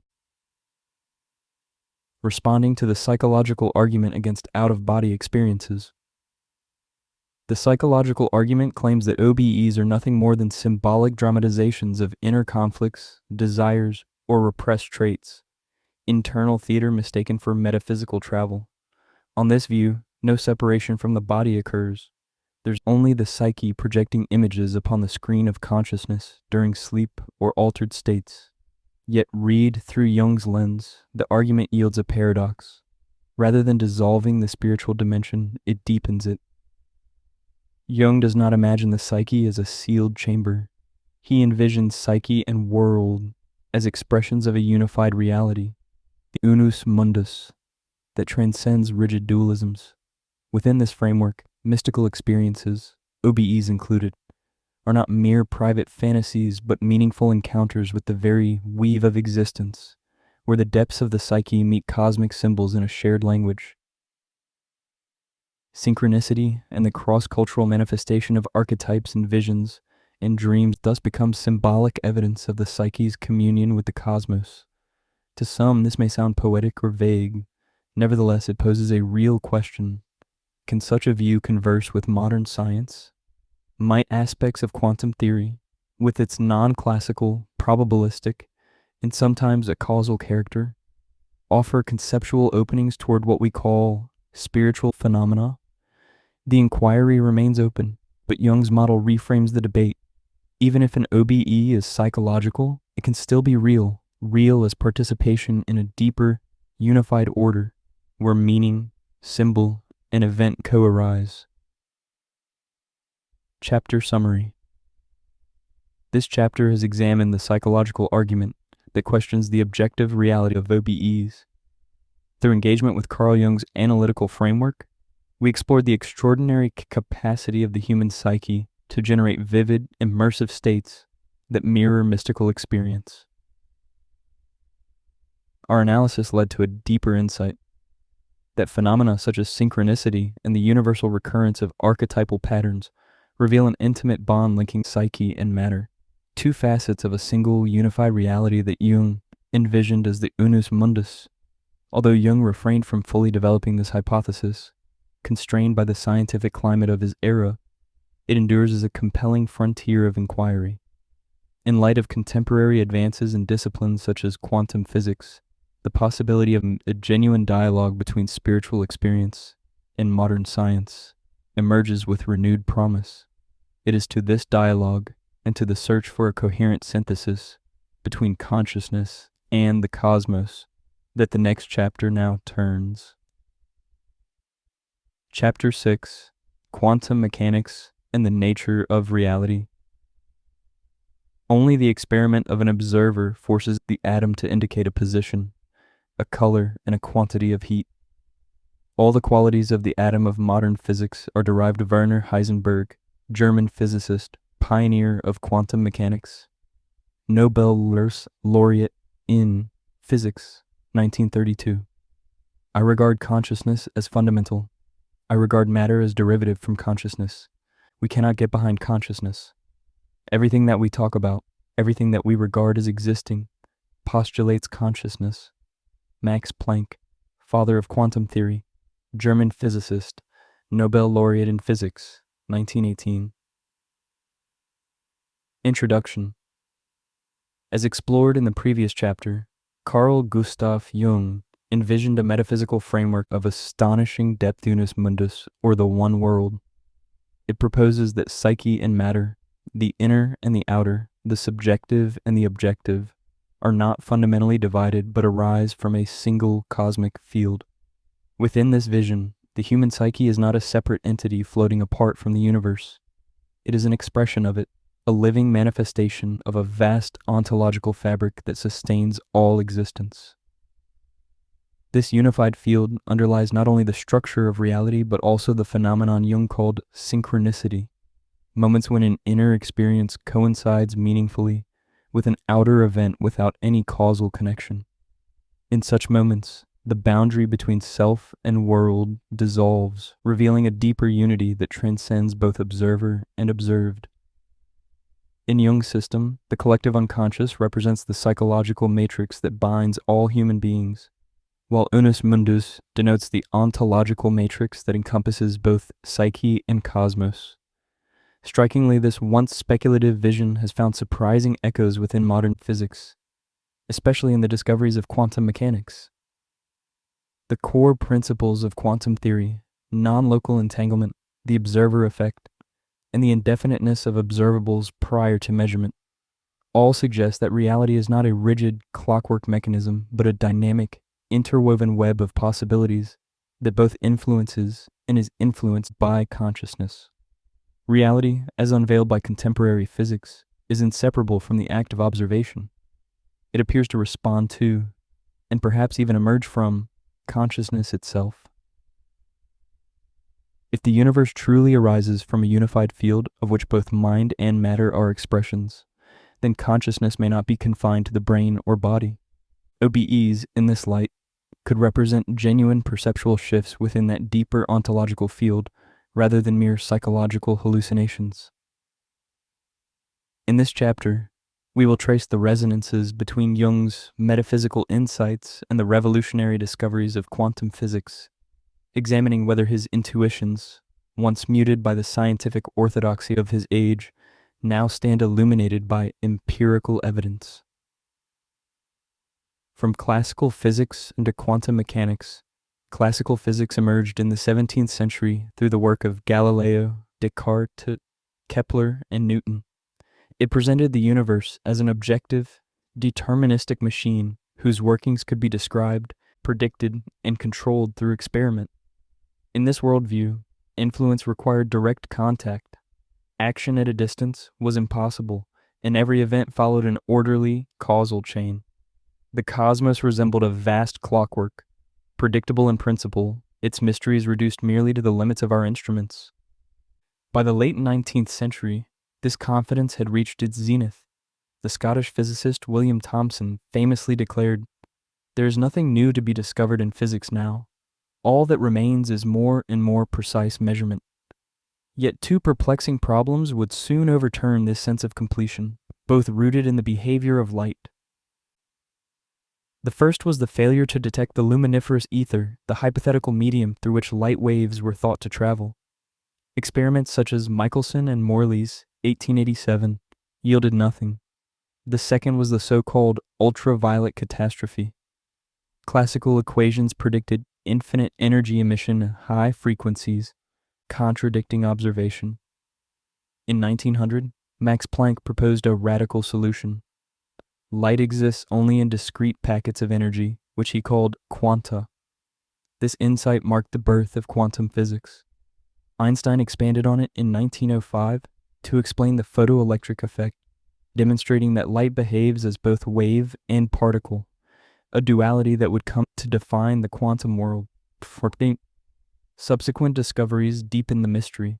Niels Bohr's atomic model, 1913, introduced quantized electron orbits. Louis de Broglie later proposed that matter itself, electrons, protons, even atoms, exhibits wave-like properties. Werner Heisenberg, in 1927, formulated the uncertainty principle. The more precisely one knows a particle's position, the less precisely its momentum can be determined, and vice versa. This was not a flaw of measurement, it was a fundamental limit of nature itself. The double-slit experiment.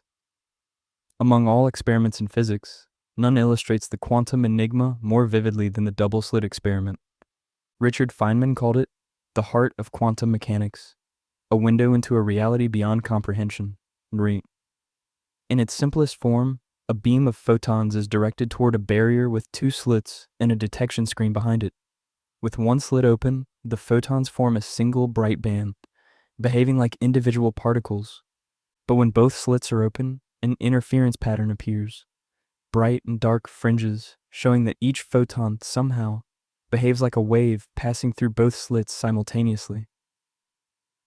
The mystery deepens when the light intensity is reduced so that only one photon travels at a time. Even then, after many photons have passed, the same interference pattern emerges, as if each photon interfered with itself. Yet the moment we place detectors at the slits to determine which one the photon passes through, the pattern collapses. The photon now behaves like a particle. Observation itself alters the outcome. John Wheeler's delayed choice experiment pushed the paradox further. Suppose we decide whether to open or close a slit after the photon has already passed through. Incredibly, the photon still knows our later choice. The interference pattern changes accordingly. Experiments have confirmed this repeatedly with ever greater precision. An even subtler version, The delayed choice quantum eraser shows that erasing which path information after detection still retroactively determines whether we observe a wave or a particle pattern. It is as if present decisions rewrite the past, blurring the boundary between cause and effect. A world ruled by quantum mechanics. From the experiments discussed above, we can begin to sense the revolutionary implications of quantum mechanics. It tells us that before measurement, a subatomic particle does not possess definite properties or even a definite existence in space and time, as we understand them in classical physics. Instead, it exists in a superposition of possible states, all simultaneously real in a probabilistic sense, and all described by a mathematical expression known as the wave function, whose evolution over time is governed by the Schrödinger equation. When a measurement occurs, this superposed state collapses into a single, concrete outcome. The wave, representing a cloud of possibilities, contracts into a particle with a specific position or momentum within the limits set by Heisenberg's uncertainty principle. This abrupt transition from possibility to actuality, from a diffuse wave to a localized event, lies at the heart of the so-called measurement problem, one of the deepest enigmas in all of physics. But what truly happens during this collapse, no one knows. What the evidence suggests, however, is that the classical assumption of a mind-independent, fully objective reality out there is, at best, incomplete. Quantum mechanics undermines naive realism. This does not mean reality ceases to exist when unobserved. Rather, it means that unobserved reality is profoundly unlike the world we perceive when we look at it. Quantum experiments also challenge our traditional understanding of causality. In the delayed choice quantum eraser, for instance, the choice of what to measure in the present seems to determine what happened in the past. Meanwhile, quantum entanglement defies the classical idea of locality according to which physical influences are confined to their immediate surroundings. When two particles are entangled, measuring one instantly determines the state of the other, no matter how far apart they are. To appreciate just how strange this is, physicists often turn to thought experiments that bring these principles into the realm of everyday imagination. The first, proposed by one of quantum theory's founders, Erwin Schrödinger, is the now famous Schrödinger's cat paradox. He imagined placing a cat inside a sealed box with a vial of poison gas, a hammer, and a Geiger counter linked to a tiny piece of radioactive material. If an atom decays, the counter triggers the hammer to shatter the vial, releasing the gas and killing the cat. According to quantum mechanics, before anyone opens the box, before observation occurs, the atom exists in a superposition of both decayed and undecayed states. Consequently, the cat, whose life depends on that atom, must also exist in a superposition of alive and dead. Only when the box is opened and observation takes place does the cat's fate become definite. Schrödinger devised this scenario not to affirm quantum mechanics, but to expose its absurd implications when applied to the macroscopic world.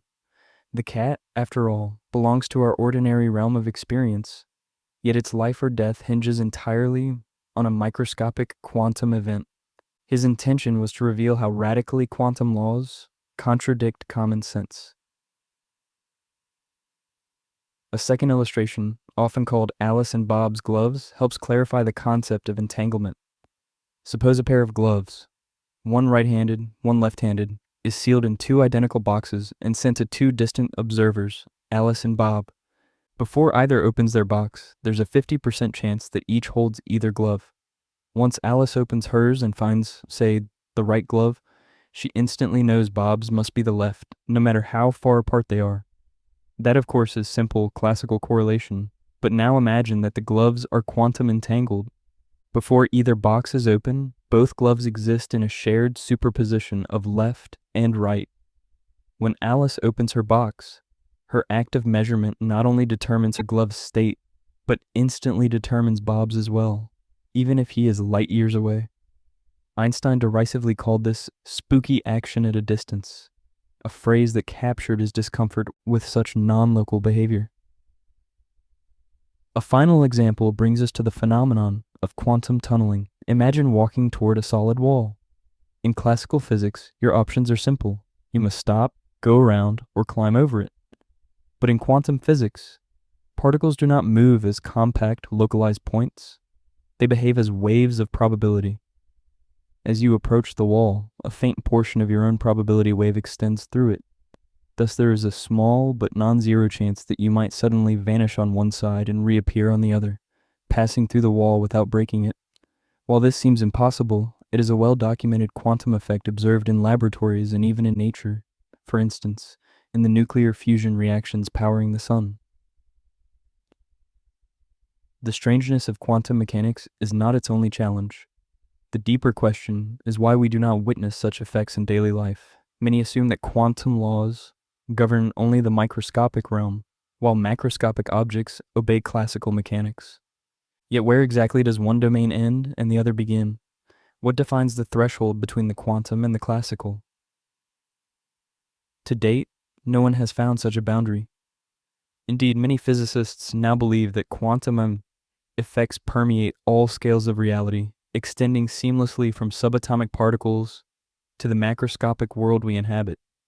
The difference they suggest is not one of kind, but of degree, a matter of how quantum coherence fades as systems grow larger and interact with their environment. Interpretations of quantum mechanics. For nearly a century, quantum mechanics has stood as the most empirically successful theory in physics, confirmed with extraordinary precision in modern experiments, particularly those conducted between 2007 and 2010. Yet despite its flawless predictions, the meaning of the theory remains deeply contested. The mathematical formalism is clear, its implications for reality are not. Quantum systems exist in superpositions, ruled by uncertainty, entangled across distance, and collapsing to a single outcome only when measured. Why this collapse occurs, and what measurement truly means, lies at the heart of the interpretive crisis. Several major interpretations attempt to bridge the gap between the quantum world and the classical reality we experience. The Copenhagen interpretation views the quantum state not as physical reality, but as knowledge, asserting that systems remain indeterminate until observed. It provides a practical framework, but offers no coherent definition of measurement or observer, prompting Einstein's objections and the famous EPR argument calling for hidden, deterministic laws beneath quantum randomness. Decoherence refines this picture by explaining how environmental interactions suppress quantum interference, giving rise to classical behavior. Every system is continuously measured by its surroundings, which drain its coherence and enforce definiteness. But although decoherence clarifies how classicality appears, it does not explain why only one outcome is realized. The universal wave function remains intact, and the selection of a single observed world remains unexplained. The many worlds interpretation rejects collapse altogether.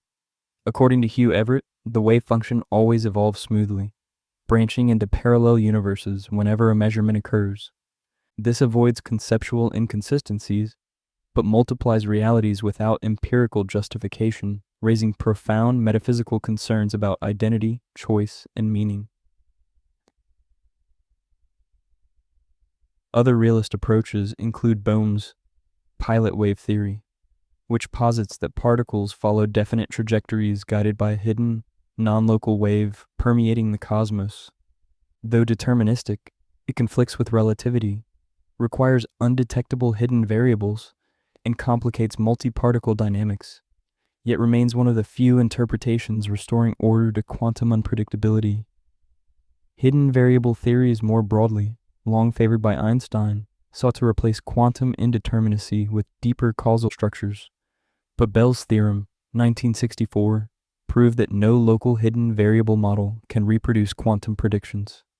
Experiments by Clauser, Aspect, and Zeilinger confirm the violation of Bell inequalities, establishing genuine non-locality in nature and validating what Einstein called spooky action at a distance.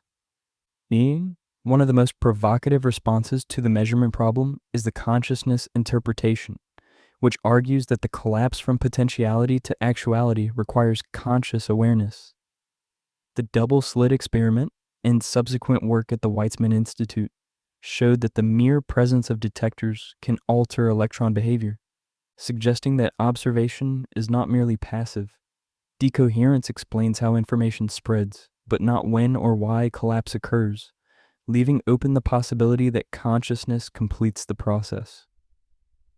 The von Neumann-Wigner view takes this further, proposing that conscious observation is the decisive step that selects a single outcome from many possibilities.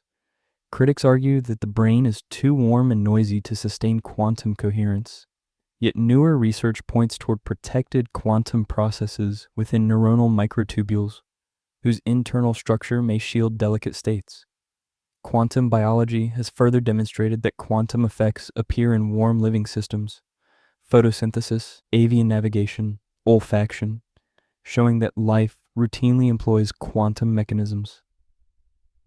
Experiments with lithium isotopes revealed opposite behavioral effects despite identical chemistry, traceable to differences in nuclear quantum vibrations, adding biological weight to quantum mind models. Penrose and Hameroff's theory proposes that microtubules act as quantum processors, influencing conscious experience, intertwining wave function collapse with decision and awareness. Philosophers such as Henry Margenau and John Eccles argued that mind can bias quantum probabilities without adding energy, acting as a non-material yet causal force. Henry Stapp emphasizes that quantum theory itself requires an agency to determine when collapse occurs, while Rosenblum and Kuttner argue that consciousness must enter the picture because the Schrödinger equation alone is incomplete. Taken together, these scientific and philosophical developments make it increasingly difficult to draw a strict boundary between mind and matter. Far from being an emergent byproduct of the brain, consciousness may be a fundamental element woven into the architecture of reality itself, a principle that transforms quantum potentials into the world we experience. Quantum field, theory, and the quest for the unified field. As debates over the philosophical meaning of quantum mechanics continue, touching on reality, measurement, and even consciousness, another branch of physics advanced along a more pragmatic path. Rather than seeking metaphysical clarity, it pursued mathematical consistency and empirical precision. This effort gave rise to quantum field theory, QFT, a monumental framework that unifies quantum mechanics with special relativity, describing how matter and energy behave under extreme conditions. QFT emerged because early quantum mechanics, though revolutionary at the atomic scale, could not integrate smoothly with relativity. Paul Dirac's equation bridged part of the gap, but a complete synthesis appeared only in the 1940s through the work of Richard Feynman, Julian Schwinger, and Shinichiro Tominaga. Their quantum electrodynamics, QED, became the first fully consistent quantum field theory, matching experiment with astonishing accuracy. QFT transformed our conception of matter. Particles are no longer viewed as indivisible grains, but as localized excitations of underlying fields spread throughout space. Each particle corresponds to a specific field. The electron field produces electrons and positrons. The electromagnetic field yields photons, and quark fields generate protons and neutrons. In this picture, fields, not particles, are fundamental. As Art Hobson notes, there are no particles, there are only fields. Particles are epiphenomena arising from fields.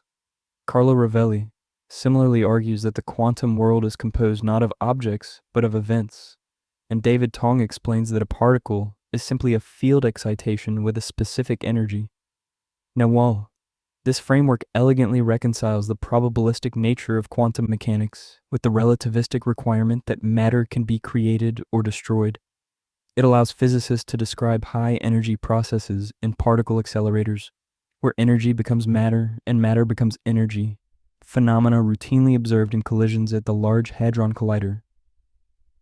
From QFT arose the standard model of particle physics, which unifies three of the four fundamental forces, electromagnetic, weak, and strong interactions, into a single, coherent structure.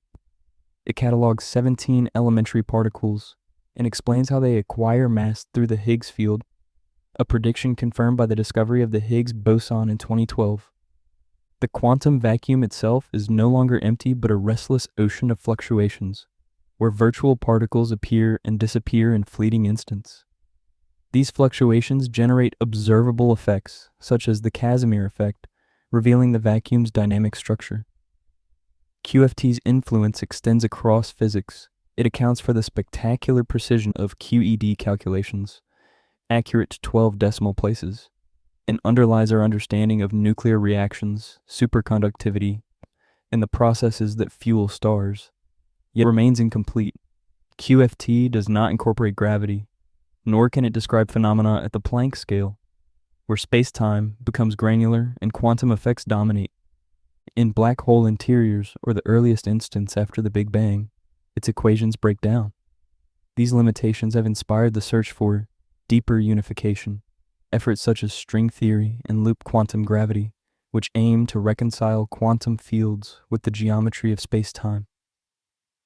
At the heart of these pursuits lies the ideal of the unified field, a single theoretical structure that weaves together all four fundamental forces: gravity, electromagnetism, the strong force, and the weak force. Though modern in its mathematical form, the longing for unity stretches back to ancient philosophy. Early Greek thinkers proposed that a single essence underlies the multiplicity of nature. Thales suggested water, Anaximenes air, Anaximander the apiron, and Heraclitus fire, primitive yet striking precursors to the modern belief in a unified cosmic origin. The first true unification in physics arrived with James Clerk Maxwell, who in 1865 fused electricity and magnetism into a single electromagnetic field, revealing that light itself is an electromagnetic wave. A century later, the quantum revolution paved the way for another synthetic breakthrough. In 1967, Glechow, Salam, and Weinberg merged electromagnetism with the weak nuclear force into the electroweak theory, confirmed experimentally in the 1980s, and recognized by the 1979 Nobel Prize. The next step, grand unification, GUT, seeks to unite the strong nuclear force with the electroweak interaction. Many physicists believe that in the earliest fractions of a second after the Big Bang, these forces were one, splitting apart only as the universe cooled. While mathematically compelling, GUT models remain beyond the reach of current experimental verification. The most formidable challenge is gravity. Einstein's general relativity describes gravity as the curvature of space-time, while quantum field theory treats forces as exchanges of particles within fields. Reconciling these visions demands a deeper theory capable of quantizing space-time itself. String theory proposes that particles are vibrations of tiny one-dimensional strings. Loop quantum gravity envisions space-time as networks of discrete loops. Both aim to reveal a single foundational field from which all matter and forces emerge. If such a theory of everything were achieved, it would reshape not only physics, but philosophy.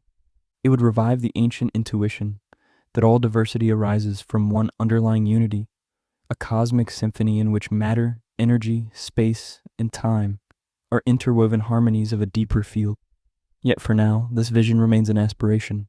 The required mathematics is immense, and the energies needed to probe these realms lie far beyond present technological limits. Still, the quest persists. The unified field stands as a luminous ideal, a symbol of the human drive to understand the ultimate order of nature, and to glimpse the single, elegant principle that may lie behind the vast complexity of the universe.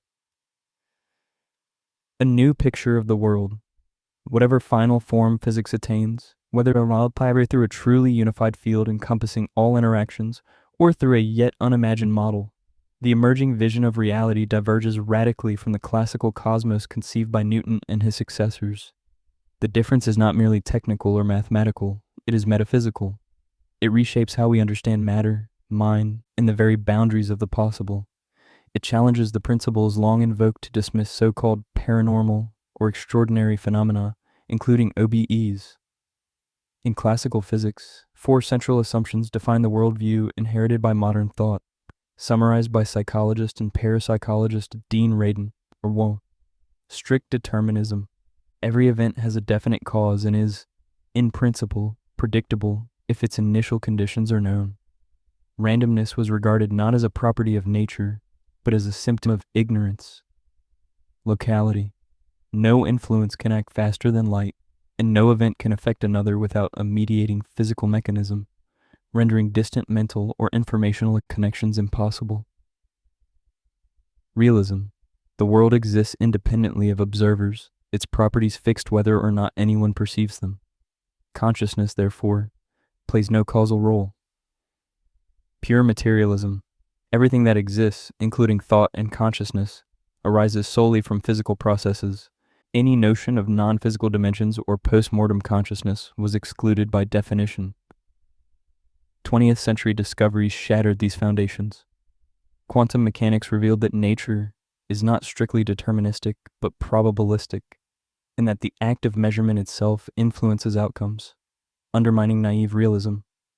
Quantum entanglement demonstrated that particles can remain instantaneously correlated across vast distances, violating classical locality.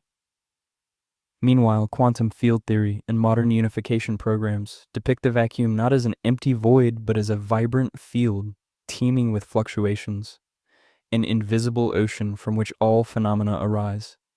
This dynamic, interconnected substratum invites the possibility that what classical physics once dismissed as impossible may simply operate through channels or dimensions it could not yet describe. If the dream of a unified field is realized, it may reveal that all forces and forms, perhaps even consciousness itself, are expressions of one underlying reality. As Radin and others observe, such a worldview does not validate every extraordinary claim, but it removes the presumption against them. If the universe is indeed a web of interdependent probabilities, and consciousness is part of that web, rather than apart from it, then the limits drawn by classical materialism begin to blur. The frontier between the possible and the impossible grows porous. Chapter summary. In this chapter, we explored how Carl Jung's metaphysical vision of the unus mundus, the one world uniting psyche and matter, finds resonance in modern physics. We saw how quantum mechanics unveiled a probabilistic, non-local universe that challenges determinism, locality, realism, and materialism. We traced how quantum field theory integrates quantum principles with relativity, and how the continuing search for a unified field aspires to reveal a single foundation underlying all forces and phenomena. Together, these developments outline a new image of reality, one that dissolves classical barriers between matter and mind, between observer and observed. In this light, experiences once relegated to the mystical or the anomalous, liqueurs such as OBEs, no longer stand outside the realm of serious inquiry. Science and spirituality, once seen as opposites, now appears converging paths in a shared journey, the search to understand the mysterious unity that binds consciousness and the cosmos. Chapter 7. A critique of the reductionist materialist model. When I was in graduate school, I recall hearing, one starts as a materialist, then one becomes a dualist, then a panpsychist, and one ends up as an idealist. David Chalmers. Having examined in the previous chapters the neurological, psychological, and quantum perspectives, especially as they relate to the credibility of OBEs, we now arrive at a central paradox. The very scientific paradigm that has illuminated the workings of the brain and the physical cosmos has, at the same time, revealed the boundaries of its own explanatory power. While the reductionist materialist model excels at describing the measurable aspects of physical processes, it falls short when confronted with the enigma of subjective experience or the interpretive challenges posed by modern quantum physics experiments. This chapter therefore turns from scientific findings to the philosophical assumptions beneath them. We examine the worldview of materialism, its historical development, its methodological advantages, and the epistemological tensions that increasingly prompt philosophers and scientists alike to question whether it can serve as a complete account of reality. By identifying these limitations, we lay the foundation for exploring broader conceptual frameworks that treat consciousness not as a secondary byproduct of brain activity, but as a primary and irreducible feature of existence. Among the alternatives that have gained traction, analytic idealism stands out as a particularly promising direction. It offers a rigorous metaphysical model capable of integrating empirical data with a conception of reality in which consciousness occupies the central role. In doing so, it provides a more coherent and encompassing vision of the universe, one that can account not only for physical structures, but for the depth, richness, and irreducible nature of conscious experience itself. Materialism, definition, and historical development. Materialism is a monistic philosophical doctrine claiming that matter is the fundamental substance of the universe, and that everything, including thought, emotion, and consciousness, arises solely from material interactions. In its modern form, physicalism reframes this view in the language of contemporary physics. All reality is ultimately reducible to physical properties, space, time, energy, matter, or the elementary particles and fields described by the Standard Model, or perhaps superstrings in M-theory. Philosopher Galen Strawson refers to these foundational building blocks as the ultimates, from whose interactions all phenomena emerge. Within this paradigm, consciousness becomes an epiphenomenon, a byproduct of neural activity with no independent causal power. Human identity, free will, and meaning are treated as transient illusions generated by a biological machine destined to cease at death. Thomas Metzinger expresses this perspective starkly in The Ego Tunnel, describing human beings as nothing but complex biological machines, information processing systems guided by an illusory self. This worldview generates a distinctive form of existential tension that philosophers now call neuroexistentialism.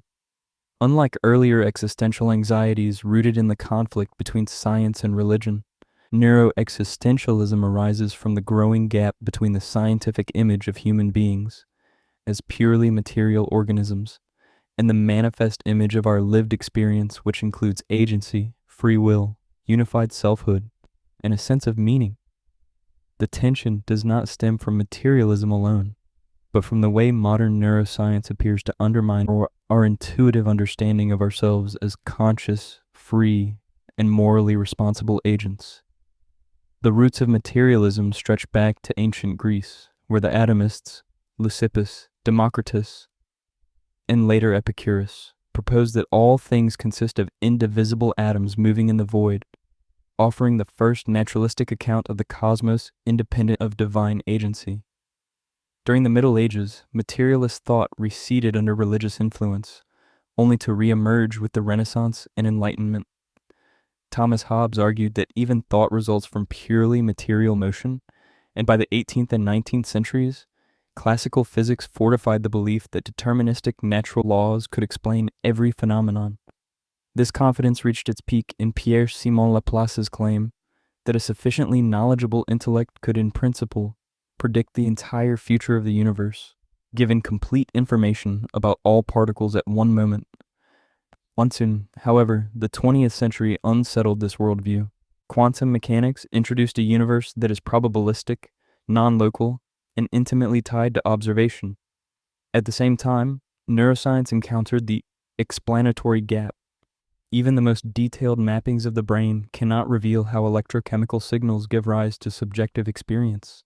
These scientific and philosophical crises have spurred renewed interest in alternative models. Revivals of neo-idealism, panpsychism, and various dualist frameworks, alongside theories such as integrated information theory, IIT, and Orshaw, Penrose, and Hameroff. Though rooted in empirical research, these approaches challenge the limits of classical materialism and suggest that consciousness may not be reducible to matter after all. Problems with the materialist view. Despite its long-standing dominance in science and philosophy, the materialist worldview reveals deep cracks, logical, empirical, and epistemic. At its core, materialism is not a confirmed scientific truth, but a metaphysical assumption. It begins by asserting, without demonstration, that everything real is physical and that consciousness must therefore be reducible to material interactions. Yet this claim lies beyond empirical testing. Even modern physics, especially quantum theory, leaves open fundamental questions about the role of the observer, raising possibilities that materialism simply cannot accommodate. In this sense, materialism is not derived from evidence. Rather, it is an interpretive lens imposed upon it. One of the most profound challenges to this lens is the explanatory gap, as David Chalmers has emphasized. Neuroscience excels at mapping correlations between brain states and experience, but it cannot explain how or why neural activity produces the felt qualities of consciousness. This hard problem remains unresolved within any strictly physicalist account. Materialism also leads to a philosophical consequence known as the prison of indirect realism. According to this view, we do not perceive the external world directly, but only internal neural representations of it. If matter out there possesses no intrinsic color, sound, or texture, then how do such qualities arise within us? Philosopher Bernardo Kastrup argues in Why Materialism is Baloney that, taken seriously, materialism implies the external world, including the stars, exists only as patterns of neural activity inside our heads. Thus, the external world becomes a hypothesis, dependent entirely on a consciousness that materialism itself cannot explain. This leads to a deeper epistemic paradox. Materialism relies on consciousness, even as it seeks to deny its reality or causal power. All scientific knowledge is mediated through conscious experience, experiments, measurements, interpretations.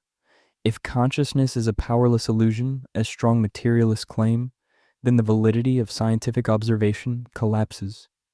As Kastrup notes, science has gradually elevated quantitative abstractions, mass, charge, spin, above the qualitative experiences that first gave them meaning, confusing the map with the territory.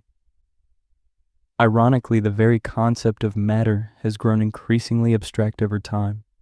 From the solid atoms of Democritus to Newtonian particles, to quantum fields, and finally to superstrings describable only through mathematics, matter has become an elusive abstraction.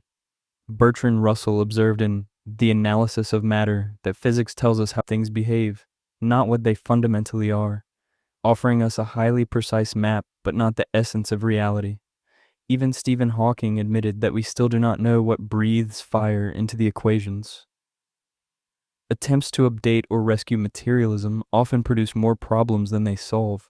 Proposals such as Max Tegmark's mathematical universe, which asserts that reality is itself a mathematical structure, or forms of information realism that claim information is the fundamental substance of existence, merely replace one abstraction with another. Luciano Floridi has pointed out that information lacks a stable and coherent definition, while Kastrup notes that giving ontological primacy to a human-created abstraction edges toward incoherence.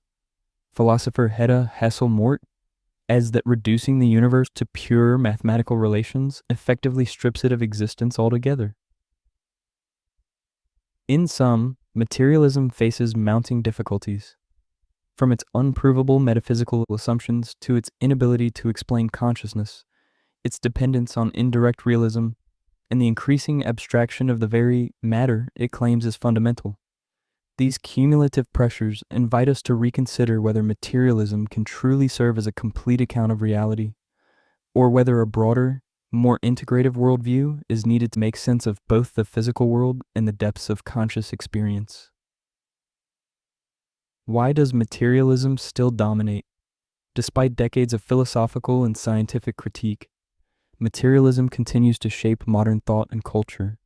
Its endurance does not stem from explanatory power, but from a web of psychological, social, and historical forces that have elevated it to near dogmatic status in academia, media, and education. According to Bernardo Kastrup, materialism is not the natural outcome of scientific progress, but the residue of a long ideological narrative hardened by history into scientific faith. Its consolidation began in the 17th century, when Galileo and Newton sought to free inquiry from church control. In doing so, they divided existence into two realms: the objective world of matter, claimed by science, and the subjective world of spirit, left to theology. Thus, materialism arose not as a neutral description of reality, but as a reaction against repression, a philosophical weapon forged for intellectual freedom. During the Enlightenment, this stance became a symbol of reason and progress.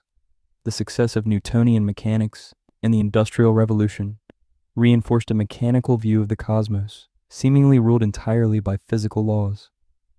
Over time, this practical method hardened into a total worldview, yet such confidence mistakes science's method for its metaphysics.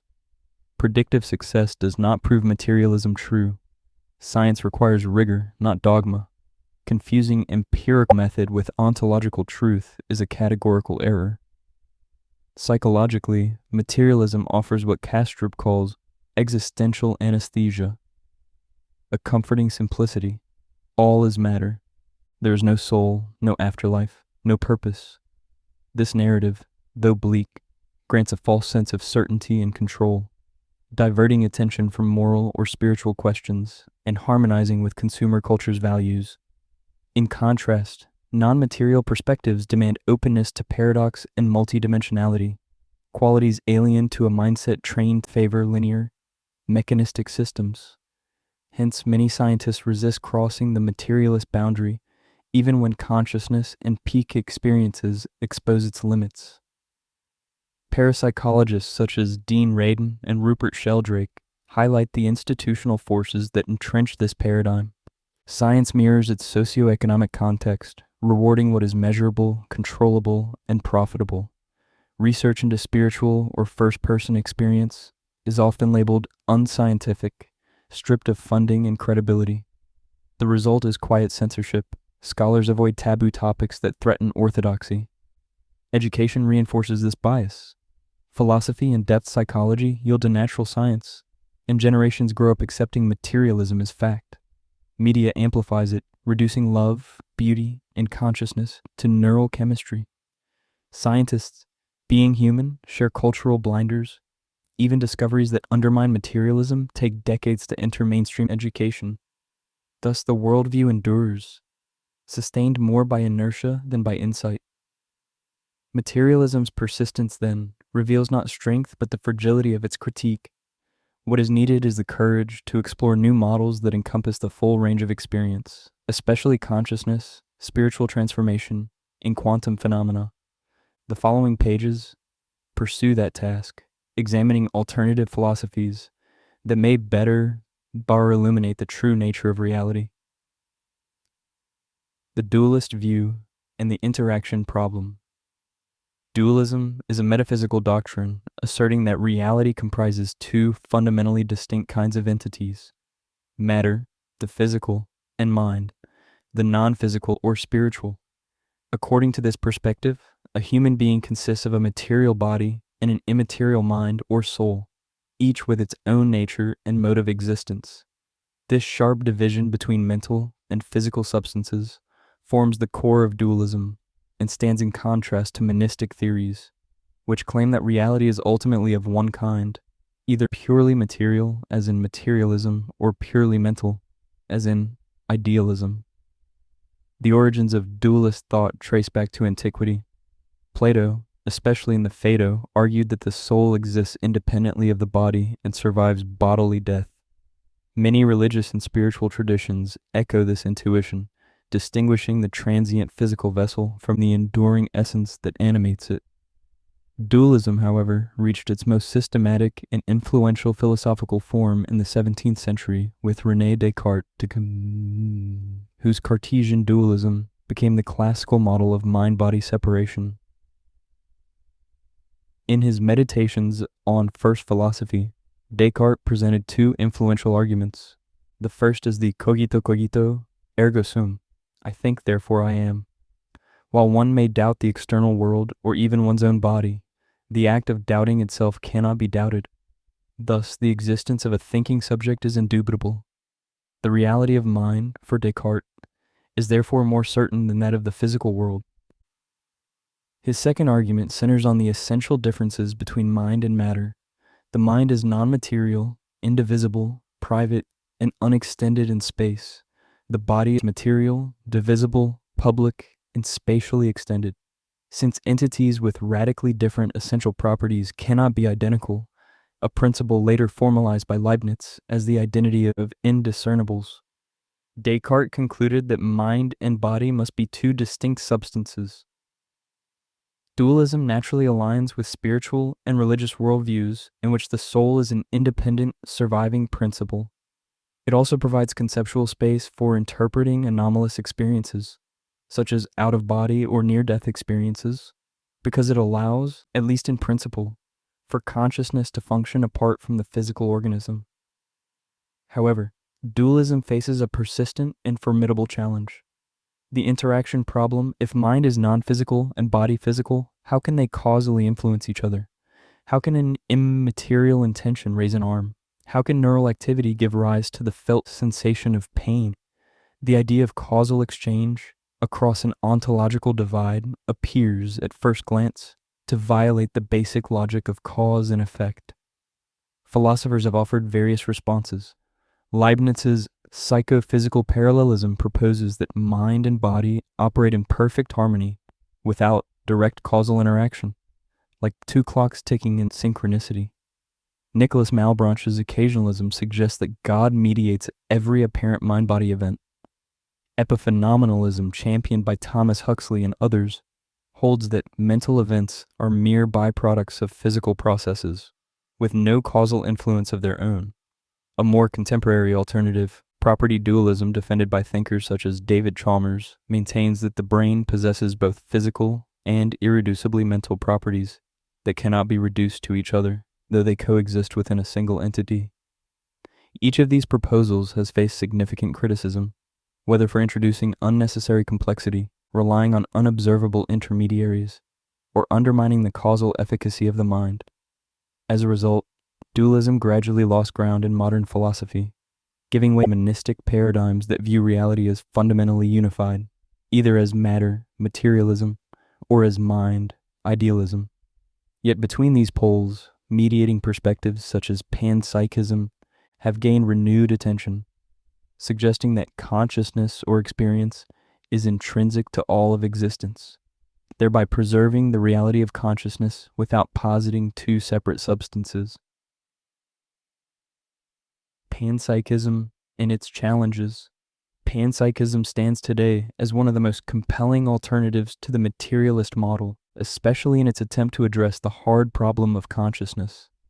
At its core lies a bold yet elegant hypothesis. Consciousness, specifically phenomenal consciousness, is not restricted to complex organisms, but is a basic and ubiquitous feature of reality, present even at the level of elementary particles such as electrons and protons. Crucially, this does not imply that atoms think or reason. Rather, panpsychism proposes that they possess a minimal, primitive form of subjective experience, something it is like to be an electron, without thoughts, intentions, or cognition. Within this framework, consciousness is irreducible. It cannot be exhaustively explained by physical quantities such as mass, charge, or momentum. The rich mental life of human beings is thus viewed as arising from the structured integration of countless micro-experiential states distributed across the particles that compose the brain. By reframing consciousness as a fundamental property of nature rather than a puzzling byproduct of neural activity, panpsychism redefines the hard problem entirely. Historically, the intuition behind this view reaches back to Eastern spiritual traditions, Buddhist and Hindu metaphysics, and to early Greek thinkers such as Thales and Plato. Later, the idea found philosophical resonance in Spinoza, Leibniz, and William James. In the early 20th century, Arthur Eddington revived this line of thought, arguing that consciousness is the most direct and certain feature of reality, whereas the external world is known only through mathematical descriptions. For Eddington, subjective experience is therefore the most plausible candidate for metaphysical primacy. Despite these deep roots, panpsychism remained a marginal view for much of the 20th century. The rise of positivism and behaviorism pushed inner experience to the periphery of scientific inquiry. Yet consciousness continued to resist materialist explanation, and by the late 20th century, this impasse prompted philosophers and scientists to revisit panpsychism as a viable bridge across the mind-brain gap. Still, panpsychism faces several significant philosophical and scientific challenges. 1. The combination problem. If elementary particles possess their own faint experiential states, how do countless micro-experiences combine to form a single, unified consciousness such as the human mind? Why do these experiences not blend across organisms? And how are the boundaries of individual selfhood maintained? Defenders often invoke analogies, such as wetness emerging from water molecules that are not individually wet, but such analogies leave unanswered how unity of experience arises, or why experiential boundaries remain stable. 2. Degrees of consciousness. A second challenge concerns the apparent hierarchy of consciousness across natural systems. If consciousness pervades reality, why are certain organisms markedly more conscious than others? Integrated information theory, ET, developed by Giulio Tononi, offers a possible answer. Consciousness corresponds to the amount of integrated information a system possesses. Systems like the cerebral cortex exhibit high integration and thus support richer awareness, whereas structures like the cerebellum, despite containing more neurons, exhibit far less integrative organization. 3. The quantum challenge. Perhaps the most significant challenge arises from quantum field theory, QFT. Traditional panpsychism treats particles as discrete carriers of micro-experience, yet QFT shows that particles are not independent units, but excitations of continuous quantum fields. Just as a wave cannot exist apart from the water that sustains it, an electron cannot exist apart from the electron field. If consciousness exists at this fundamental level, it may be more coherent to attribute it to the field itself rather than to individual particles, suggesting a universal, field-like consciousness permeating reality. This insight pushes panpsychism toward a more expansive metaphysical vision, consciousness as a universal, continuous field underlying all physical forms. In such a view, matter, energy, and structure become modulations or expressions within an all-encompassing conscious medium. At this limit, panpsychism begins to converge with idealism, the perspective that consciousness is the ultimate ground of being and that the physical world is an expression of its activity. Thus, when extended to its natural conclusion, panpsychism becomes more than a theory of consciousness. It transforms into a philosophical bridge between science and spirituality, between the quantifiable and the ineffable, and perhaps between the universe's material appearance and its deeper conscious essence. Idealism, definition, and historical development. Having examined materialism, dualism, and panpsychism, and the serious difficulties each faces, we arrive at idealism, metaphysical alternative that reframes the entire debate. Whereas materialism seeks to reduce consciousness to matter, and dualism divides reality into two incompatible substances, idealism begins with a radically different premise. Consciousness is the primary ontological ground of reality.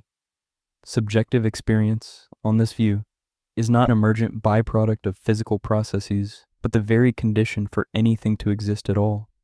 Matter, instead of being the foundation of consciousness, becomes a manifestation or appearance within consciousness. For idealism to function as a credible metaphysical model, it must achieve several tasks. 1. Offer an account of reality consistent with modern science, especially physics and neuroscience, without dismissing or diminishing subjective experience. 2. Clarify the relationship between individual minds and the universal or cosmic mind underlying existence. And 3. Specify the fundamental constituents of reality, whether these are discrete conscious subjects, mental fields, or deeper unifying principles. Crucially for this book, idealism must also provide a coherent framework for interpreting extraordinary conscious phenomena, such as OBEs, that strain the limits of physicalist explanations and probe the boundary between self and world. The idea that consciousness precedes matter is ancient. It echoes through the philosophy of Plato, Augustine, Kant, Berkeley, Hegel, Schopenhauer, and finds renewed expression in contemporary thinkers such as Bernardo Kastrup. Although idealism branches into many forms, all share a unified thesis. Experience or consciousness is the fundamental unit of reality. Their differences lie in explaining the nature, structure, and scope of that consciousness. Plato, in particular, drew a powerful distinction between the shifting world of appearances and the immutable realm of forms, eternal archetypes from which material things derive their nature. True knowledge, he argued, comes not from sensory perception, but from apprehending these ideal patterns. In the Phaedo, Plato further reasoned that because the soul has no parts, it cannot be destroyed. It is therefore immortal. This vision reflects objective idealism, where a universal, transcendental mind grounds the order of reality. Centuries later, Hegel expanded this into his system of absolute idealism, seeing reality and history as expressions of the absolute mind unfolding through time and space. Nature, culture, and consciousness are not separate domains, but moments within a single dynamic process of self-revelation. Subjective idealism, developed by George Berkeley, takes a different turn. Existence itself depends on perception. Esse est percipi. To be is to be perceived. According to Berkeley, there is no material world independent of mind. What we call matter is a continuous flow of ideas sustained in consciousness, human and divine. Samuel Johnson's famous attempt to refute Berkeley by kicking a stone in fact illustrates Berkeley's point. The sensation of hardness is an experience in the mind, not evidence of a mind-independent substance. Immanuel Kant introduced a nuanced variant called transcendental idealism. Rather than claiming the world is mind-made, he argued that the mind actively structures experience through innate categories such as space, time, and causality. Thus, what we know are phenomena. The world as it appears through these cognitive structures, not noumena, the things in themselves, which lie beyond human knowledge. Kant's idealism is therefore epistemic rather than metaphysical, concerned with the conditions that make experience and knowledge possible. In recent decades, idealism has been revitalized, particularly in the form of analytic idealism championed by Bernardo Kastrup. Here, consciousness is the sole ontological primitive.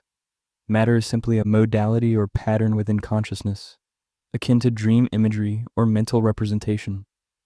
OBEs and expanded states of awareness are interpreted not as departures from the physical body, but as transformations within the field of consciousness itself. Although Kastrup's formulation aligns conceptually with certain insights from neuroscience and quantum mechanics, he acknowledges that idealism remains a metaphysical model, not an empirical theory. Analytic idealism, theory and historical roots. Analytic idealism, developed by philosopher and scientist Bernardo Kastrup, presents a bold re-envisioning of reality by proposing a monistic worldview in which consciousness is the sole fundamental constituent of existence. Everything we ordinarily regard as material, space, time, energy, the body, and the physical world, is understood as a manifestation within this primal consciousness, which Kastrup terms cosmo-consciousness or mind at large. The external world, therefore, is not denied, but redefined. It exists, yet its nature is mental rather than material. Kastrup argues that if one must choose between consciousness and subatomic particles as the ultimate foundation of reality, consciousness is the more rational choice, for while no one has ever directly perceived a quark, consciousness is known immediately and undeniably. Analytic idealism thus restores first-person experience to its foundational role, rejecting the materialist notion that consciousness is a byproduct of brain activity. Although related to earlier forms of idealism, analytic idealism diverges from them in key respects.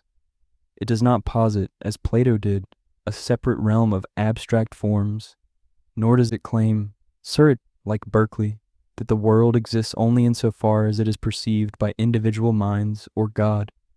It also avoids Hegel's view that history is the self-unfolding of an absolute spirit. Instead, Kastrup views cosmic consciousness as impersonal and not continuously self-aware, a vast field of instinctive mental dispositions rather than a deliberate divine agent. One of Kastrup's central metaphors is the dream. In a dream, every element, people, landscapes, objects, is a modulation of one underlying mind. Similarly, in analytic idealism, each human being is a localized expression of the universal consciousness. These apparent separations arise through a process Kastrup calls dissociation. Just as multiple personalities can emerge within one psyche in dissociative identity disorder, the cosmic mind can partition itself into seemingly autonomous centers of experience. Our brains, then, do not generate consciousness. They are vortices, stable patterns within the flow of mind at large. When the body ceases at death, the vortex dissolves and awareness re-expands into the wider field it had never truly left. This return is not a personal heaven or a divine reunion, for the cosmic consciousness of analytic idealism is not a reflective deity. Rather, it is an impersonal, experiential field governed by stable, instinctive patterns, regularities that appear to us as the laws of nature. Inanimate objects are not conscious agents. They are modulations within the universal field, real as experiences, but not possessing separate subjectivity. Analytic idealism interprets the external world as the extrinsic appearance of inner mental dynamics. Brain processes correlate with mental states, not because the brain produces consciousness, but because the brain is the outward image of our inner mentation. Just as a vortex visually expresses the motion of water without generating the water itself. Although Kastrup's theory is modern, the vision it articulates is ancient. As Larry Dawsey demonstrates in One Mind, variations of the cosmic consciousness motif appear across civilizations. In India, the Samkhya school described Akasha as a subtle, all-encompassing substratum, an early precursor to the idea of a universal mind. The Upanishads express the same insight through the dictum Tattvamasi, thou art that, affirming the unity of the individual and the cosmic. In Hindu metaphysics, Brahman is the universal consciousness, and Atman the localized expression of that same field. Greek thought carried similar intuitions. Plato's vision of the soul longing for unity, and Hermes Trismegistus's proclamation that nothing is more divine than mind, both reflect the idea of a single, all-encompassing awareness. Islamic mysticism articulated an analogous truth through Wadat al-Wujud, the unity of being, the teaching of Ibn al-Arabi that existence is a continuous self-disclosure of the real, al-Haq. Though theocentric rather than cosmopsychist, this tradition likewise dissolves the boundary between creator and creation while preserving their relational distinction. Modern thinkers also revive the theme. W.B. Yeats suggested that the borders of our minds are ever shifting. Many minds can flow into one another and create or reveal a single mind. Jack Kerouac, among others, sensed a cosmic consciousness embracing all beings. In the 20th century, science and philosophy began converging on similar conclusions. Schrödinger, inspired by the Upanishads, maintained that mind is by nature one. William James explored consciousness beyond individual limits. Jung proposed the collective unconscious, and unus mundus, a single intersecting reality. Emerson envisioned the oversoul permeating all life. Later thinkers gave these intuitions modern articulation. Ken Wilber mapped the ascent from personal to universal awareness. David Bohm's implicate order portrayed the universe as an enfolded whole. Rupert Sheldrake's morphic fields and Dean Radin's work on interconnected minds offered frameworks suggesting an underlying field of universal consciousness. From this long and diverse lineage, analytic idealism emerges as a refined and parsimonious synthesis. It avoids dualism's interaction problem and panpsychism's fragmentation of experience into microminds. Instead, it offers a unified, elegant model connecting self and world, life and death, science and inner experience. Whether expressed as Brahman Atman, the oversoul, or the collective unconscious, the message is the same. Human beings are not isolated entities, but waves within a single, boundless ocean of consciousness.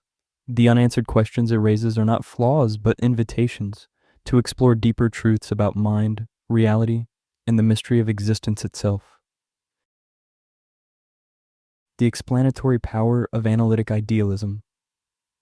As previously outlined, analytic idealism, as articulated by Bernardo Kastrup, is not a sudden modern invention, but a refined continuation of ancient intuitions, voiced by figures such as Parmenides, Schopenhauer, and Carl Jung, thinkers who placed consciousness at the very center of existence. What distinguishes its contemporary form is its integration of multiple lines of evidence, insights from fundamental physics and neuroscience, combined with the immense record of spiritual, mystical, and first-person experiential testimony. On the experiential and phenomenological side, analytic idealism offers a coherent explanation for extraordinary or altered states of consciousness. As discussed earlier, my own experiences, periods of deep stillness, direct perception of energy, a Kundalini awakening, and several episodes of conscious projection, revealed levels of awareness that cannot be easily dismissed as imagination or neural noise. These states possessed intensity, coherence, and transformative depth that exceeded the boundaries of the personal psyche, suggesting moments of contact with a broader field of awareness, a cosmic or universal mind. In one such episode, I encountered a profound sense of unity with existence itself, a realization often described in mystical literature as self-transcendence. Within the analytic idealist framework, these experiences are interpreted as temporary dissolutions or openings in the psychological boundary that usually isolates the individual mind. When this filter thins, whether through near-death experiences, trauma, psychedelics, or deep meditation, the individual may access a broader stratum of cosmic consciousness. At death, according to this view, the localizing boundary dissolves completely, and the individual reintegrates into the wider field of undissociated mind, a return to source.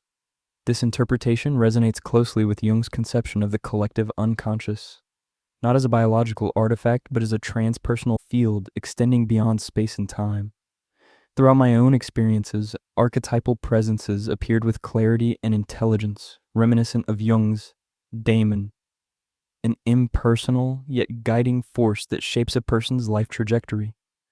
In this context, symbols frequently reported in OBEs, such as the aura or the silver cord, are not mere fantasies but experiential metaphors representing the boundary of the dissociated psyche within the greater field of mind. If reality itself is mental at every level, then extraordinary or miraculous experiences cease to be supernatural anomalies and instead become natural expressions of consciousness's intrinsic capacities.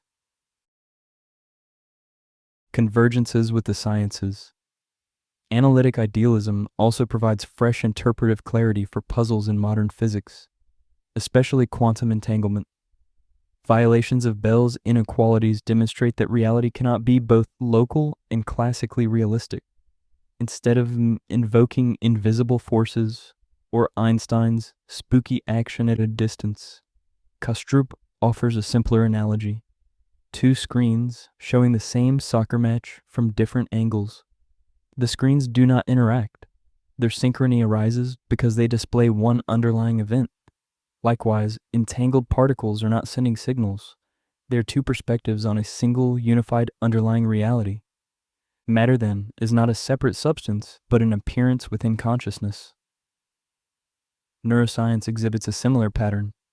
Cases in which brain damage leads not to diminished consciousness, but to enhanced creativity, cognition, or spiritual awareness challenge the assumption that the brain generates consciousness.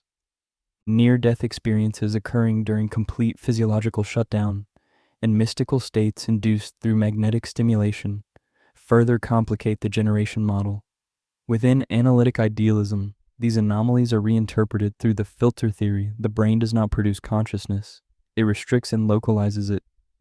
When this filter weakens, through illness, trauma, or near death, the individual briefly accesses a broader spectrum of consciousness. Thus, instead of consciousness being shaped by the brain is shaped by consciousness, functioning as a tool for focusing the vast field of mind into a human perspective. Death then represents not the end of consciousness, but the release of consciousness back into its source. Implications and closing reflections. If consciousness is primary and the brain merely a localizing mechanism, the scientific task shifts. Rather than seeking to manufacture consciousness from neural computation, science must discover how biological structures constrain, regulate, and stabilize the universal field of consciousness into individual experience. Techniques that reduce this constraint, whether through meditation or accident, may open access to transpersonal dimensions of mind. In this sense, analytic idealism reunifies what modern thought has fractured: mind and matter, science and spirit, subjective and objective. It offers a metaphysical structure capable of integrating empirical data and spiritual insight without contradiction. Yet this overview is no substitute for engaging directly with Kastrup's extensive body of work, which spans more than 10 books offering a rigorous, multi-perspectival defense of idealism. Even so, I do not regard analytic idealism as a final, infallible explanation. While I find it far more compelling than reductionist materialism, open questions remain, especially concerning the nature of the cosmic mind and its relation to phenomena such as conscious projection. My interpretations may diverge from Kastrup's in key areas, as reflected in our previous correspondence. Nevertheless, the central aim here is not to prescribe belief, but to demonstrate that a coherent metaphysical model of existence, more comprehensive and flexible than materialism, is indeed possible. If a truly integrated account of reality is attainable, it is unlikely to emerge from a purely materialist paradigm, for all the reasons discussed in this chapter. Chapter Summary. This chapter examined the materialist worldview from multiple angles, revealing its conceptual limitations and tracing the historical, cultural, and institutional reasons for its persistence. It then reviewed major alternatives, dualism, and panpsychism, before advancing analytic idealism as a more coherent, scientifically informed, metaphysical model capable of explaining both ordinary and extraordinary experience. The overarching purpose was to show that a new metaphysics, one that honors consciousness as the foundation of all existence, can transcend the boundaries of materialism and open wider horizons for understanding life, mind, and reality itself. Chapter 8. Conscientiology as a comprehensive alternative. Do not believe in anything, not even what is said here. Experiment. Have your own experiences. Waldo Vieira, Brazilian physician, researcher, and founder of Conscientiology. Through years of disciplined practice with OBEs and an ongoing philosophical and scientific investigation into consciousness, I have reached a firm conviction: the out-of-body phenomenon is real. Consciousness can indeed detach from the physical body and operate within non-physical dimensions of existence. From this point onward, the central question for me was no longer whether this phenomenon is real, but how it can be used as a tool to explore the great questions that have long resisted conventional scientific and philosophical models. Questions such as, where do we come from? Why are we here? What becomes of us after death? Remain inadequately addressed by mainstream disciplines, for they reach beyond the limits of the physical world into realities that precede our material existence. Investigating them requires non-material instruments of research, chief among them the OBEs, whose epistemic value, as previously argued, has been largely underestimated. Traditional sciences like neuroscience and psychology tend to reduce such phenomena to purely material interactions within the brain or unconscious psychological mechanisms. Parapsychology, for its part, has often focused on proving the existence of paranormal abilities rather than examining the structural essence or transformative implications of these experiences. Classical philosophy, while rich in rational models, generally remains detached from the living experience itself, from its cognitive and evolutionary potential.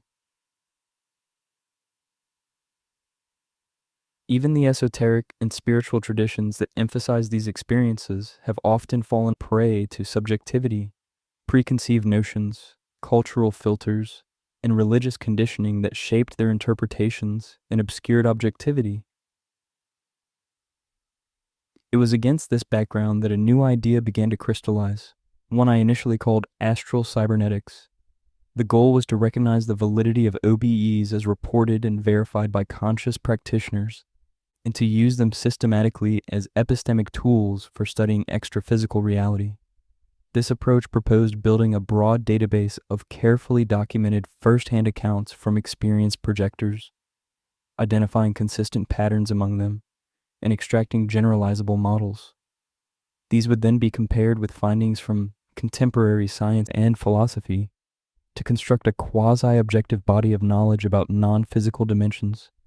Ultimately, such knowledge would inform new, integrated models living, anchored in deeper insight into human evolution and its connection to the cosmos, and guided by principles of ethical coherence and cosmic responsibility. However, what began as a seemingly original and independent project soon encountered an unexpected revelation.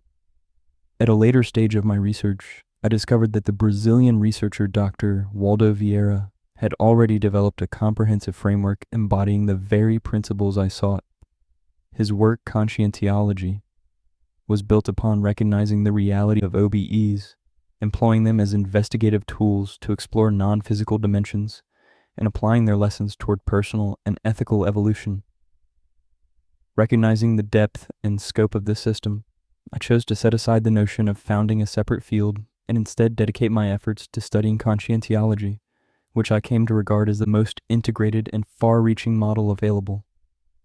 In this chapter, we will present an overview of the life and contributions of Dr. Waldo Vieira, followed by a concise introduction to the foundations of conscientiology. The aim here is not to offer a detailed theoretical exposition, but to show how the consciential paradigm redefines consciousness as the central axis of human existence, transforming OBEs from obscure anomalies into rigorous epistemic instruments that broaden our understanding of reality and illuminate the timeless questions that have accompanied humanity since its beginnings. Who was Waldo Vieira, and what is conscientiology? Dr. Waldo Vieira was born on April 12, 1932, in Monte Carmelo, Minas Gerais, southeastern Brazil. From early childhood, he exhibited a profound interest in non-physical realities and reported spontaneous experiences, such as conscious projections and communication with non-physical entities, events that would later shape his entire intellectual and spiritual path. Vieira studied at the Universidade de Uberaba, UNIUBE, a private and non-profit institution. He first completed a degree in dentistry and later earned his degree in medicine, graduating in the early 1950 S. This dual formation allowed him to combine scientific rigor with an intuitive sensitivity to spiritual phenomena. During this period, he met Chico Xavier, Brazil's most renowned spiritist medium, and the two formed a close partnership lasting from 1955 to 1966. Together, they co-authored several psychograph books, notably Evolution in Two Worlds, Evolução em Dois Mundos, and Mechanisms of Mediumship, Mecanismos da Mediunidade, spiritist classics dictated by the spirit André Luiz, a seminal figure in Brazilian spiritist literature. By the mid-1960s, however, Vieira began to feel that the spiritist framework could not fully account for certain phenomena he personally observed. In 1966, he left the Brazilian Spiritist Federation and ended his collaboration with Chico Xavier, embarking on an independent research path that would eventually lead him to establish projectiology and later conscientiology. In 1981, he founded the Center for Continuous Consciousness, CCC, Centro de Consciência Continua, an early institution dedicated to consciousness studies. The IIPC, International Institute of Projectiology and Conscientiology, emerged in 1988, marking the formal consolidation of the field within Vieira's own institutional framework. During the 1990s, Vieira made a decisive move by relocating to Foz do Iguaçu in southern Brazil, where he devoted his life to constructing a scientific center dedicated to the multi-dimensional study of consciousness. The result was the Center for Higher Studies of Conscientiology, CEAEC, inaugurated in 1995. More than a research facility, CEAG grew into a cognitarium, a living campus designed to integrate theory and practice, community and research, fostering a holistic environment for consciousness studies. The Consciential City, or Cognopolis, soon expanded to include a specialized library with thousands of titles on projection, energies, philosophy, and the sciences, lecture halls, residential areas for volunteers, laboratories for energetic and self-research, and archives preserving the movement's collective memory. Its purpose was simple yet ambitious: to enable human beings to study their own consciousness in a systematic, experiential, and ethically grounded way. St. Vieira's efforts did not end there. In 2005, he co-founded Unison, Union of International Conscientiocentric Institutions, uniting dozens of organizations sharing the consciential paradigm. He also created the Holocycle and Holotheca, two monumental archives housing manuscripts, rare books, and personal research notes, forming an open-access legacy for future generations. His publishing house, Editares, became the main vehicle for disseminating consciential knowledge worldwide through original publications and translations. Among his more than 40 published works, Vieira's most influential titles include Projections of the Consciousness, Proyectos de Conciencia, 1981, a year-long diary of daily conscious projections, and his 200-page masterpiece, Conscientiology, a panorama of experiences of the consciousness outside the human body, 1986, still regarded as the foundational text of the field. In 1994, he released 700 experiments in Conscientiology, 700 Experimentos de Conscienciología, offering hundreds of practical methodologies for developing ethical maturity and self-knowledge. A hallmark of Vieira's intellectual style was his pursuit of encyclopedism, a method of continuous cumulative knowledge production. In his later years, he dedicated himself almost entirely to writing the Encyclopedia of Conscientiology, generating thousands of pages and refining them daily at the Holocycle, where he lived and worked among books, manuscripts, and visiting researchers. Despite his monumental output, Vieira led a life of simplicity, entirely devoted to what he called his existential program, a task he believed to be the continuation of evolutionary work from previous lifetimes.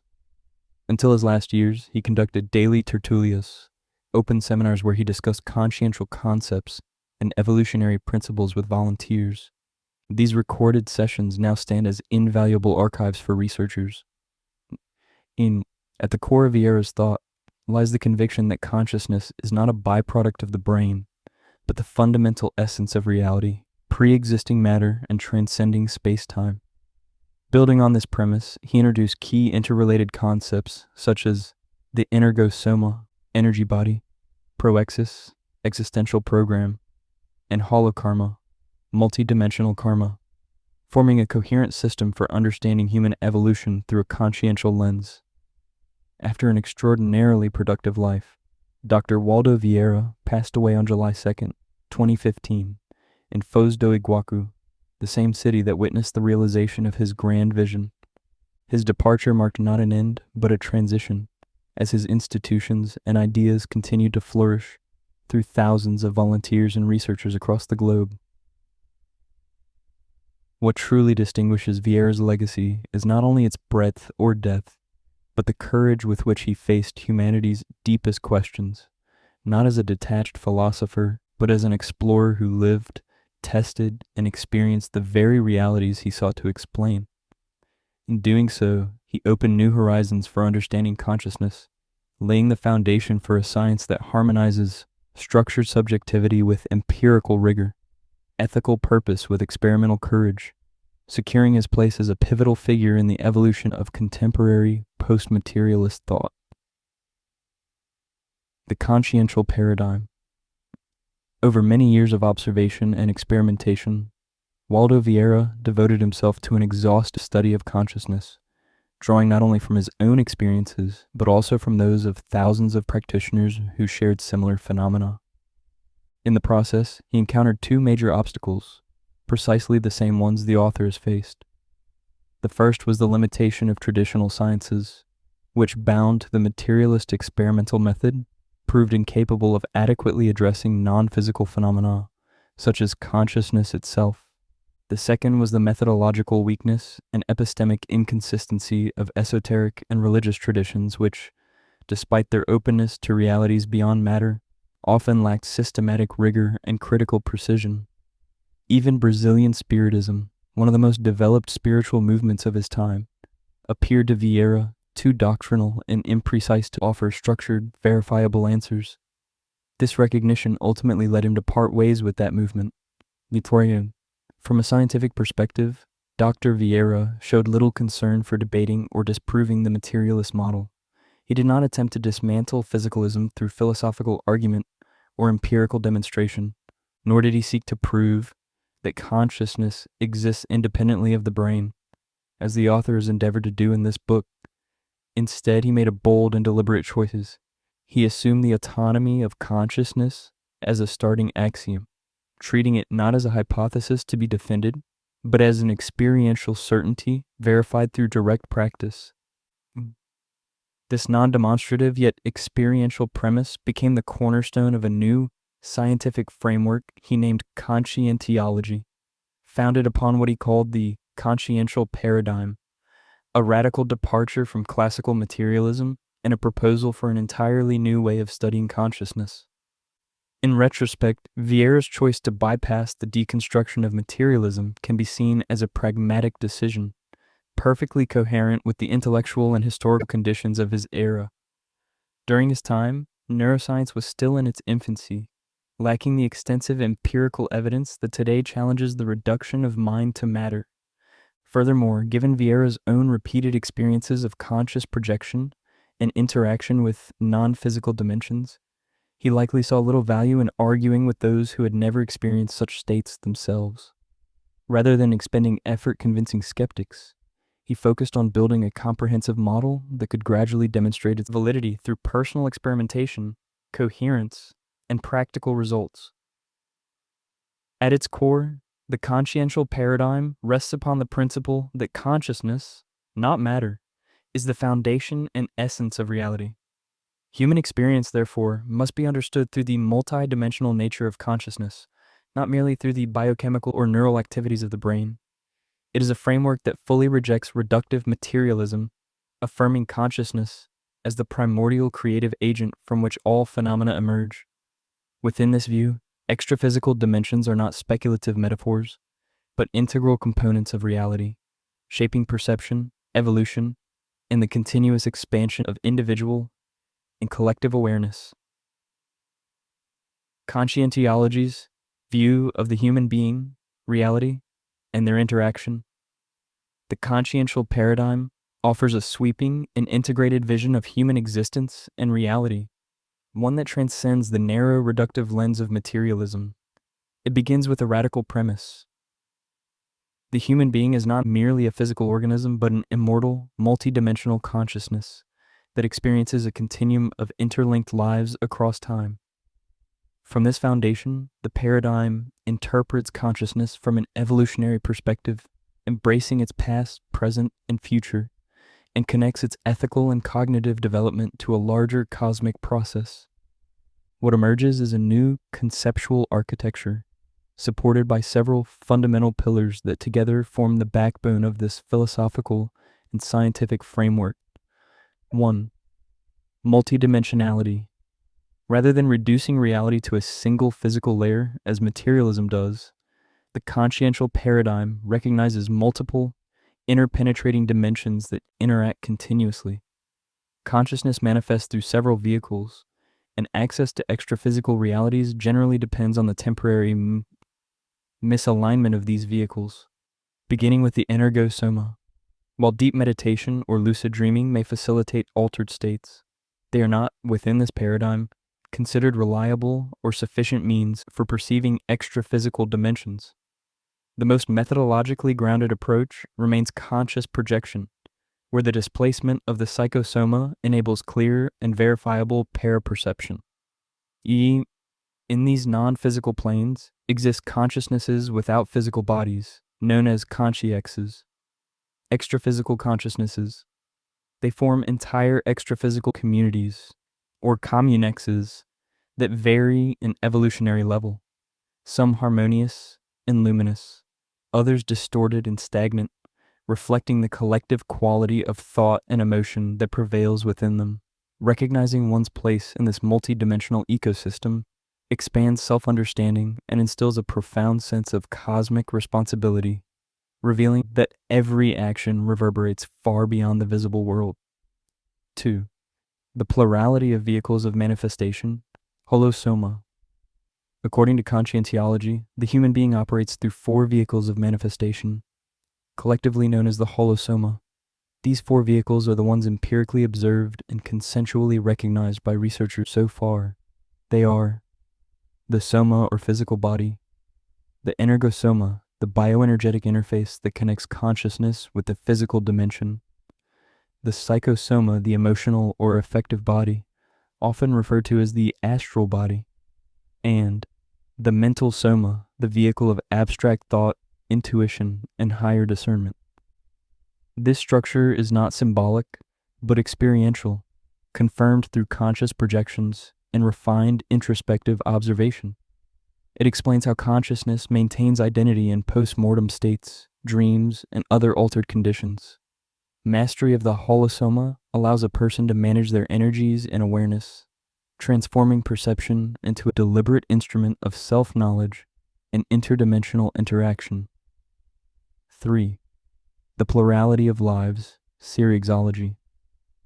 The consciential paradigm affirms that each life is a single chapter in an ongoing series of incarnations through which consciousness evolves. Every rebirth provides tailored lessons, challenges, and opportunities shaped by previous choices. Differences in talent, temperament, or destiny thus reflect unique consciential histories rather than random fortune. In this view, karma is not punitive but pedagogical, an intelligent evolutionary mechanism that restores balance and fosters growth through lived experience. Each life offers new chances to relearn, repair, and progress, guided by the existential program or proexis. 4. The existential program, proexis. The proexis represents the life plan that consciousness outlines before rebirth, its personalized blueprint for learning, inner assistance, and ethical evolution. It is not a rigid fate, but a flexible trajectory shaped by choices and awareness, always oriented toward greater lucidity, maturity, and contribution to collective balance. Recognizing one's proexis instills meaning and direction. It redefines success as the fulfillment of evolutionary intent rather than the pursuit of personal gain. Aligning daily life with this plan transforms ordinary events into deliberate steps toward consciential fulfillment. 5. Bioenergies. Bioenergies are the subtle forces through which consciousness interacts with its surroundings. Although still beyond the reach of scientific instruments, they become perceptible through systematic, hands-on experimentation. Every thought and emotion produces an energetic imprint that can be observed in its concrete effects on one's body, mood, and environment. Depending on one's clarity and maturity, these energies may harmonize, heal, or, when unmanaged, create imbalance. In Conscientiology, working with energies is not a contemplative or mystical exercise, but an experiential discipline. Techniques such as energetic mobilizations, the vibrational state, and directed exteriorization are applied deliberately, tested repeatedly, and refined through observable results. Rather than rituals of introspection, they function as practical tools for cleansing one's energetic field, reorganizing emotional patterns, and broadening perceptual acuity, preparing the practitioner for increasingly lucid, multidimensional experiences. 6. Cosmoethics. At the highest level stands cosmoethics, the paradigm's moral compass and its measure of genuine evolution. Cosmoethics transcends cultural, legal, and religious norms. It arises from the awareness that every thought, sentiment, and energy, every dozen, affects the multidimensional web of life. Here, ethics is no longer an external rule, but an inner resonance with the evolutionary order of the cosmos. The more lucid the consciousness, the greater its sensitivity to the energetic consequences of its intentions. Each action leaves an imprint within the collective holothosene, influencing the moral and energetic climate of communities. True progress is thus measured not by intellect or power, but by ethical coherence and the ability to live responsibly within this interconnected field. 7. Holokarma and interassistantiality. All consciousnesses participate in holokarma, the vast network of multidimensional causality, linking intraphysical beings, conscience with extraphysical ones, consciexes. Far from being a deterministic mechanism, karma is seen as a dynamic, intelligent process through which consciousness can rebalance itself and others. Evolution proceeds through three overlapping levels: ego karma, one's responsibility toward oneself; group karma, ethical interactions within family and social circles; and orinae, polykarma, altruistic assistance extended to unknown or extra-physical consciousnesses. Through interassistentiality, cooperative, multi-dimensional assistance, individuals can modify karmic ties, dissolve pathological bonds, and construct new networks of mutual growth. 8. Self-research and the principle of disbelief. In the consciential paradigm, understanding arises from direct experimentation rather than contemplative introspection. Knowledge is not accepted on authority, but tested through self-research, a structured, methodical process in which the individual applies techniques, observes their effects, and evaluates repeated results across time. Here, the researcher and the object of study are one. Consciousness becomes scientist, subject, and laboratory simultaneously, engaging actively with its own thoughts, emotions, and energetic responses. Experience is treated as empirical material, something to be examined, compared, and replicated. Every event becomes a potential data point in an ongoing personal investigation. It is within this context that Vieira's principle of disbelief reveals its strength. Do not believe in anything, not even what is said here. Experiment and arrive at your own conclusions. This principle is not an invitation to doubt for its own sake, but a call to hands-on verification, to replace passive belief with clarity born from lived, repeatable experience. 9. Evolutionary integration. In this system, consciousness is evaluated not by intelligence or psychic ability, but by ethical evolution and readiness to assist others. All the paradigm's pillars interconnect organically. Multidimensionality reveals the landscape of serial lives. The holosoma enables energetic perception. Bioenergies sustain interaction across planes. Holokarma weaves causality through every thought and act. Cosmoethics harmonizes them under a universal law, and self-research transforms understanding into lived wisdom. 10. Living the paradigm. Applied in daily life, the consciential paradigm becomes a practical discipline, shifting us from abstract theory to lived, testable knowledge. Each thought, interaction, and challenge offers an opportunity to experiment with lucidity, to observe energetic shifts, adjust internal postures, and verify how our field influences the environments we move through. Instead of reacting automatically, we begin to act with intention, treating ordinary situations as moments of measurable learning. This ongoing, hands-on self-observation strengthens autonomy and responsibility, the hallmarks of a lucid consciousness. Within this framework, conscious interassistentiality emerges not as an emotional impulse, but as a deliberate, skillful form of support, help offered with clarity, discernment, and evolutionary purpose, even when that help requires firmness or honest confrontation.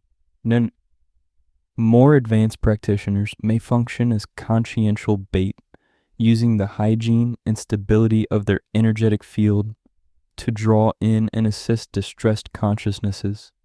This process is not mystical. It is the result of trained sensitivity, energetic coherence, and repeated verification. Techniques such as the vibrational state, energetic exteriorization, and lucid absorption become practical instruments for multidimensional communication and catalysts for projection, healing, and environmental balance. Through sustained, methodical practice, consciousness becomes attuned to subtler perceptions, unravels entrenched patterns, and opens itself to insights from more evolved presences, grounding multidimensionality in everyday life through direct experiential testing. 11. Existential recycling and inversion. Two key methodologies sustain consciential evolution: existential recycling, resexis, and existential inversion, invexis. Resexis is the inner reconstruction of the self, gradual, deliberate transformation of beliefs, behaviors, and attachments that no longer serve evolution. Invexus, by contrast, is a preventive strategy adopted early in life, aligning one's choices with evolutionary aims from the outset, and avoiding entanglements that reinforce egoic or karmic stagnation. Both methods demand courage, self-honesty, and consistency, turning life itself into a laboratory of consciousness. 12.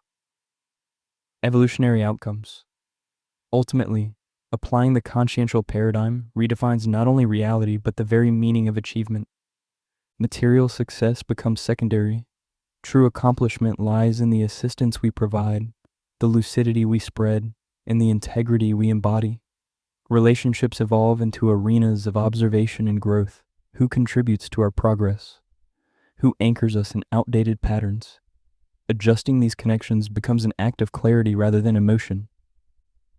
On a cosmic scale, this paradigm situates every being within an immense consciential network, where each action contributes to the harmony or imbalance of the whole. Consciousness evolves not in isolation, but as part of a vast collective, unfolding toward greater freedom and lucidity.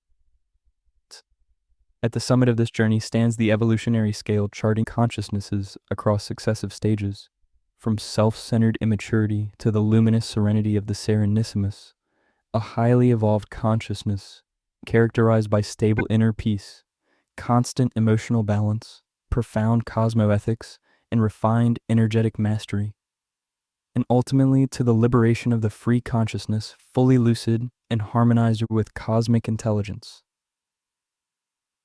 Consciential research fields and institutions. Research within conscientiology unfolds along several interrelated axes that reflect the core structure of the consciential paradigm. These include the study of conscious projection as direct evidence of the autonomy of consciousness from the physical body, the investigation of the holosoma, the ensemble of the soma, energosoma, psychosoma, and mental soma, and their complex interactions influencing both health and lucidity, the exploration of seriexes or serial existences as a means of understanding consecutive lives and applying insights from retrocognitions and the study of doseness, the fundamental units of thought, sentiment, and energy, and the collective holothosene they generate. Further areas of research include the existential program, Proexis, which defines each individual's evolutionary purpose, holomaturology, the study of comprehensive consciential maturity, cosmoethics, a multidimensional ethic that transcends conventional morality, and the methods of self-recycling or inner renovation, through which old postures are transformed into new evolutionary attitudes. A particularly advanced line of practice is the personal energetic task, Penta, centered on a technical daily energetic donation aimed at assisting others, often performed at a fixed time and location as a personal interassistance to consciousnesses in need. These research lines are anchored in a network of specialized conscientiocentric institutions, each dedicated to a specific domain of study and education. APEX, International Association of Existential Programming, focuses on Proexis helping individuals recognize and fulfill their existential programs.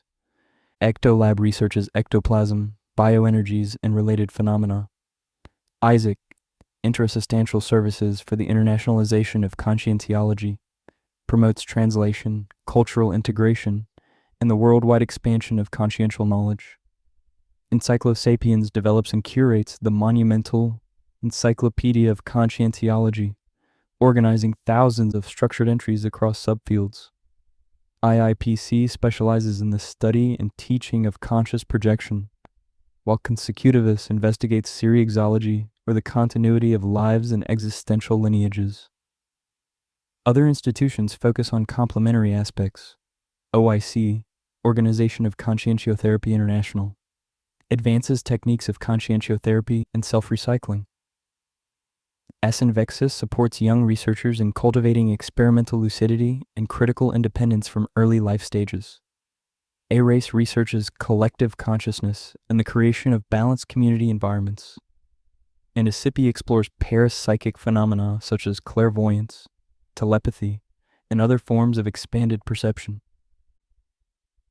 All of these organizations converge in the Cognopolis, the city of knowledge located in Foz do Iguacu, Brazil.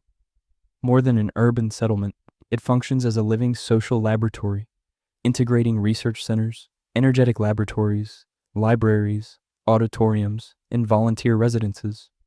Within this ecosystem, theory and practice interweave, creating a dynamic community devoted to applying consciential sciences in daily life.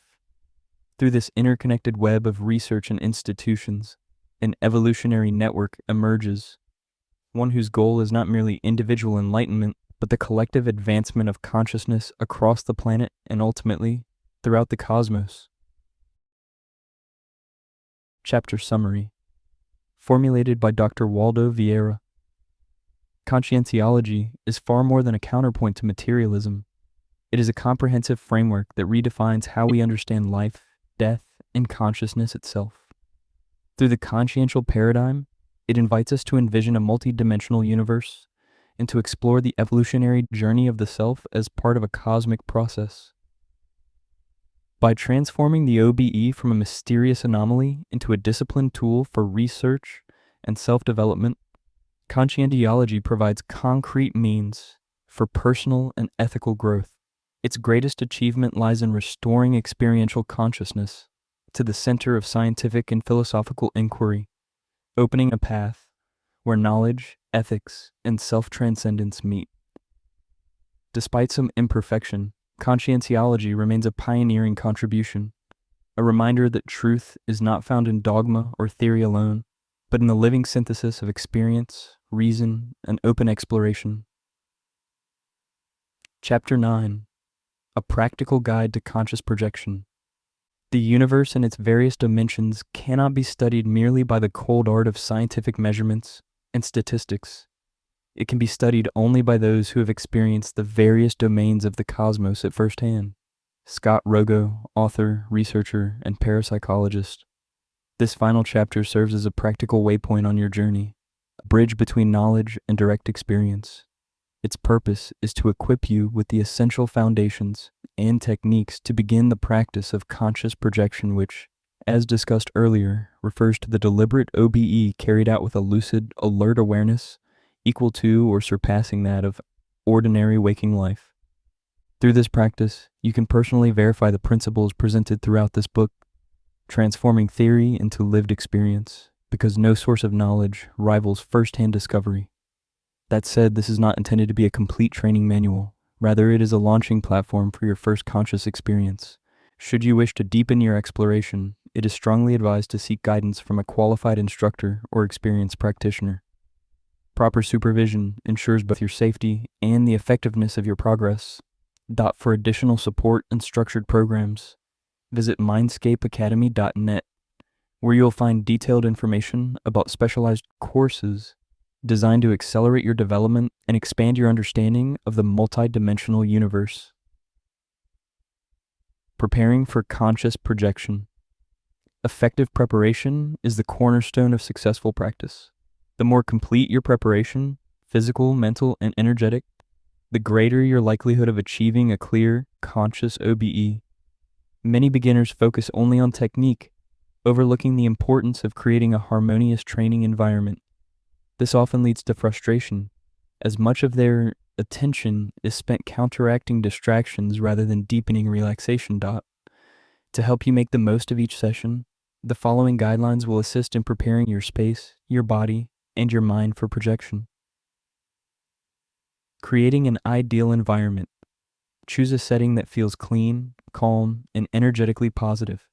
A temperature between 22 to 24 degrees Celsius promotes comfort and concentration. Keep the air fresh and the lighting soft. Avoid clutter and unnecessary stimuli. If desired, light a candle or a stick of incense. Rituals that signal to your mind that something sacred and deliberate is about to occur.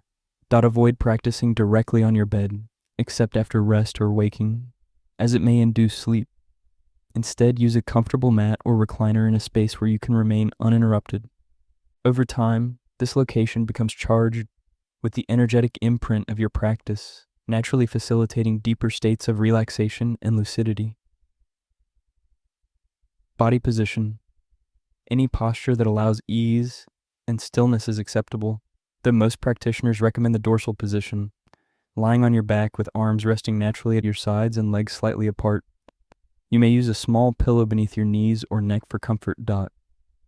Alternatively, as suggested by Robert Bruce, a reclining chair with armrests can help prevent unintentional sleep while maintaining relaxation. Whichever position you choose, keep your eyes closed and direct attention inward. Stillness of the body invites stillness of the mind. Energetic conditions. The energetic quality of your environment profoundly affects the experience. Select a place that feels safe, peaceful, and subtly vibrant. Some experts, like Robert Monroe, recommend aligning the body along a north-south axis, head toward magnetic north, to harmonize with Earth's magnetic fields. Eastern traditions, such as feng shui, echo this principle, emphasizing the balance of energies within space and their effect on human well-being. Even without formal training, you can simply experiment with different sleeping or training spots, and notice where you experience more restful sleep, clearer dreams, and an overall sense of harmony. These intuitive signs often indicate a supportive, energetic flow. Affirmations. Affirmations are powerful tools for shaping intention and confidence. They focus the mind, calm inner turbulence, and create a bridge between belief and experience. Repeated regularly, they strengthen the subconscious alignment necessary for success. Examples include: I am a consciousness within a body, capable of exploring dimensions beyond the physical. I can separate safely and return with clear memory of the experience. I am more than my physical body. I am open to expansion and new dimensions of perception. Use them as gentle reminders, not as rigid formulas. Affirmations amplify practice. They do not replace it. Time and place. The early hours before dawn, around 4 o'clock a.m., are particularly favorable for projection, when serotonin levels heighten alertness while the body remains relaxed. However, any time when your mind is rested and your surroundings quiet can be suitable. If possible, designate a space separate from your usual sleeping area, as the brain associates the bed with drowsiness. If this is unavoidable, recondition your mind by using the bed exclusively for projection practice at certain times, especially right after waking from natural sleep. Mental and physical readiness. A calm, balanced body and mind form the best foundation for any multidimensional practice. Exercise moderately, eat well, and manage emotional stress. Avoid heavy meals or stimulants before practice, as digestion consumes energy and encourages sleepiness. Likewise, empty the bladder beforehand to prevent interruptions. Dream journal. Keep a dedicated notebook to record dreams and projection attempts. Even brief notes, keywords, emotions, or imagery serve as valuable anchors for later recollection. Over time, this journal becomes a mirror of your evolving lucidity and an indispensable motivator to persist. Belief and openness. Your belief system deeply influences your perception. Approach every session with curiosity rather than expectation. Avoid dogmatic interpretations. Allow the experience to unfold naturally. Openness of mind allows openness of perception. Safety and energetic protection. Safety and energetic hygiene are essential. Follow these 4 principles before and after each session. Energetic protection. Visualize yourself enveloped in radiant white light or a luminous sphere of safety. If aligned with your belief system, you may request the assistance of benevolent guides. Grounding. After projection, reconnect with your body and physical surroundings. Breathe deeply, move your limbs, or engage in simple tasks like drinking water or writing in your journal. Emotional equilibrium. Fear and negativity attract dense energies. Enter the session with serenity, and if discomfort arises, remain calm, centered, and confident. Intentional return. If distress becomes strong, simply think of your physical body and affirm your intent to return. Conscious intention is enough to end the projection instantly and restore full awareness. These guidelines are designed not to impose rigid structure, but to help you cultivate the right conditions for discovery. Conscious projection is, above all, an art of balance between surrender and control, effort and trust, With patience, consistency, and an open heart, your practice will naturally evolve into a gateway to a wider, multi-dimensional reality. Elements of conscious projection. Practicing conscious projection is both an art and a science. Delicate process requiring harmony between mind and body, psychological preparedness, conducive surroundings, and sometimes a touch of luck. Though methods for inducing the experience may differ, all rest upon the same foundational pillars. These core elements, in sequence, are intention and concentration, relaxation, breathing and mind calming, visualization, energy work, awareness loosening, and exit techniques. Each plays a vital role, and together they form the living structure of the practice.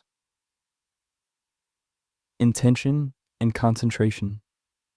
Intention and concentration are the twin gateways of conscious projection. They shape the inner atmosphere through which the consciousness can gently detach from the physical body and enter expanded awareness.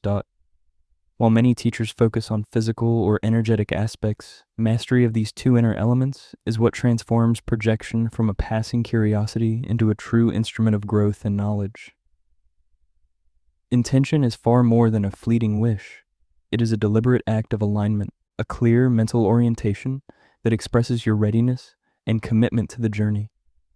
Think of it as a compass that gives direction and meaning to every attempt. When intention is strong and precise, the subconscious aligns naturally, guiding the experience toward coherence and constructive outcomes. But when it is vague or divided, the experience may scatter, becoming incomplete, confusing, or even anxiety-provoking. You can strengthen intention through simple yet powerful habits. Keep a notebook to define your goals with clarity and precision. Use affirmations that anchor conviction and self-trust. Employ guided visualizations, imagining in vivid detail the scene of separation, as though it were already happening. Review your past experiences often, reflecting on your motivations and lessons learned. This deepens the emotional and moral strength behind your intention and makes each new attempt more meaningful. Concentration, on the other hand, is the steady flame that sustains awareness throughout the entire process. During relaxation, energy work, or visualization, concentration prevents the mind from drifting into random thoughts or external distractions. It sharpens perception, allowing you to notice the earliest signs of the altered state, gentle vibrations, inner sounds, or shifting sensations of lightness. You can develop this skill through daily meditation, focused attention exercises, on breath, a candle flame, or a mental image, or breath anchoring, in which you follow the movement of air in and out of your body. With consistent practice, the mind becomes naturally one-pointed and tranquil, conditions essential for lucid, stable projection. Relaxation. Because body and mind mirror one another, relaxing the body directly enhances mental clarity. True relaxation is more than muscle release. It is the quieting of inner chatter, the smoothing of emotional waves, and the cultivation of a balanced state that welcomes deeper perception.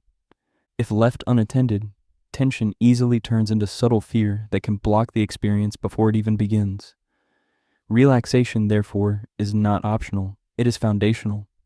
Many practitioners overlook this stage, rushing to techniques without preparing the inner terrain, and then wonder why results remain inconsistent. Among the many methods available, one stands out for its effectiveness and simplicity. Progressive muscle relaxation, PMR. Progressive muscle relaxation. Progressive muscle relaxation is a classic exercise that releases accumulated tension and creates deep bodily calm. It works by alternately tensing and releasing each muscle group in turn, which soothes the nervous system and prepares consciousness for altered states. To begin, find a quiet, comfortable space. Sit or lie down with your arms and legs uncrossed. Take several slow breaths, letting the body settle, then follow this sequence, tensing each area for 5-10 seconds and releasing slowly. Repeat as needed until every trace of tightness dissolves. Feet curl the toes, tense the soles, hold, then release. Calves. Tighten the backs of your legs, then relax. Thighs. Contract front and back simultaneously, then release. Hips and glutes squeeze firmly, then let go. Abdomen, draw in the stomach, feel the tension, then soften completely. Chest, inhale deeply, expanding the ribs, then exhale and relax. Back first, tense the lower, then the upper back. Release gradually, hands and forearms. Clench fists, then open and relax. Arms and shoulders. Lift shoulders toward the ears, then drop and loosen. Neck tilt slightly to each side with care, then relax. Face tighten the jaw and brows, then let your entire face go slack. Practical notes. Keep your breathing slow and steady throughout. Notice the clear contrast between tension and release. After completing all muscle groups, scan the body mentally from head to toes. If any tension remains, direct your breath there, each exhale dissolving the stiffness like mist in sunlight. Deep physical relaxation can sometimes trigger early projection signs by itself, such as vibrations, humming, or lightness. When this happens, stay calm and still, allowing the process to unfold naturally. If you struggle to relax on your own, seek a qualified relaxation coach or follow guided video sessions to refine your technique. Breathing and calming the mind. To calm the mind is to smooth the waters of awareness. A restless mind, like agitated water, cannot reflect reality clearly. Breathing becomes the bridge, the gentle rhythm that unites body and spirit. When breath slows and deepens, it signals the nervous system to relax. Brain activity shifts from fast beta waves toward alpha and theta, those softer frequencies of meditation and expanded awareness. Now, one of the most effective exercises for this is the 4-7-8 breathing technique. It is simple, elegant, and profoundly calming. Sit comfortably with your spine upright. Exhale through the mouth with a quiet whoosh. Inhale gently through the nose to a mental count of 4. Hold the breath for 7 counts. Exhale slowly through the mouth for 8, maintaining the soft whoosh. This completes 1 cycle. Begin with 4 cycles, adding more as you progress. Focus on the sensations, the cool air entering, the chest expanding, the quiet that grows inside. If your mind wanders, simply notice and return to the breath. Practical notes. You can pair this with third eye meditation, focusing on the point between the eyebrows. This enhances intuition, steadies the mind, and supports entry into deeper states. As your breathing slows, you may sense early projection indicators, inner vibrations, a gentle hum, or the fading of bodily awareness. Stay motionless and relaxed. This depth alone can initiate the experience. The skill of calming the mind extends beyond projection. It refines your everyday awareness, creating a clearer, more centered state from which all higher experiences arise. Imagery techniques. Once relaxation and breath control have been mastered, the next stage in preparing for conscious projection is the deliberate cultivation of imagery. This is not an optional mental exercise. It is a systematic training of consciousness that allows interaction with non-physical dimensions, whether through energy work, trance induction, or more advanced practices like awareness loosening and exit techniques. Many teachers simply say, imagine, as though imagination were a single effortless act. In reality, it is a multifaceted skill that unfolds through several modes, each with its own purpose and method of activation. 2 of these modes are of particular importance: visualization and tactile imagery. Visualization. Visualization is the art of creating inner pictures within the mind's eye, as if projecting images onto an inner screen behind closed eyelids. In this subtle field of perception, scenes, symbols, and forms acquire clarity and depth. During projection training, visualization helps sketch extra-physical environments or pathways, establish points of orientation, and anchor intention on a chosen target. Its applications extend far beyond projection practice. In guided meditation, it builds serene inner landscapes that evoke peace or inspiration. In energy healing, it directs luminous flows through the body, cleansing blockages and activating chakras. In spiritual programming, it reinforces positive purposes by impressing them deeply on the subconscious. In symbolic or telepathic communication, it becomes a medium through which images and ideas are transmitted to helpful presences. In In ritual or symbolic work, it recreates sacred patterns mentally to awaken corresponding energetic effects. Tactile imagery.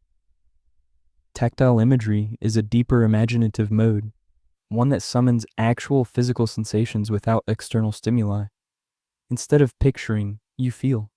You might evoke warmth on your hands, a pulse of subtle electricity, a pressure of energy moving through the spine, or gentle waves passing through the limbs.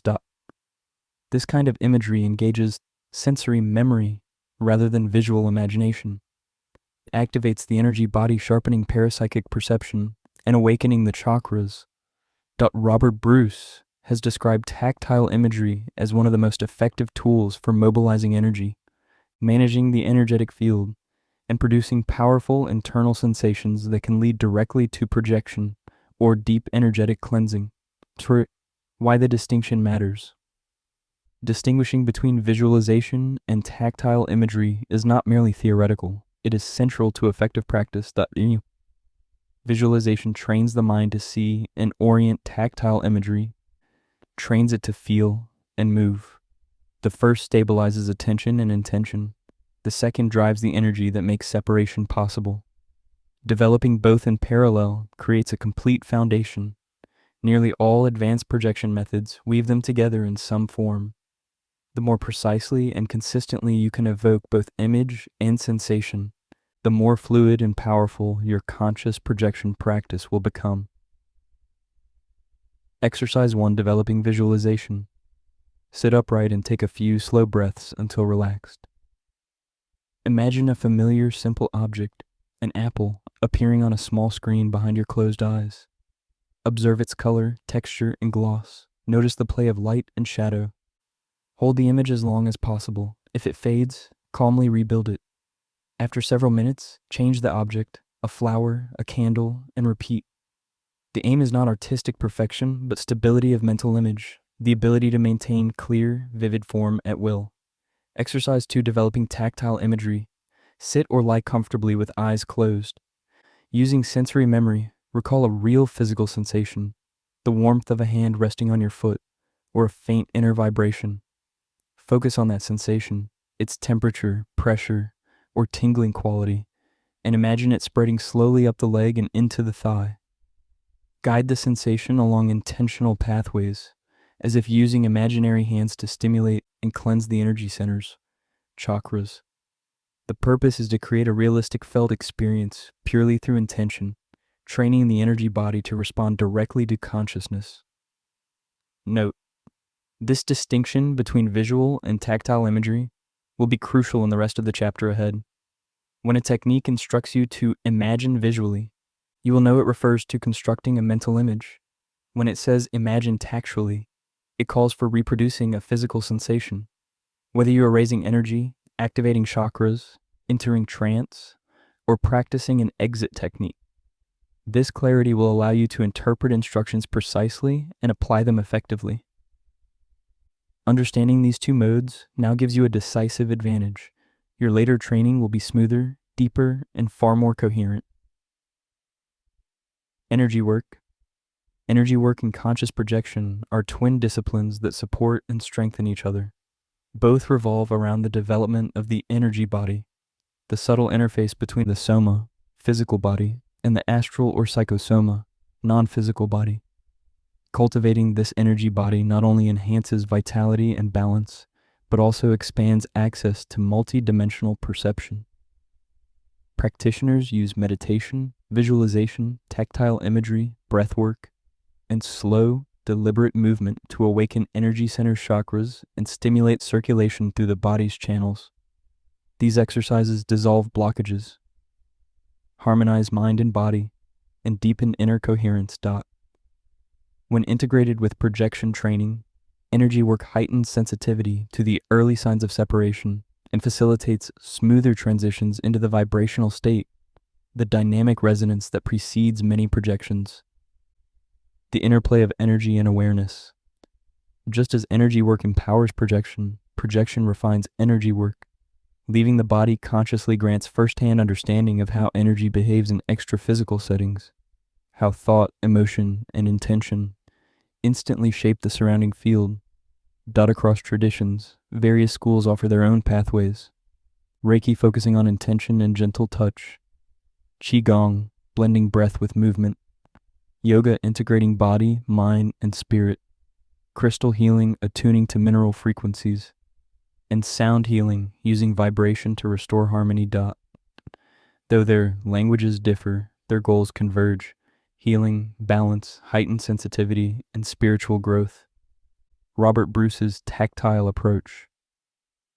Among systems directly linking energy work to projection, Robert Bruce's method stands out. His approach uses tactile imagery to evoke sensations, warmth, pressure, tingling, and to circulate them consciously through the energosoma. This precise manipulation of feeling becomes a language through which energy responds to awareness. His book, Energy Work, The Secrets of Healing and Spiritual Development, offers detailed guidance and remains a valuable companion for any practitioner seeking to merge energetic and projection training. The full body energy circuit. Even without prior training, you can begin immediately to build energetic vitality and reach the vibrational state using a simple but powerful exercise. Known in Conscientiology as the closed circuit of energies technique, or VELO, voluntary energetic longitudinal oscillation, and in Bruce's system as the full body energy circuit, this method circulates energy continuously between the crown of the head and the soles of the feet. With regular practice, it cleanses blockages, amplifies sensitivity, and can spontaneously induce altered states and conscious projections. Practical steps. Full body energy circuit. Set your posture. Lie on your back, dorsal position, in a quiet, uninterrupted space. Rest your arms comfortably at your sides or over your abdomen. Calm the mind. Let stray thoughts drift away without resistance until inner quiet emerges. Initiate the flow. Place awareness in the soles of your feet and feel a gentle, luminous energy awakening there. Ascend the current. Sense the stream rising upward through your legs, hips, abdomen, chest, shoulders, neck, and finally to the crown of the head. Chakarun. Return downward. Guide the energy back along the spine, down through the back, hips, and legs, to the feet. Repeat the circuit. Continue this up and down flow slowly and attentively, maintaining tactile awareness of every region it touches. Increase the tempo. Gradually accelerate the movement while preserving clarity until the flow becomes a smooth, continuous oscillation. Reach the vibrational state with time. You will feel subtle tingling, warmth, or inner pulsations that may expand through the entire body, a hallmark of full activation. Close or transition. End gently by slowing the circulation, or use the heightened vibration as a launch pad for awareness, loosening, or exit techniques, such as the rollover or rope method. Practiced consistently, this simple technique builds the energetic foundation for all multidimensional work. It purifies, empowers, and aligns the consciousness for its next step: separation from the physical body and exploration of the wider reality beyond. Altered state of consciousness. The altered state of consciousness, ASC, often called the trance state, is a distinctive mental condition, different from ordinary waking life. It is marked by noticeable shifts in attention, perception, self-awareness, and the sense of time and space. In this state, thought slows, external stimuli fade to the background, and an inner clarity begins to unfold, a threshold between the physical and the transcendent. One may enter this state through many doors: meditation, rhythmic breathing, hypnotic induction, deep contemplation, or even prolonged physical exertion. Sometimes it arises naturally during profound relaxation. Yet an ASC is far more than a fleeting mental episode. It is a meaningful gateway through which consciousness may partially or completely decouple from the physical body and engage other dimensions of its holosoma, the total set of its vehicles of manifestation. It is important to understand that conscious projection does not require a deep trance resembling hypnosis or medium mystic unconsciousness. A light, clear-headed state is sufficient. A calm mind, a sense of bodily heaviness, and a subtle inner presence enough to begin awareness loosening and exit procedures. This mild altered state often appears spontaneously during preliminary stages, such as relaxation, energy circulation, or focusing on the frontal chakra, the third eye. Mental chatter subsides, imagery becomes more vivid, and bodily sensations recede, all while lucidity remains strong. Recognizing these indicators allows practitioners to shift smoothly into projection techniques at the precise moment when consciousness is most balanced, relaxed, yet alert. Tawi, features of the altered state. As one enters this condition, perception transforms in delicate, progressive waves. Time stretches and compresses unpredictably. Seconds feel like minutes or vanish altogether. Sensory thresholds change.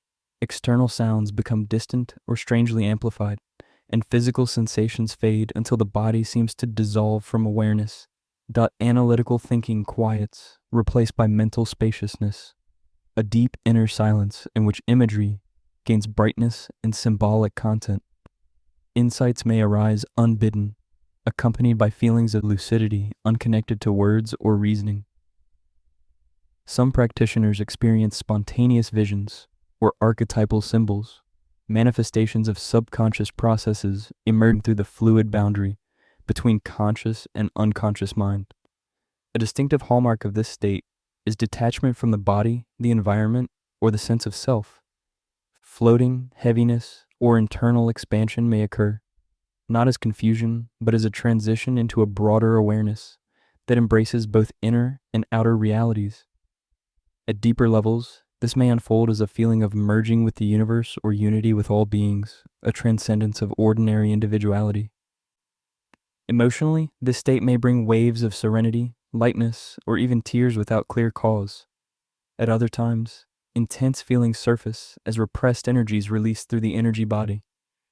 Each person experiences the ASC differently, but through repetition and journaling, a recognizable inner map develops, helping one enter the state intentionally and confidently. At this threshold, between sensory and metaphysical awareness, the practitioner is ideally positioned to begin awareness loosening or exit techniques. Maintaining calm, rhythmic breathing, and emotional stability ensures the transition remains smooth and free from fear. Entering the altered state. To enter an ASC intentionally, begin by adopting a stable, comfortable posture, either lying down or sitting upright. Start by clearing the mind of everyday concerns. One effective method is to write down lingering thoughts or tasks on paper, then visualize placing them in a mental locker you gently close for now. This symbolic act quiets mental noise and allows consciousness to withdraw inward. Next, move through a phase of progressive relaxation, scanning the body from toes to head. Feel each area grow heavier, as if gently melting into stillness. This deep muscular release sets the physiological base for the inner shift. Once relaxation is complete, focus on calming the mind through slow, deep breathing. Keep full awareness on the inhalation and exhalation, letting thoughts pass like leaves drifting downstream. Supportive affirmations, such as, "My body is still, my mind is calm," or "I release each thought with peace," anchor attention and deepen the tranquil state. To enhance the descent into trance, employ tactile imagery that evokes a sense of gradual lowering.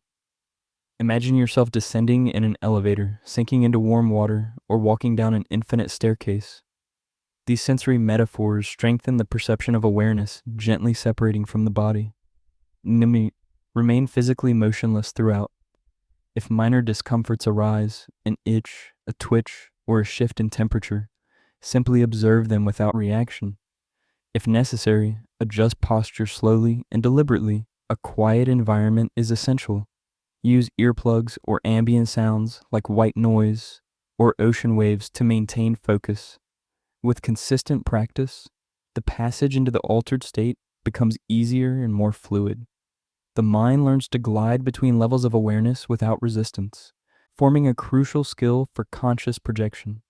The ability to detach without losing lucidity. Remember, deep trance is not the goal. The ideal state is balanced detachment, relaxed enough to free the consciousness from its tight link to the soma, yet alert enough to retain direction and clarity. Common challenges during entry. Entering an ASC is a learnable skill, yet beginners often face natural adjustments as the body and mind adapt. Awareness of these challenges transforms them from obstacles into opportunities for refinement. Physical discomfort. Neck, back, or joint pain usually stem from tension or poor posture. Counter with deeper relaxation, the imaginary hands massage technique, Robert Bruce, or minor posture corrections. Tingling sensations, common in the face or limbs, often reflecting energetic flow. If painless, ignore. If distracting, adjust gently. Heightened sensitivity to sound. Ordinary noises may feel amplified. Practice in quiet environments or train yourself to accept ambient sounds as part of the background. Salivation or dry mouth. Breathe through the nose, sip water beforehand, and swallow slowly when needed. Involuntary eye movements. Similar to REM sleep, these can occur in deep meditative states. Focus lightly on the frontal chakra to stabilize. Snoring or irregular breathing indicates the body drifting towards sleep while awareness remains active. Adjust head position or roll slightly to the side to ease airflow. Persistent issues may require medical consultation. Fear or anxiety. Darkness, sensed presences, or vivid hypnagogic imagery can trigger unease. Remember, these are harmless mental projections or energetic adjustments. Maintain steady breathing and reassure yourself of safety. Sleep paralysis. Though startling, it often signals proximity to conscious projection. Either use it as a springboard for exit techniques or end it by focusing on moving a toe until full mobility returns. By approaching each challenge with calm understanding, you turn potential hindrances into milestones of progress. Over time, the mind and body learn to cooperate effortlessly, allowing entry into the altered state to become natural and dependable, a stable platform for exploring awareness loosening and conscious projection. Awareness loosening techniques. After completing all the essential preparations, physical relaxation, mental calming, energetic activation, and entering an altered state of consciousness, the next key phase on the path to conscious projection is awareness loosening. This is the bridge between inner readiness and the actual uncoupling of awareness from the physical body. The purpose of awareness loosening is to reduce the adhesion between the physical and astral vehicles, allowing consciousness to begin functioning partially beyond the limits of the physical senses. Through this shift, perception gradually disengages from the body and becomes attuned to the subtler frequency of the energy body, making the coming separation smoother and more natural. The vortex technique. Close your eyes while in a calm, altered state. With gentle attention, reconstruct the layout of your room, the walls, ceiling, corners, and furniture, until the mental image feels stable. Now, comma. Imagine your awareness as a small, luminous sphere orbiting your body clockwise, like a moon circling its planet. As it moves, try to sense yourself in two places at once, centered within the physical body and simultaneously rotating around it as a subtle form. This dual awareness loosens the habitual identification with the soma, sensitizing perception to the extra-physical field surrounding you. Materialist, the swing technique. Imagine yourself lying on a bed suspended by 4 invisible ropes in a quiet open space. Focus not on the image of the bed, but on the sensation of motion. Feel the bed gently gliding forward, shifting the weight slightly toward your head, then slowly swinging back toward your pelvis. Let this rhythm repeat in a calm, natural flow. Forward, backward, forward again. With each cycle, the motion grows more vivid and realistic, until you feel as though your entire body is swaying freely in the air. With consistent practice of either the vortex or swing techniques, you may begin noticing familiar pre-separation signs, fine inner vibrations, rapid heartbeat, sensations of lightness or buoyancy, localized tingling, or even subtle auditory or visual impressions. When these signals appear, you stand at the threshold of separation. the perfect moment to proceed to the final phase, the exit techniques. Exit techniques. Exit techniques mark the culmination of training, the decisive moment when awareness fully disengages from the physical body. They are never performed in isolation, but only after proper preparation, deep relaxation, mental quietude, energetic activation, and the induction of a suitable altered state. By this point, awareness has already loosened its ties to the soma, and consciousness is balanced between inner stillness and an alert focus. In this phase, exit techniques provide the final impulse, directing the astral body outward with conscious control. They rely primarily on tactile imagery and focused visualization supported by unwavering concentration and emotional stability. Any trace of tension, distraction, or excitement can instantly draw awareness back into their body. Despite their variety, all exit methods share one fundamental principle. They create a convincing shift in perception, strong enough that consciousness accepts itself as being outside the physical body. Once this perceptual transfer occurs, separation follows naturally. William Buhlman's visual transfer method, developed by American researcher William Buhlman, this method illustrates the power of perceptual relocation. The practitioner vividly reconstructs a familiar environment, perhaps a childhood room, a beach, or a peaceful garden. Every detail is rebuilt: the color of the walls, the play of light, ambient sounds, the texture of the floor, even the scent and temperature of the air. As the scene grows more immersive, awareness begins to anchor itself in that new environment. When the shift feels complete, the astral body usually detaches spontaneously, often so smoothly that the exact moment of separation goes unnoticed. Robert Bruce's rope technique.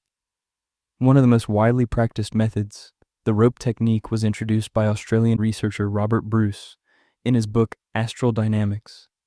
It relies entirely on tactile imagery to simulate climbing. Visualize a strong rope hanging above you. Feel its coarse texture, its weight, its subtle resistance. Then, without moving the physical arms, imagine reaching up and climbing, hand over hand, pulling your awareness upward. Focus intensely on the internal sensations, muscular effort, abdominal contraction, and upward motion. As the subtle body begins to respond, a vibrational state may arise, often a sign that projection is imminent. When it does, relax completely and allow separation to unfold on its own. The rollover technique. The rollover technique is among the most direct and effective exits. Lie quietly and wait for separation cues, vibrations, lightness, or a shifting sense of the body.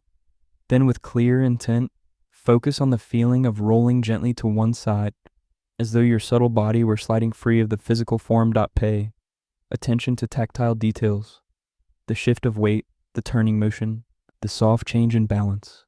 When executed decisively, you will find yourself outside the body. Move slightly away to stabilize the projection, as hesitation or self-doubt can collapse the opportunity. Practicing this rolling motion while awake, without moving, helps make it second nature. The limb extension technique. In this method, imagine your arms or legs stretching outward beyond the boundaries of the physical body. Visualize or feel them extending into the surrounding space, longer, lighter, freer, with every breath. This tactile imagery loosens identification with the soma and initiates the first movements of the astral body, the body inflation technique. Here, imagine your body expanding from within, as though being filled with air or radiant energy.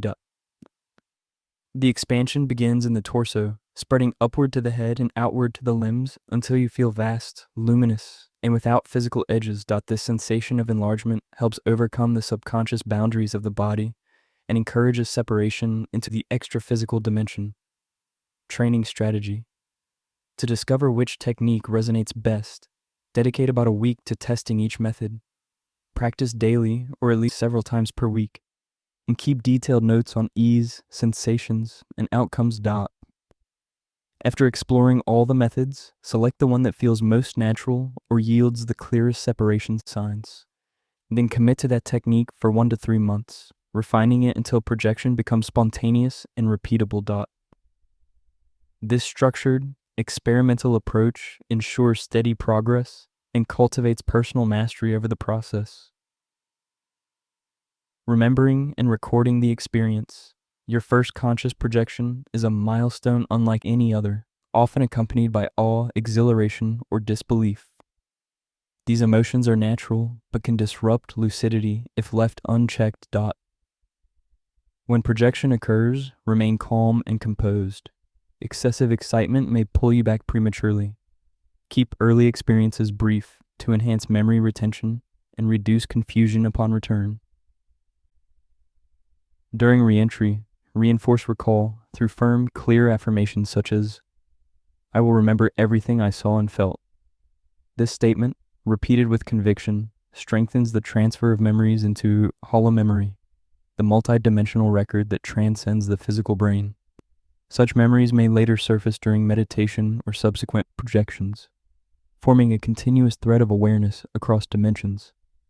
Once awake, record the experience immediately, even fragments or impressions. The slower and more deliberate your return, the clearer the recall. Setting a pre-projection intention to awaken and write down your experience prevents the common loss of subtle but meaningful details. Conscious projection is not merely about leaving the body. It is about expanding the boundaries of perception, discovering the continuity of consciousness, and transforming knowledge into direct understanding. Every practice, every note, every success and setback contributes to building a bridge between worlds, the visible and the invisible, the known and the yet to be known. Summary of the stages of conscious projection. Conscious projection unfolds through interlinked stages, each preparing the ground for the next, and together forming a coherent pathway from intention to lived experience. 1. Preparation. Begin by shaping both space and mind. Choose a quiet, secure environment that invites stillness. Apply progressive muscular relaxation to release bodily tension and sink into deep repose. Follow with slow, rhythmic breathing to calm the nervous system and clear everyday concerns, creating the mental spaciousness required for immersion. 2. Energy activation.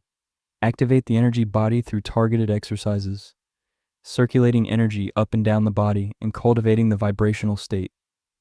These practices align awareness with the astral body and prime the system for separation. At this stage, meditation and chakra activation can further refine focus. 3. Entering the altered state of consciousness, ASE. With practice, awareness shifts into a light trance, a broadened perceptual mode that allows partial disengagement from the soma. This state lays the foundation for all subsequent phases. 4. Awareness loosening. Once a suitable depth is reached, employ awareness loosening methods to reduce adhesion between the physical and astral vehicles. Classic pre-exit signs may appear: inner vibrations, a quickened heartbeat, spinning or buoyancy, strong indicators that separation is close. 5. Exit techniques. At the peak of these sensations, use exit techniques to complete the transfer of awareness into the astral body. A brief surge of energy, often through the cardiocakra, may accompany separation. When the shift occurs, sensations typically cease abruptly, and the practitioner finds themselves moving freely. 6. Return and memory consolidation. To return, simply refocus on the physical body. Reintegration follows naturally, sometimes with a soft, energetic wave. A slow, deliberate re-entry, paired with a clear intent to remember, optimizes recall. Abrupt returns risk partial memory loss. Viewed as a whole, the process follows a clear sequence: preparation, energy activation, ASC entry, awareness loosening, exit documentation. Each stage is a vital part of a single, coherent method for exploring expanded consciousness. Why? Why some practitioners do not succeed in conscious projection. Difficulties in achieving conscious projection usually arise from a combination of factors, some practical, others psychological or physical. The art of projection demands not only correct technique, but also discipline, self-knowledge, and the right inner attitude. One of the most common causes of failure is irregular practice. Conscious projection is a skill that matures through consistent repetition. When beginners rush the process, skip essential stages, or practice sporadically, their foundation remains fragile and results unstable. Like meditation or any refined discipline, progress emerges only through steady and deliberate training. If fear is another significant obstacle, deep-seated anxieties about losing control, encountering entities, or venturing into the unknown can interrupt the process before it begins.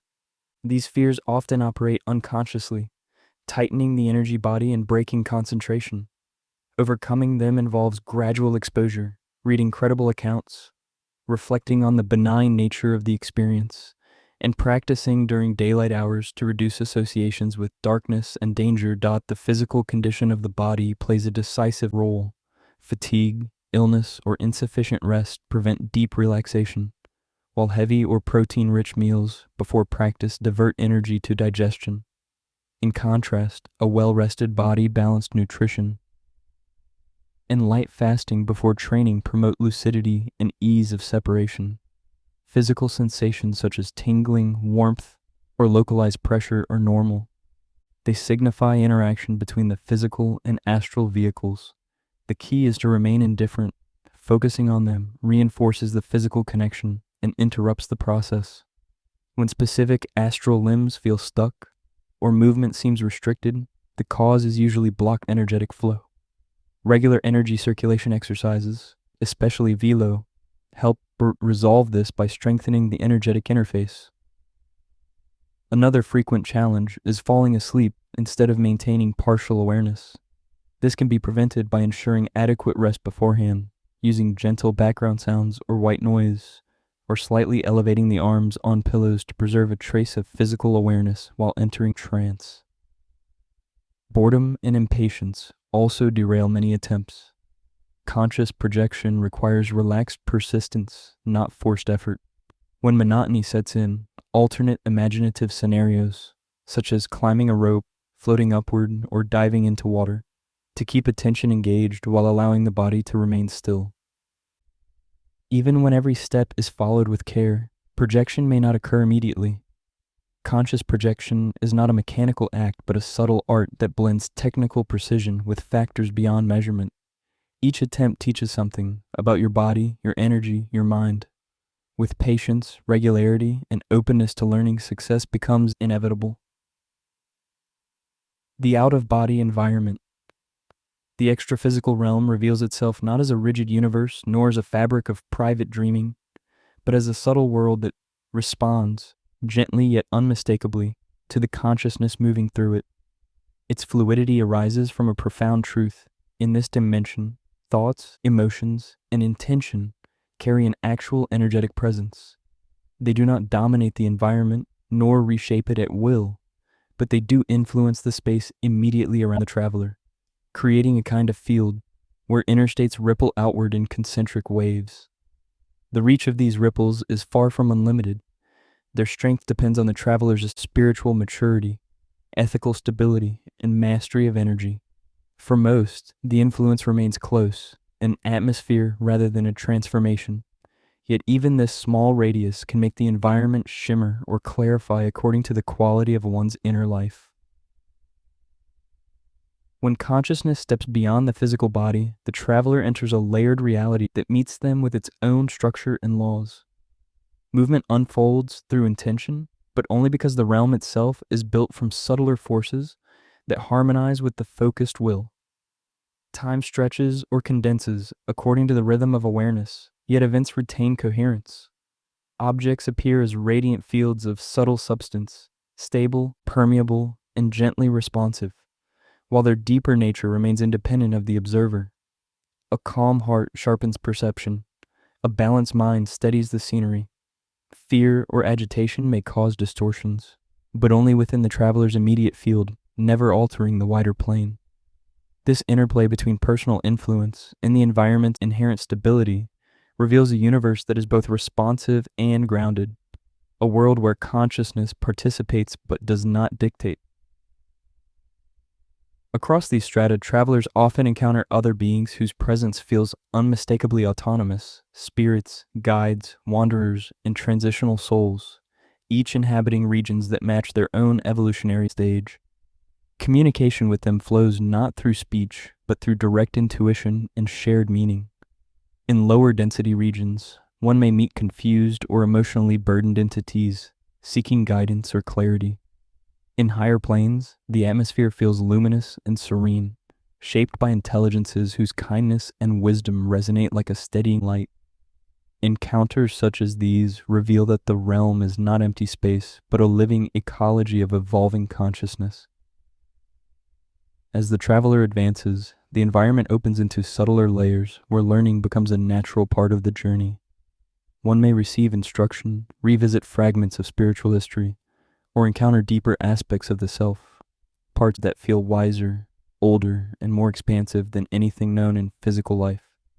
These insights often unfold as revelations rather than lessons, illuminating the meaning of one's earthly challenges, the purpose behind certain relationships, or the long arc of the soul's evolution. The multi-dimensional structure of existence becomes a lived experience rather than a concept, a series of interwoven planes, each accessible according to the traveler's emotional harmony, ethical clarity, and energetic refinement.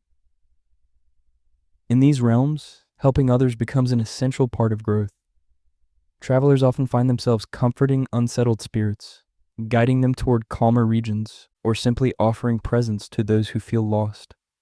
Such acts are not symbolic gestures, but real contributions that carry consequence and meaning. Likewise, encounters with advanced guides occur naturally when one's inner resonance aligns with their frequency. They appear not to impose, but to illuminate, a gentle nudge toward deeper understanding. Each journey becomes an unfolding recognition that we are evolving beings moving through a multi-dimensional universe, learning, helping, remembering, and rediscovering the greater story of who we really are. Chapter Summary. This chapter charted the complete pathway leading to your first conscious projection, from preparing a peaceful environment and mastering relaxation, to activating the energy body and entering an altered state of consciousness. It introduced awareness loosening and a variety of exit techniques explaining how they facilitate the perceptual shift from the physical to the extra-physical dimension. The chapter also addressed the main barriers that prevent success: fear, distraction, poor focus, and inconsistent practice.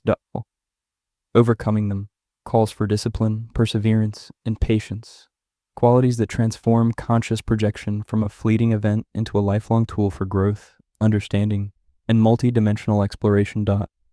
We explored the distinctive qualities of the out-of-body environment, its fluidity, responsiveness to thought, an expanded sense of space and time. Conclusion and final words.